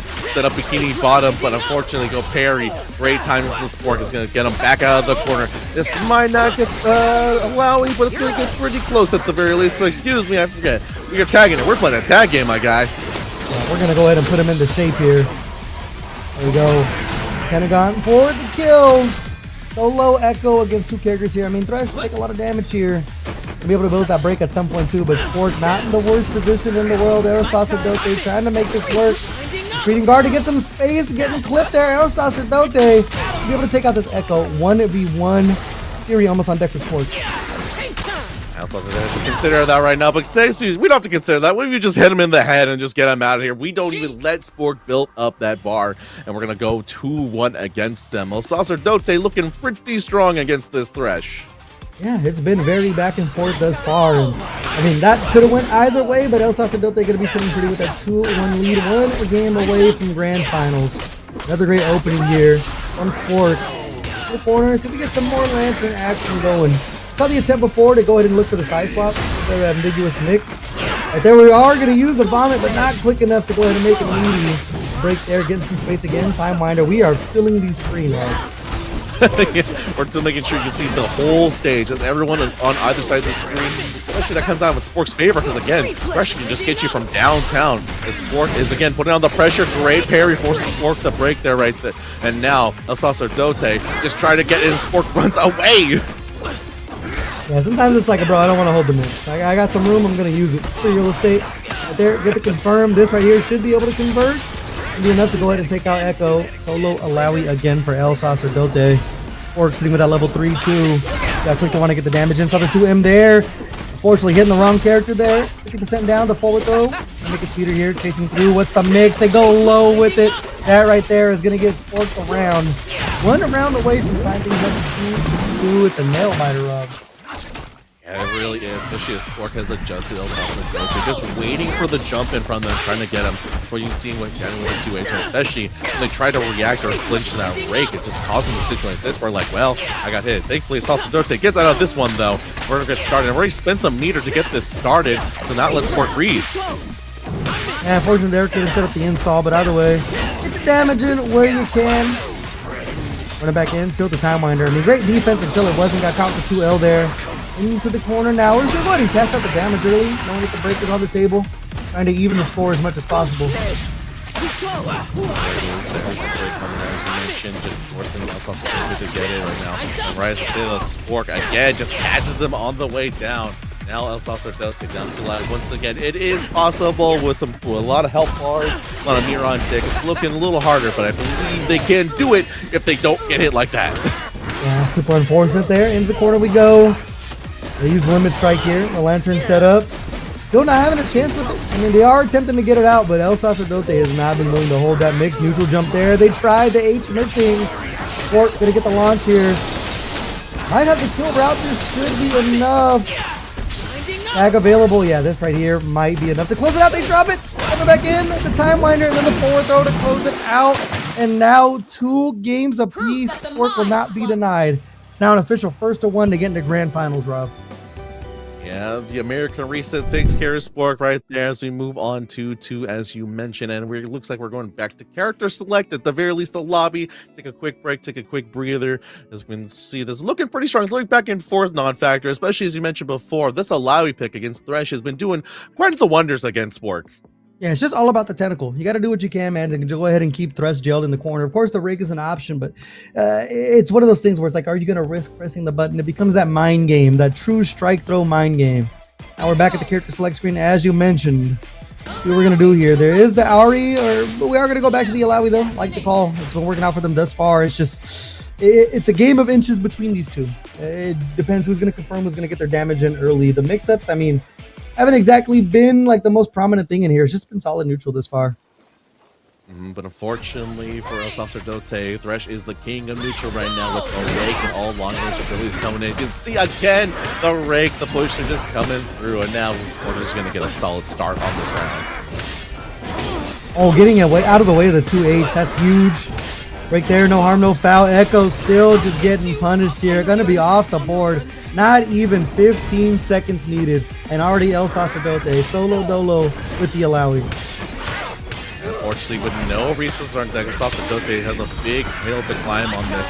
But like if you're El Sacerdote, you're probably thinking at this point you want to at least get Spork the first right here. But fortunately, also Spork just doing so much work and damage. Like it looks like we aren't even think about that. I think we're thinking about next round already, non-factor. And that was all set up too, just with the vomit from the little help right there, man. That's what that Taco Bell lettuce does to you. Gives you that plus on frame pressure, and that right there is going to be enough to close things out. Spork now on set point, 1 round away from going to grands. Unfortunately, it's looking like a replay of the first round. Spork again just getting caught by that rake into Echo. The lantern action happened as well. Sacerdote now they're taking the time to try to challenge. Happy birthday, forcing the break. Trying to get out of there. Spork thankfully in time. Gets the install and finds El Sacerdote Echo. Oh no! Spork is looking a little too strong right now. Yeah, I mean, just running away with this one. Echo down. Alawi, stop me if you heard this. Solo. Gotta make this work here. El Sacerdote. If they can make it happen, that's a great opening for Spork here. I mean, you are so far away from Fury as well for El Sacerdote. It is not looking good right now. Super time winder. Clearing the way. Put some footsies here. Tentacle set up. My time.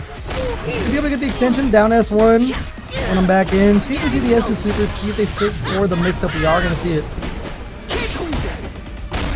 Yeah, I like that backdash. Temporal Sacerdote to see if they push for a roll. Now Spork unfortunately does get hit. They're finding their way out of it, but Sacerdote finds one more hit. And we said it once, we said it plenty of times. Alawi has to do a lot of work, but it's looking more possible this time, non-factor. It's a big launch though. 2H. Big time damage. Still not close to Fury. The rake. We are going to build up level 3 in time. We're going to spend it immediately. It's going to be a photo finish, Rob, but I think it might be enough. Unfortunately, take the mug shot from Alawi as the jailer puts you back in. That is going to be 3-2 for Spork. El Sacerdote 1927. Yeah, Spork just clutching up at the very end there, opening things up with the rake and the Time Wider behind it. I mean, we saw that opening multiple times there at the very end here, but back to this first game, man, it was actually back and forth. You can see just off of the health bars immediately. What a great call there from El Sacerdote with that level 3 just to get back in, close up some space. But, man, we were playing some neutral. Nutra, like turbo Nutra at this point. You blink and someone's already dead. That's how this game goes. Or if you blink and you just wait for like them to just do their thing, you can see that they're both like inches away from death on both sides, and they keep clutching it up between the two of them. That's why we went the distance this time around, especially in C. As Spork again, the combo rounding just so smart and real optimized every single time they hit from the Thresh assist. And this is also going to be a sweet taste of revenge for Sport. El Sacerdote is the player that sent them over to losers, so they worked their way to the loser side of the top 8 just to go ahead and put a little bookend on this story as they take that 3-2 W over El Sacerdote. And now, getting in grand finals, man, going to be very, very solid. Probably going to see a lot more of these mixes, probably a lot more rake on opening because I was opening a lot of doors for Spork here. Yeah, especially that's why they're 3-2 or over El Sacerdote. And if you're Mako over there, you're probably thinking, okay, so if you started with Rake Time Wonder 3 times in a row, I should probably be labbing that real quick before we enter grand finals. I really hope they have an opening for it, especially with their own Echo Yasuo team, especially you can see what they have planned for this team that's looking pretty strong. And if you're Mako, you're probably, dude, I finally get to play. That was a long, long set between those two for a losers finals. But we see what we have in store here for grand finals between Mako and Sport. Mako coming in over from that winner's side, so Spork's got to do the double deed. Go ahead and get themselves this W. But before we get in there, I want to remind you guys one more time to hit that Matcherino, ! Matcherino. There are only 2 codes left to claim, so go ahead and grab those for me. I would very much appreciate it before we get things over into our top 8. Rob, I know you came in a little bit late, man, but how you enjoying the action this far? I'm enjoying the action plenty. It's been a bit since I watched some 2XKO. I'm happy to come back to Breakout to watch some top action week after week, especially right now as we get back down into it. We can see if our hero can take down the villainous Thresh, so that is Mako v Spork, as we hop right back into this match and we get the game started. Mako coming in, of course, that Yasuo Echo. Gonna be the Echo Thresh here for Spork. Get things underway here. Open things up with the parry. Able to chase down the 2-for-1 special. A very merry on birthday to go ahead and kick things off here. Do you spend the beater? We are going to spend a break though. You can see Mako already jumping for their life to get out of that danger zone. That is the rake. Does find the low against Spork's Thresh. And as we talked about it last game, you want this Thresh out of your ASAP. He's just too strong of a presence that you want to keep on deck. So Mako's trying to go for the kill in the setup.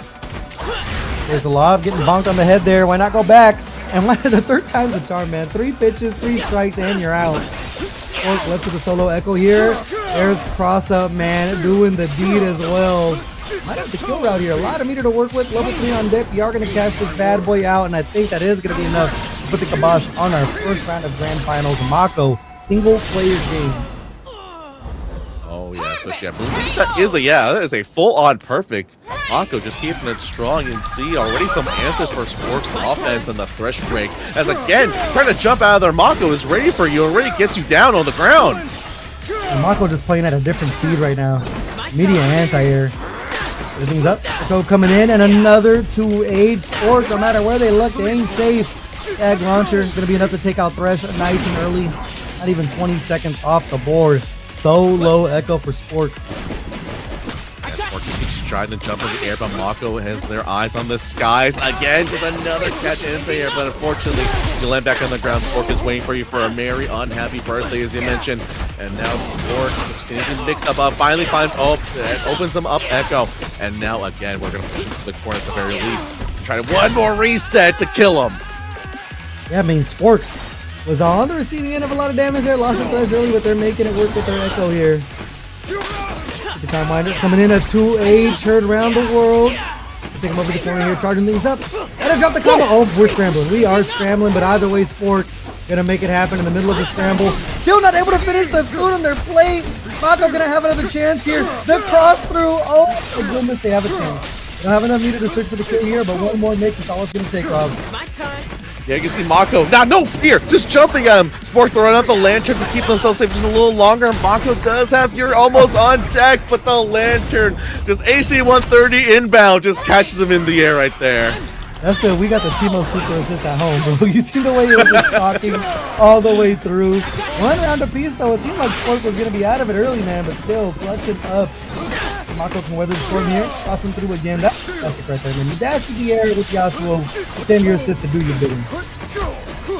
It's like, you fool, I have the friends on the ground. And he said, Nani, you're going to take all this damage. Echo, once again, just take it off the board. A little reversal of what you want. The Thresh is still on deck, but doesn't mean that you cannot take him out. Mako has plenty of health to go through.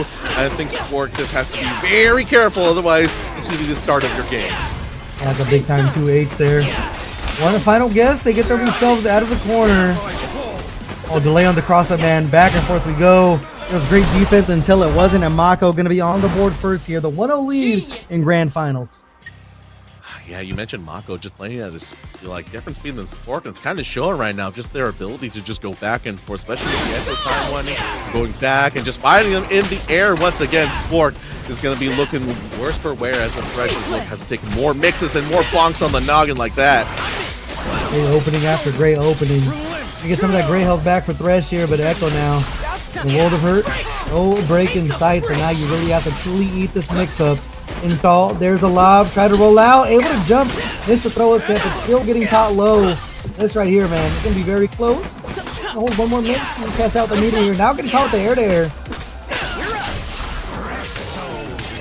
We're going to take over here. Mako just saving the break for a rainy day.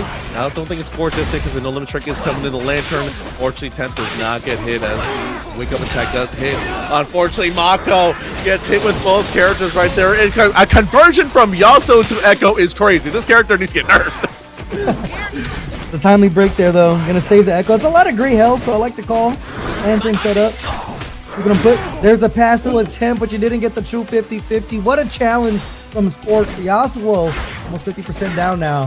Sport has been working their way up these massive deficits, and it's been impressive to see. They have enough clutch to go ahead and finish this one out. The Lantern still staring Yasuo in the face here. Good thing for Sport, the threat of the Lantern does so much work in some of these matchups where, like, okay, they might jump out, they might switch, and they might throw something out. Now, fortunately, Sport doesn't need to worry all about that. It just needs to finish him off right here with a little tick of Henry to come through. Yeah, chip damage enough there. Sport, I mean, they're getting caught early, but still making it work out regardless. Trying to tie things up one apiece here, see if they can make it happen. Yeah, I actually like how Sport just backdash all the way there, but didn't throw out the rake just yet, trying to see what Mako would do. And call out right there. Speaking of call out, the cross comes down, and now a big old happy birthday is going to be happening to Sport, and it doesn't look good for the character, but it falls out! That's an unfortunate drop there. And either way, still picking up the Echo. Right here might even be a better situation because you might have a kill route here. Tag launcher available. This right here is going to be enough to close things out. Timewinder super now. Solo Thresh Mako. Another great opening. 1 meter, soon to be 2. Does find the opening right here. We do have the Echo on deck, ready for the assist. I don't think we're going to need his Thresh. It just throws you back in the corner. Again, this character can do everything and more. So that hook does everything and your taxes. As one more setup for Lantern does catch Mako out of there in the air. Tries for a reset, but it's not being found just yet. Oh, almost have the 2-for-1 special there. Lantern set up again. Almost building up the level 3 for Spork here. Not even going to have to see it right now. Fury on deck for Mako. I mean, it is a game of decisions at this point. At what point do you pop it if you need to? Spork likewise with the Fury can close things out here. Lantern looming. Timewinder coming in. Jumping over. Got caught with a 2H. Now the Fury pop. Oh no, parry attempt, unfortunately, just too early right there, and now does Lance Mark Sport. If you're on deck at level 3, don't even need to be that mad. You're just gonna fish him off here. Mako, unfortunately, cannot finish off the jailer right here, and that's gonna go down.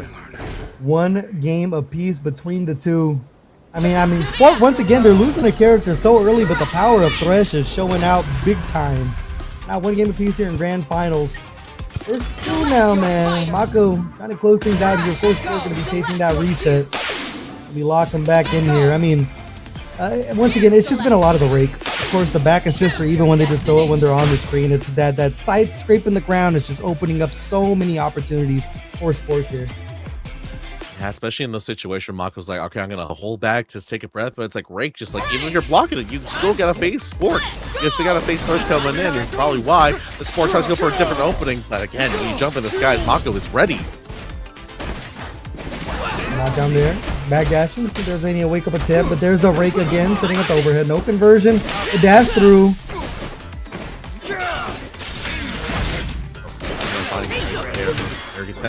Challenge from Mako, unfortunately failed because Rake is right there ready to take care of you. He can take care of again. Mako just getting Spork into the air. They're trying to jump away. And the one time the Mako tries to jump, Spork is ready with another 2H anti-air. Take it from the side swap. Limit strike. Try to set something up with the lantern. Not gonna get anything, but either way, you are gonna clip the Yasuo. Get a lot of damage here, no break in sight, so I mean, kind of how you choose to do it. The limit strike setup didn't work out last time. We are gonna either way see it. You have the attempt for the damage. We'll pick it back up. Yasuo in a bad spot. Got the meter to search for the kill as well. Might not be needed or just enough. It is as Mako unfortunately going out. Echo on deck. Switch chance for a big comeback. Same with the Fury as well. Good cross through, finds the mark, and now Spork again. Understanding the situation, just runs away, trying to let Mako come to them. Got the time winder, sticking to their strings here. Yeah, you're not gonna pop the Fury here. That's gonna be the first round going Sporks away. Now, I mean, starting to find momentum here. Well, at least if the users are searching for the reset. I actually like this again. If we broke, don't fix it. Keep the Thresh out, ready for it. But unfortunately, Echo run up, grab, gets hit. Now Mako, the burst gets blocked, and now Mako finally gets to get some revenge on this Warden right here. Tries to go for the corner pressure. We're actually going to go for the Time Winder to get the full step. The offensive break to try to keep him there, and now Mako finds their mark and keeps him. And this should be a dead Thresh. Oh, they chase it. They got greedy with the meter. See if it works out for him. Continuing the pressure. Echo coming in. Air throw, and there it is. Thresh now off the board. Solo Echo for Spork. We've seen him in this situation with one character before, but this time, I mean, you got to make a miracle happen here. So much health on the board for Mako. That's a great start, though. The overhead, the extension as well. That's a meter to work with your Meter actually just hold back on it like Mako just waiting for an opportunity. They know they can spend a little more, maybe run to level 3 because they know Thresh can help you in these situations, especially to set you up for a 2H. Mako now with an almost full Yasuo against the Spork's Echo, and it's still doable. Just gotta find a big opening. Saxophone getting louder here, but it's gonna be shut down. 2H there, immediately into the super. No Fury from Spork, not gonna take the risk, so Mako gonna tie things up one round apiece here. At least happy that your break is back, and finally Mako tries to jump in the air. This time Spork is ready to put you back down. The sides finding both the hit, but unfortunately Yasuo just ran away just too far. Now Spork, the rake, gets parried, finds through. Happy birthday forces Spork to break, and now Mako's looking real good right here. Yeah, those are some clutch parries. Oh no, not able to finish the combo. Spork gonna take advantage of the drop. Fortunately coming back in, Time Winder. I mean, Mako, kind of got away with that one. Dropping that combo could have been dead. They look for the 2H. There's the break. Go ahead and keep Yasuo safe. Echo v Echo. Time Winder coming in. Got to worry about the rake to pull in. It's a timely push block. Not going to want to hold the mix. And now, Sporks Echo in a world of trouble here. You got the meter. You have the launch to go ahead and close this bad boy out. That's one character down. Solo Thresh. No chances, no risk. We're just going to spend it all. Because again, Spork now on the Thresh. The Lantern coming in on deck. Going backwards. Got the sandwich started. The pressure with the character switch sides and switched up to where you got to be blocking, son. And now we are going to go for another combo. Fortune does break out right there. There's the Lantern. Another setup. Mako doesn't care though. Just put the pressure on them. And this might be a dead Thresh. Yasuo to open things up. Running back in, they end up converting either way. Mako weathering the storm. It was not looking good for them in that first round, man. But now a 2-1 lead on winner's side. Yeah, Mako is now looking to finish this off. Does not want Spork to reset it. Does not want them to take nothing. Trying to finish this off right now. But again, Spork with the power of Thresh and Echo, they might be able to do it. They just got to find a way in to take down Mako. Great opening though. Gonna spend the meter early, taking the knockdown, setting things up. All about this knockdown. Okay, just find it right there. good big hit. First, unfortunately, is now gone. Now Spork and holding on to his own burst, trying to see what we're going to do. The mix-up is set. Break on deck. We're holding it back. The full patience. The blocking. Is Spork coming in just barely? And it's going to be keep blocking. Spork, hold on. That defense is insane. A lot of overheads being weathered there. They're going to get rewarded for their work as they are going to be taking out Echo. With a break on deck as well. Sitting in a good spot. The full screen parry coming back in for the happy birthday, and that's why you save the break. You save your teammate right there. Spork does fine right there. I like this from Mako. They're holding back, trying to get away from Spork. Now Spork realizing that break is not really the best option because it's got parried so many times now. So that's why he's jumped in against Warner just a little bit as Winter comes out, as Mako just happy to jump in and try to take them out. But Spork finds a big hit. Level 3 is on deck. I believe it's going to be close if it doesn't finish it, but I think this should be a clean kill right here. Oh yeah, we cashing out, and that right there is going to go ahead and get Spork the round. So close to tying things up here with that 1 round lead, but Mako's been in this situation before. See if they can work their way back with Spork sitting in a very good spot. Spork's looking pretty. Mako has their own break very close as well, almost like it's a start. Spork unfortunately just not enough, so maybe Mako can take advantage of it. Again, see Spork just trying to jump in because they know Mako can try to attempt to parry it. Unfortunately, they're going to get punished for it. Now Echo is taking control. We're going to get another combo. You can see that Mako, again, just bending the meter to get this damage started, but Spork gets out of there just in time. That was a huge back throw. Unfortunately, getting caught by the cross up there, though. To be able to have the routing here, I think this might be Thresh taken off the board. It's actually going to be one more guess. A parry on the time winder. A break, keep the pressure going. Big offensive break to try to keep them going. On the other side, Spork just trying to catch Mako flinching, not happening. That's not the point character, so we're out of here just yet. That's the couple toes of Mako. Finds it in the air. It is Spork's turn to punish Mako in to take him out right here. Even if you're going to block that, there's plenty of chip to happen. Now Mako back down to the Yasuo. That was like 3 solid leads in the row there. Spork can clutch up, tie this up for us. Putting back in though. Mako, great start, building up that meter. The break from Spork. Oh, got caught in the air. Forward throw though. They're chasing down. JS2, they stalled it out for the cross-up attempt. Masterful call. Spork should be able to close this bad boy out. And we're going to go into a final game of Grand Finals. Simple and clean. Gonna spend the entire thing to make sure he's dead. 2-2 between these guys. Oh man, Spork wants to take this over, wants to reset, wants to get the momentum behind them. It is looking real strong. Again, Mako, the answers are trying to find against Spork, but Spork has adjusted against them. Like, okay, like if we're gonna run away, then I'm just gonna come to you. Like, what were we gonna do? We're playing a fighting game, right? We'll see how things go here. Final game of Grand Finals. If we get a victory, we're gonna get some more 2x KO action. That is a great start for Spork. Lands an extension, gets the rake as well. They want to catch out the damage here. He's going to take the knockdown. There's a little helper. They look for the get-up attack. Not going to work out here. Able to escape, though. I haven't used the break just yet. See if they can tag in this Echo, but still getting mauled. There's the back throw. Going to take the pressure. Still not able to handshake tag out, and they get caught with the forward throw. They did not want to use the break, and now they're left to Echo. Mako, do you have a question if you want to burst Fury ASAP or just let Spork try to do their thing and try to make a big comeback? Spork with a 2L will force that question happening right now. Spork with level 3 on deck for both characters. It looks like Mako just submitted to the defeat on this run and just going to save the Fury for the next game. Yeah, it's one of those ones, man, you got to sit back and be like, all right, bro, you got it. You got it. We're going to live to see another day here. One round up for Spork here.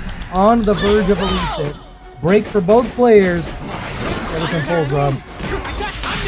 Okay, gonna pull with a good start with a break block right there. Now Mako takes control. Alpha really sick of start from going against Spork. Almost for the grab. We're gonna go for another setup on the bonk of the noggin. Flashback to the clone, and again, Mako not going out without a fight. Putting Thresh back on deck. Oh, huge to get that break off of the board there. There's a 5L whip punish. Dashing back through the pickup with Yasuo. Oh man, that Fury is a lifetime away. The setup, dashing back in. Second helping. What an anti-air though. The 2H to get Spork some breathing room. You're also building up that Fury meter if you need to make a miracle happen. The meter block is also building up some break as well, so Spork might be considering that in this next round if they don't take it now.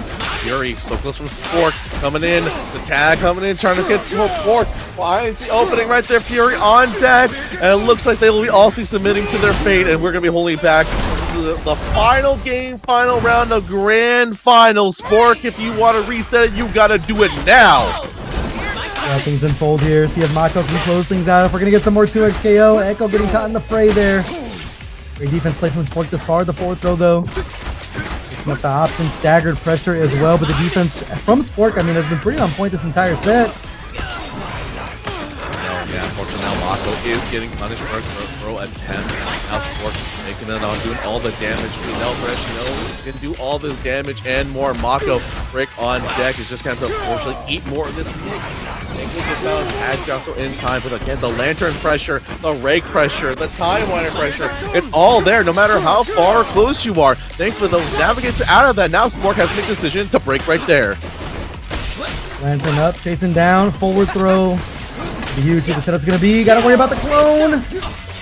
Hitting the wrong character, and you are gonna get punished. The 2L opener. Building up this meter little by little is Mako. Still sitting with that break too. So massive here. What route they choose to go. Wind wall, chase it, back throw. It is time to guess for your life. You get clipped. That echoes off the board. Going over the top, blocking the overhead. Great defense from Spork once again. Right now it's Spork's turn, rake deck, on deck, lantern coming out, does get choose right now. Now Mako finds a big hit, not going to convert off it, unfortunately, just a little tap. Spork just running away, up to some chicken blocking, run in the air, trying to find it, and again, the lantern pressure finds it, it's marked, and now we're trying to get in there, trying to take care of this Thresh. Meters on deck, break on deck, Forcer. We have 3 meter on every character. It's looking real close with 30 seconds left, non-factor. Every character is in danger.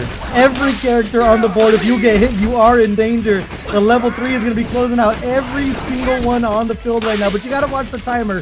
16 seconds. Tick, tick, tick, tick, tick. It's a game of decisions. They get clipped out of the air. You got to spend the meter for the kill here. We are going to use it. It's going to be the Echo off the board. No Fury in sight. Solo Yasuo for Mako, and you're battling the time. It's a 3-way mix, and you're in the corner. How do you react here? What do you pull out? The parry is huge. They just through, but not close enough for the Echo. Oh no, unfortunately Spork gets hit right there, nothing found. Spork just running away, trying to find it, tries to get the damage on it, the timer, the math, Mako takes it off the very last hit. Mako will take it, 3-2 against Spork on your Breakout series on 2XTO for week number 44.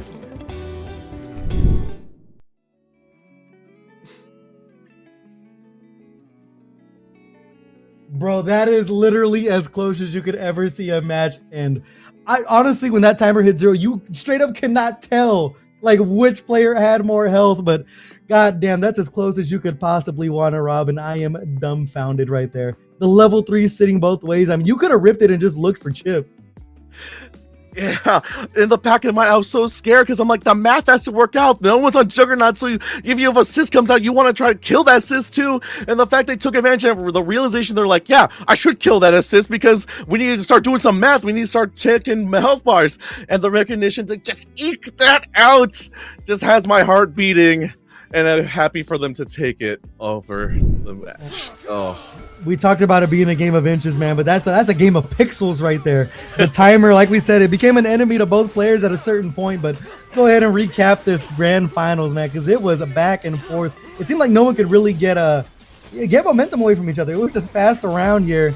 It seemed like Mako just had such a great opening immediately. They're doing a great job of getting fresh off the board very early, but Spork, man, the clutch factor from Spork we've seen all tournament long. It didn't work out at the very end there, but it was close, Rob. Yeah, you can see Spork, like you said, the clutch factor. Everything's so close right there, especially in these big rounds where they just found big openings and just forced Mako to concede. Just come through as again, just Mako, just the fight of inches. I'm actually speechless, like, of how close this was. I'm like, skip this, get to the last round. Like, this is crazy. Yeah, man, that is absolute cinema between the two. Like them sticking to their guns as well. I mean, both characters, all 3 characters, very strong in their own right, but it is going to be Mako by the skin of their teeth, the timer, the helping hand they needed to take the 3-2 victory and be your Breakout Series 2XKO Week 40 champion. That was exhausting, Wow. That took a year off of my life, man. But it's like, dude, I took a small break. I came back to help and assist, and I come back to this? I come back to this non-factor? Bro, I think the last time we played, was it Quainty and Tate playing each other in grand finals, or am I tripping out on that one? It was when that level 3 like whiff. I don't know if you remember. It was a while back. But either way, every single time that we're on the mic together, some magic happens over here at the Breakout Series. As we look over our top 8, Mako had the run of all time. Very, very dominant. It was close in that Dapper Dinosaur match. 3-1 win, and a very close one over Spork here in grand finals. But Spork also coming all the way from the first round of losers top 8 to work their way through and get to grand finals is very, very impressive. Yeah, you can see that even sometimes with the power of some top tier, sometimes just your heart will just take it over and you'll just win the whole game. You can see Mako just pulling through right there against all odds against the man, the myth, the legend that is Thresh. But again, we can see that Mako just pulls through in the end. Yeah, that is that's definitely a top 8 that we just sat through. And as we look over our win leaders, still going to be, of course, F-Champ sitting with those 12 titles. It's absolutely massive. But I think that is the first W for Mako that we got over here? Can we confirm that is the first win for Mako over there to get themselves closer to being on this leaderboard as well? Yeah, you can see, go through, see all this titles as well. And see them, we got folks winning 2 titles, 1 titles as well. I think we're just calculating that right now, but I think that might be their first title. Mako, if you're in the chat, please correct us as well. We want to give you your flowers. And is their first win and first entry. Yeah, got to keep on entering, man. Got to get those stacked up on the board. But first entry, coming in, taking your first breakout title. Definitely something to applaud here. So we'll see if we can get them on the leaderboard. I know it is like recency bias, but that is a wonderful showing from a first-time entry over here at the Breakout Series. Yeah, definitely. I hope I can see them in Breakout and many more tournaments and many more online as well. 2XKO is still looking pretty strong out there. It's looking pretty healthy. We got plenty of tournaments out there, and I can't wait to see more of them. Can't wait to see how this game turns out, especially with the patch coming out hopefully soon. Maybe, I don't know. Like I said, take your time, Riot, but hurry up a little bit. Take your time, but hurry up. But I think, excuse me, I think that is going to be wrapping things up for us over here at the Breakout Series. Reminder, though, before we get out of here, this weekend is going to be the Marvel Tokon Open Beta Tournament here at the Breakout Series. It's going to be bright and early, 2 p.m. EST. You're going to have time to enter every single other online one. I know other organizations are holding theirs, but ours is going to be first of the day, featuring that $200 prize bowl. So see you this Saturday, July 25th, for some Marvel Tokon action over here at the Breakout Series. If you love tag fighters, man, why not just join another one? This time going to be Marvel flavored. Rob, before we get out of here, though, man, I got to ask you, man, who's the team? Who is the Marvel Tokon team? You can ask me now. There's so many off the top of my head. Off a rip, I'm going Loki, I'm going Doom, I'm going Magneto, and I'm going Blade. What about you, non-factor? Oh, you already know. We going Black Panther, Shuri, my queen. All right, we going Storm, my queen. All right, we going with Blade, my king, of course, and then we finish things off with Magneto, bro. My team got sauce. I'm just saying, my team got all the sauce in the world. Although Goblin is in the beta, though, so I might be playing some Goblin. But I'm going to be sticking with that team probably for the long run, because like I said, whenever I see Shuri, Black Panther, and anything, I'm going to be the first in line. But we'll see how things go here. I think I might be commentating that Breakout thing. So luckily, I won't enter and ruin all of you guys' days. But anyways, before we get out of here, Super Rob, where can the folks follow you? And you got any words to lead them? Let's see if you can want to follow me, see what I'm up to. I am at SuperRob64 on all platforms. Be sure to follow me. Just say what's up. And if you ever see me in person, don't be afraid to say hi. Don't be a stranger. What about you, Non-Factor? Anything you want to say or anything you want to promote, where they can find you? You can find me down below at Non-Factor FGC to hear me, I don't know, hear me talk about what I talk. I used to say I used to beg for Blanca Bus, but I mean, I can't even do that anymore. The character has won Evo 2 times in a row. So you can hear me talk about other things, man. But follow me down below at Non-Factor FGC to keep up with what I'm doing. If you guys are going over to CEO, I will see you, man. It's my first time over in Orlando. My first time in Florida, actually. First time at CEO. So if I see you on that CEO floor, make sure you do say what's up. Let's grab a pic together. But it is going to be it for us for tonight. Thank you to everyone that played along, everyone that watched, everyone that go ahead and claim those codes in the match arena. Until next week, this has been the Breakout Series for 2XKO week number 40. We'll see you guys. Yep.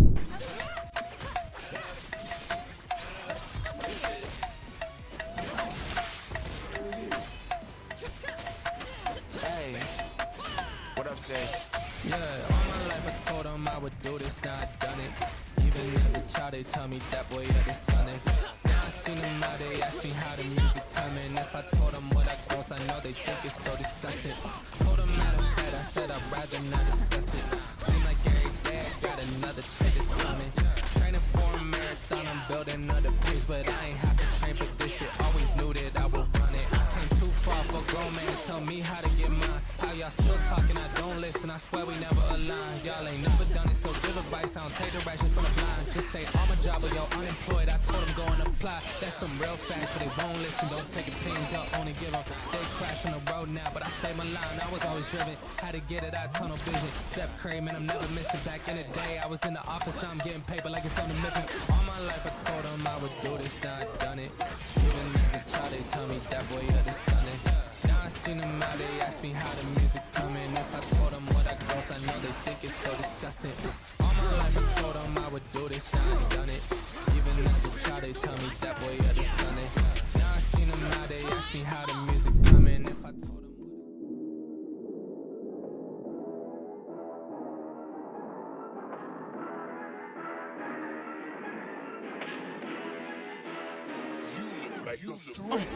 Danny still not able to close it out. My DP God. whip. Easy has a Hail Mary. Holy cow! They did it! Oh my God! King Ray Jr., you can't be doing this. Actually, Oh my God. Oh, He's not dead. Okay.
Are you thinking about building your own fight stick? Then go for it. It's a perfect way to dive into electronics, design, and hands-on creativity.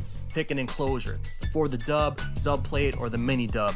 Now DIY builds means full control, easy upgrades, and your own personal style. Join an amazing community of makers, artists, and gamers, and be the builder of your crew.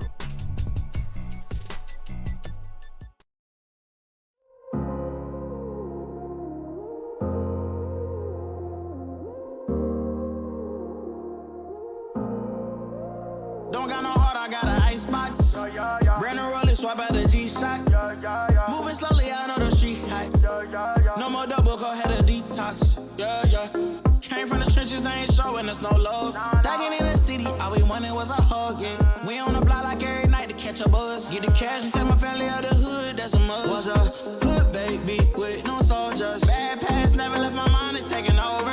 No, I should've died, that's why it's hard to stay sober. Glad to see the sun, but my heart getting colder. Life's so crazy, what we been through. When you die, the only time that they gon' miss you.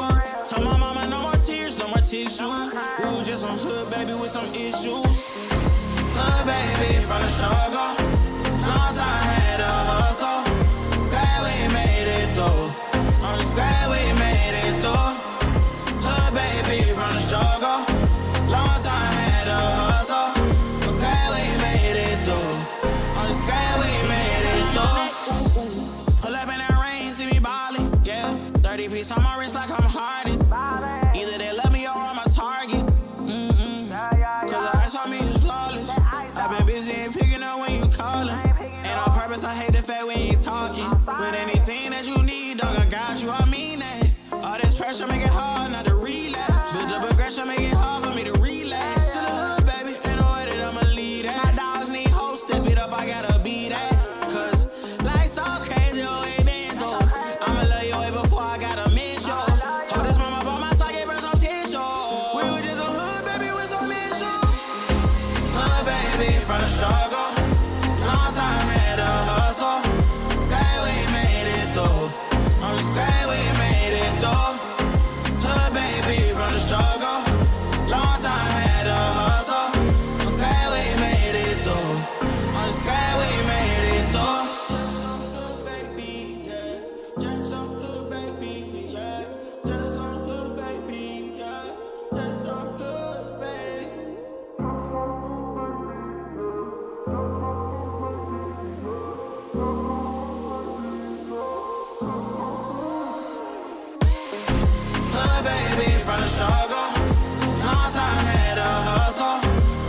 Really, y'all don't know this, y'all in danger. I'm a threat. I'm a gamble with your life, cause you know that it's a bet. It's a bet. You know I ain't letting up, my foot is on your neck. Take my word for it, it's a promise and a threat. Really, y'all don't know this, y'all in danger. I'm a threat. I'm a gamble with your life, cause you know that it's a bet. It's a bet. You know I ain't letting up, my foot is on your neck. Take my word for it, it's a promise and a threat. I ain't never really wanna flex my gifts, but I think it's my time, let me check my wrist. You can never dim my shine, I'ma keep on grinding till I reach the top. When it's just in my jeans and I ain't looking back, cause I'm feeling like Chris, bro. They can never slow me down, but they need to hate me, now I'm feeling like Chris. Rock with the team, cause you know that we winning, we with it, we going, we flowing again. I might just go by a Benz, I might just blow my advance, whoa. I did it all for the feeling, alive but I'm making a killing. I'm gonna break every ceiling, cause I need a million, but I don't need your money, you can pay me in respect. Cause once I do it big, what's to follow is a check. I need 100 bags, nothing more, nothing less. And the ops feel away, cause I'm next, I'm a threat. Oh yeah. Really, y'all don't know this, y'all in danger, I'm a threat. I'm a gamble with your life, cause you know that it's a bet. It's a bet. You know I ain't letting up, my foot is on your neck. Take my word for it, this a promise and a threat.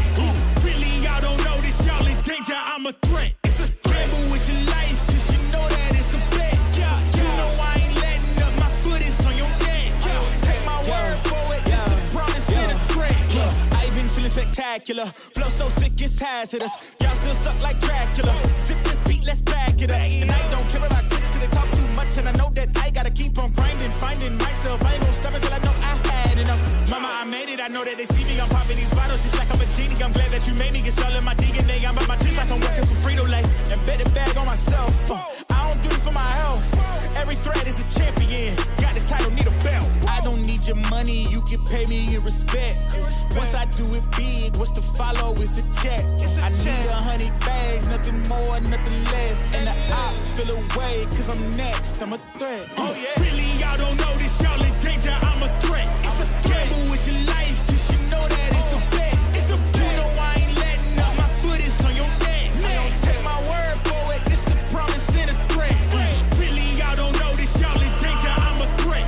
Gamble with your life, cause you know that it's a bet. It's a bet. You know I ain't letting up, my foot is on your neck. Take my word for it, this a promise and a threat. Still young spits, but you call me young boss. Eating real good, so a man's gon' floss. Got my weight up in my view real posh. You a frisbee man, so that mean you get tossed. Got a new clip, studio in the back. Numbers ran up, had to spit it with the chaps. Realest in the city, in my record, I fact. But your man's only chat when he do it in the raps. Like, spot go lost and don't really care what it cost them. You don't wanna cost them. My lifestyle awesome, couldn't decide if my gal want it too, so I butt them. Don't run trap, but I run up a check. Run, do it real big, gotta one up the next. Point to the sky with the one up, I'm blessed. I'm young, rich and black, so you know I'm a threat.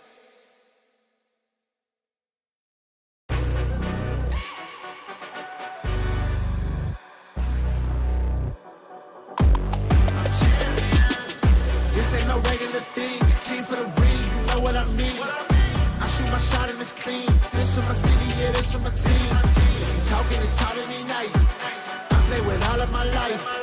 You see my name in the lights. Better get right, I'm champion. The game is in trouble, I've been in my depth for the piece of the puzzle, I got it for real. Still keep me going, I wake up and hustle, you won't see me buckle, I've been in the field. Man of the town, you been in your fields, I'm adjusting this crown. Call me your majesty, either that or your tragedy, we shutting everything down. I've been hot like somebody put a candle on them. Off top, I don't really stand opponents, this mine. The moment is, run out and start a bunch of pandemonium. More game, I got some, the skill is bar one, y'all done, the game in the coffin. Referee screen, rest in peace, and think twice if you next to me, it's West. This ain't no regular thing, I came for the ring, you know what I mean. I shoot my shot and it's clean, this for my city, yeah, this for my team.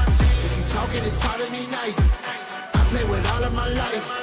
You see my name in the lights, better get right, I'm champion. It's our repetition, I'm stacking these trophies, I'm good with addition. I spit like a pastor, I give you the vision. Up early morning, enough for the sleeping. My life is a dream, but you wishing you lived it. Haters get livid, my pocket's Pacific, that's deep if you get it. So Tempur-Pedic, I sleep on the critics. Don't feel like competing, I'm hearing these tickets. Whoa, let me switch the flow, a new bounce. Coming to the den with a lion, I'm gon' pounce. Know I've been a king for a while, got a ring and a crown. That's the bling with the blow, what the team is about. Champions, you can tell by the ambience of this sound. Referee screen, rest in peace, and think twice if you never see me, just no doubt. This ain't no regular thing, I came for the ring, you know what I mean.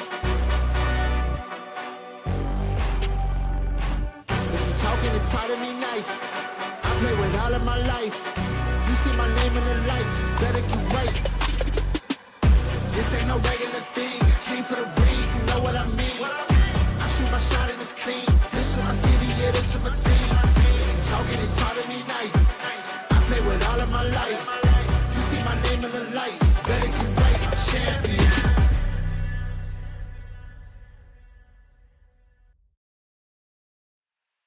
Okay. I'm a trendsetter. Ay, I'm a trendsetter. I'm a trendsetter. Okay. Let go. Hey, okay, I know I'm here to stay. Counting on my wins, so I can't play it safe. Try to go against us, get you out the way.